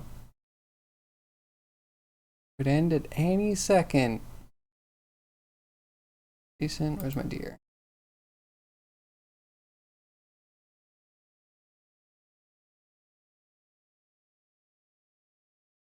Mm-hmm.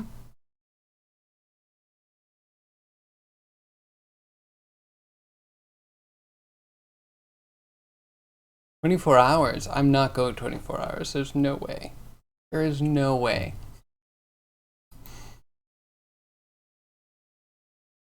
And I don't know what it would even take for someone to goad me into a 24-hour stream. It would have to be the largest dono I could ever imagine. With a request, with a formal request. It's kind of like some eye stuff. Give us some eye stuff. 24,000? Yes. For $24,000, I will absolutely do a 24-hour stream. I should put that somewhere just in case we get any like oil barons that are looking to chill some money out. I'll take it. What do you want me to make? Hold up, plot twist. Oh no. 24,000 pesos. How much is that?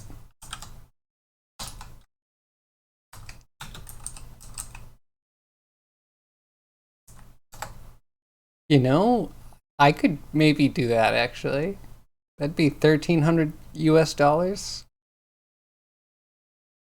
24-hour stream. I could do that for $1,300, right?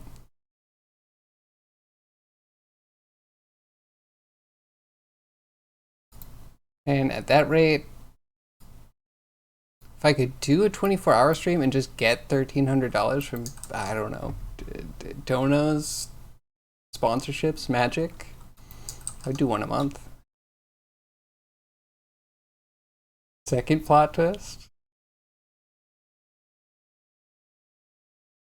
Take that for 24 hours, easy crash, right? What's up, Jesus? How are you doing? Wait, what is the second plot twist?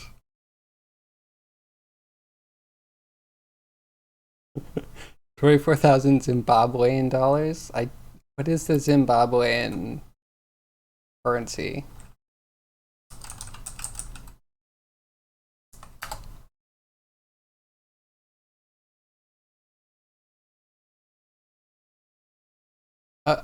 Um, yes. It's stronger than the US dollar? Am I reading that right?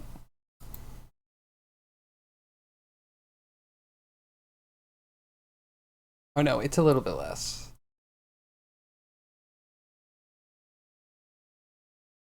Yeah, maybe.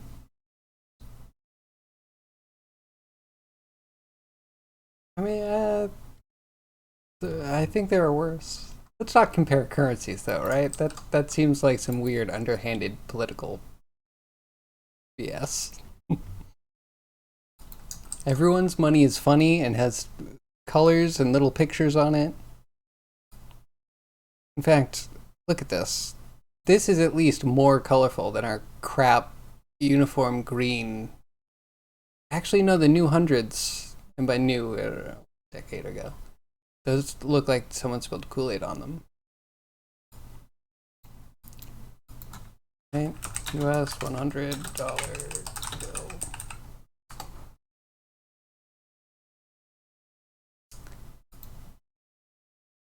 I liked the old one. I like the old one. The new one's a little. Google, come on. It doesn't want me to see images of $100 bills. It's too dangerous. What will I do with it? Clearly, I'll print it out. Oh, there we go, finally. Look at this funny money. Someone spilled Kool-Aid all over it.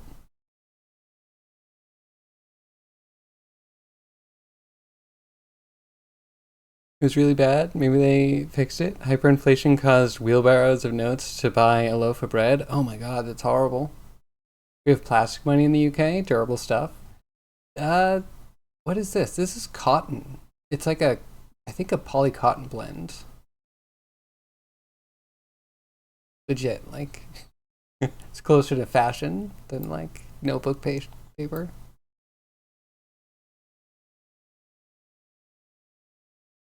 No hate on Zim, it's beautiful, right? Frank. I mean, yeah, I don't know. So okay, you know what's cool? That you cannot print this image.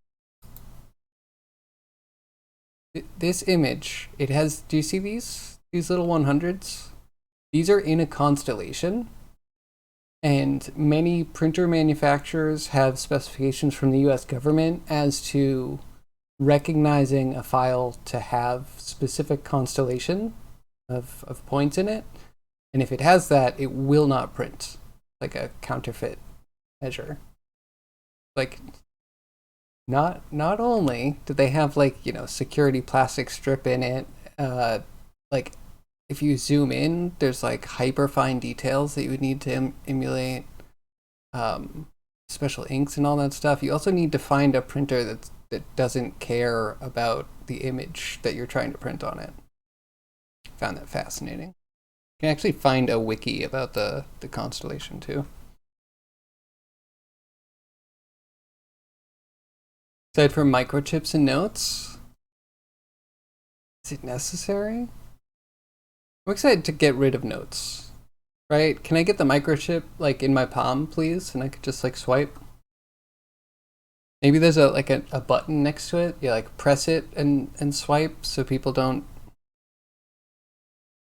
It'd be some security measure. I'm sure much smarter people than me would be working on this.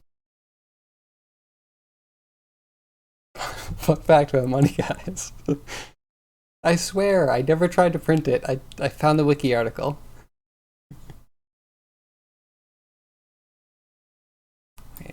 If I no print constellation on dollar bill. The Urion constellation.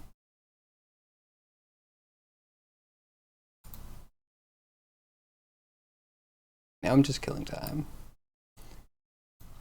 Okay, so the Urion constellation. They have it on the Euro banknote. And experimenting with Xerox.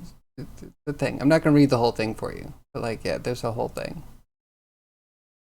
And there's the constellation bits. And here's all the dollars that actually have it in them. Even the peso.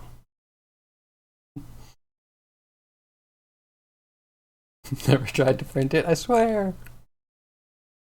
Wasn't thinking that at all, no cap. You really wasn't. But now though, right? See, I feel like we've hit a point, right, where like, yeah, okay, counterfeiting money's bad for lots of reasons. But they've created enough of a bar that like, isn't it a cool challenge to try and source the right inks and get the right like paper stock? Again, cotton blend paper stock.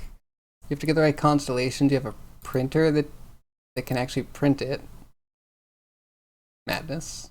And you need someone to actually forge the note because you need it to be at the right resolution with all the marks. It's too much work. It's like way too much work to counterfeit. They did a good job. Anyway, I'm killing time. Probably wrap up soon. Probably very soon.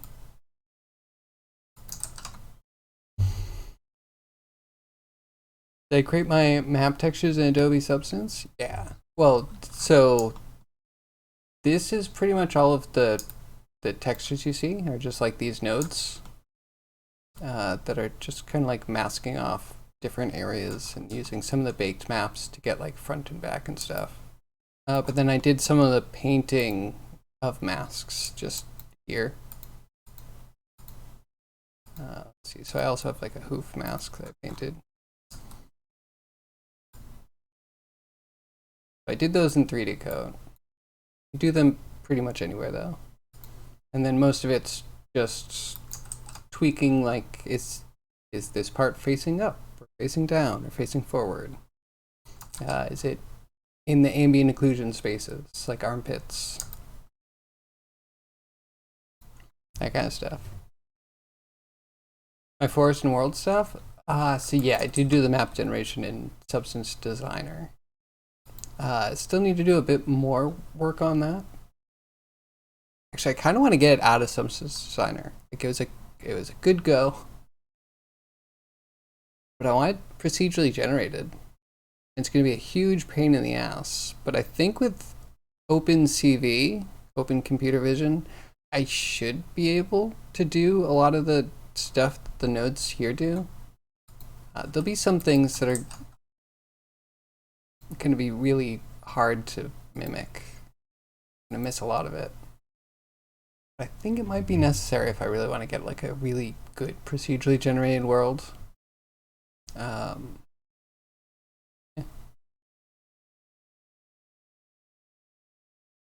Pick my brain on that custom shader thing. Oh yeah, so I did the shader. Yeah, let's procrastinate more. So we have the shader for the instanced stuff on the worlds.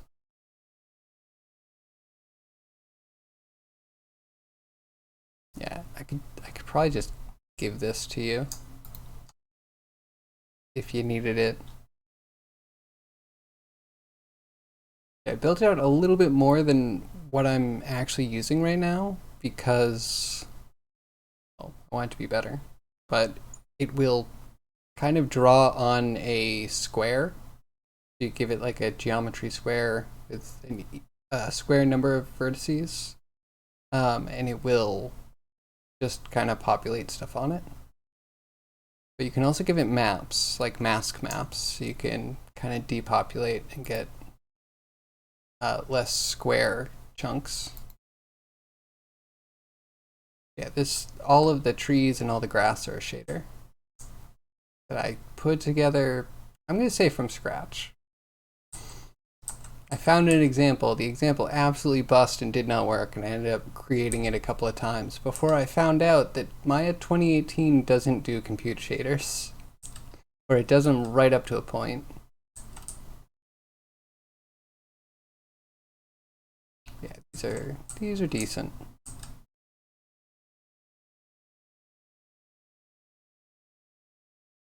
You want to impose just a general push in the right direction? Sure.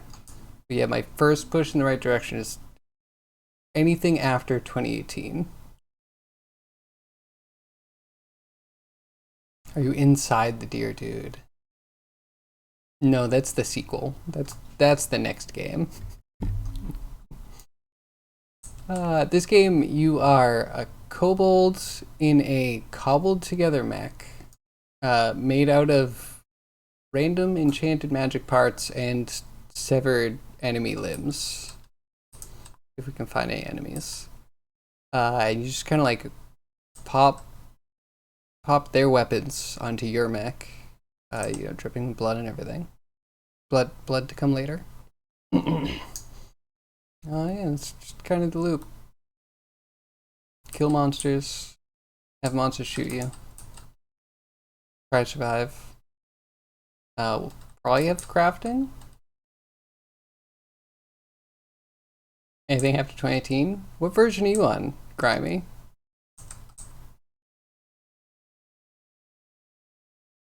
Mice are dangerous.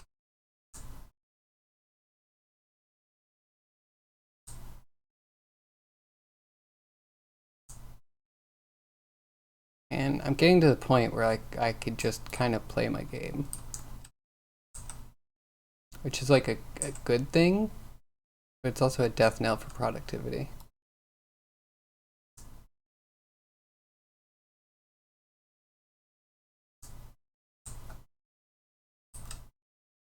Cool. I think they all dropped something.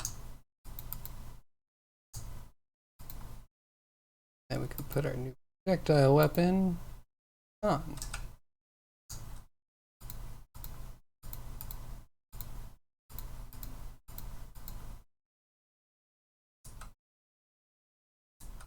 Now we have another reticle because every weapon gets its own reticle. 2024, your thing just updated? Bruh, that must take so much space. Every Unity install is like at least a few gigs. Oh, but yeah, I was thinking about 2024. They just got in 6-point lighting, which I keep talking about, and I will keep talking about. EmberGen is an amazing program. I'm going to pick it up soon. We'll do it on stream. But it is capable of 6-point lighting for all of its simulation stuff. EmberGen, and then up 6-point lighting. Everyone should know.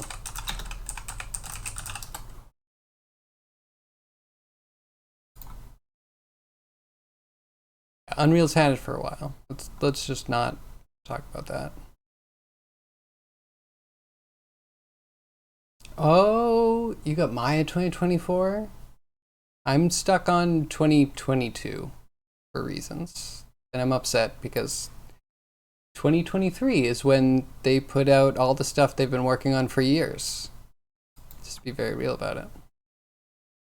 Okay, so you can have like I had a better one yesterday, the other day.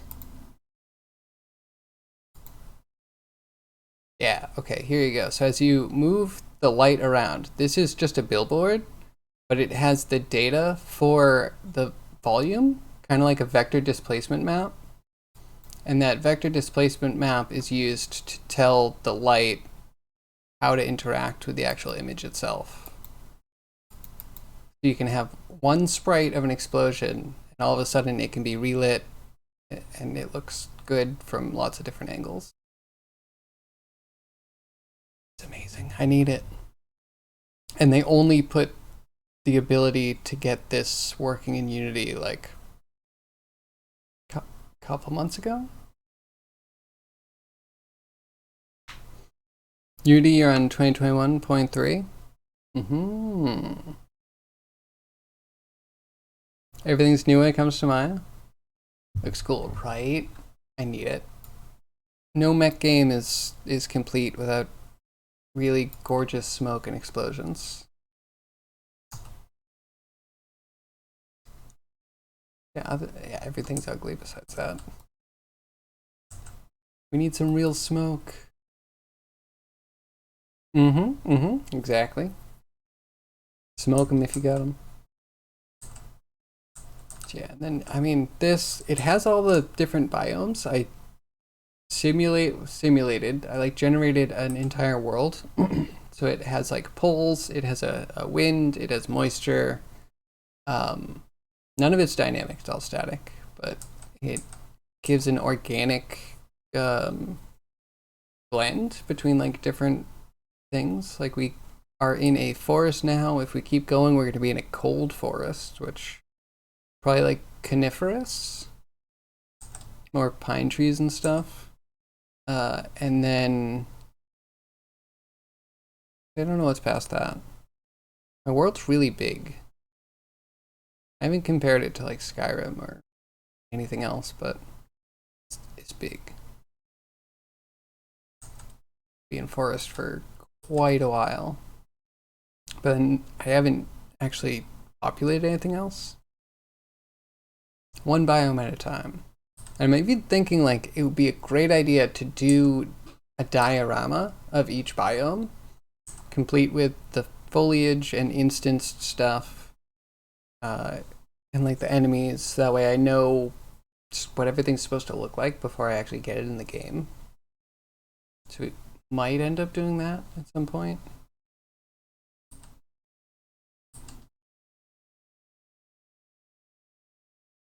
Not that that's easy. Because then you even have like steepness. If things are too steep, I want to start throwing rocks on there. We have like some flags. I don't know if they work great yet for like if you're underwater or not. So that way we can have like aquatic enemies spawn. Hopefully we can do seaweed spawning. For like rivers too, not just like the ocean biome should have it. I'm giving you Xenoblade Chronicle X vibes. Hey, that sounds good. 20 hours and you still don't have access to a mech? Oh man, that you hate that game? Well, you know what? You start out with a mech here. I don't. You can leave the mech, but I don't know if that's going to be like a real feature of the game. But just closer to a possibility. You didn't technically need to leave the mech to be able to go into a new mech.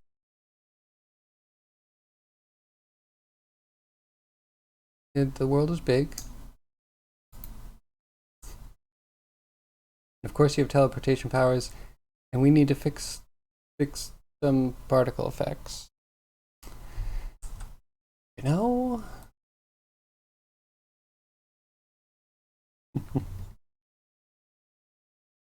Start out with a mech? Absolutely. Just for you, Grimy. You might start out and pick what type of mech. You might have like a big slow, a medium, and a small fast. Just because, yeah, MechWarrior has like light, medium, heavy, and assault, and they all feel very different based on like how many guns they can carry, how fast they move.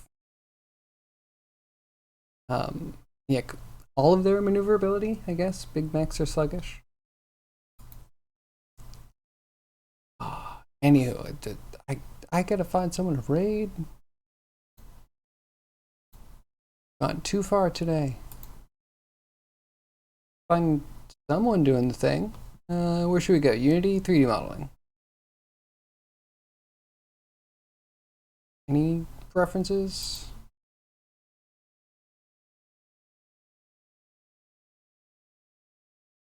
Okay, there's someone else doing a deer. We're not going there. No one suggests that. I'm not competing. I'm not comparing myself with anybody else.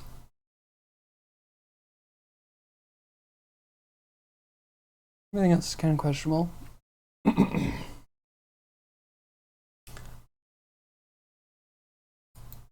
maybe we check out the Unity. Oh, Revere's on.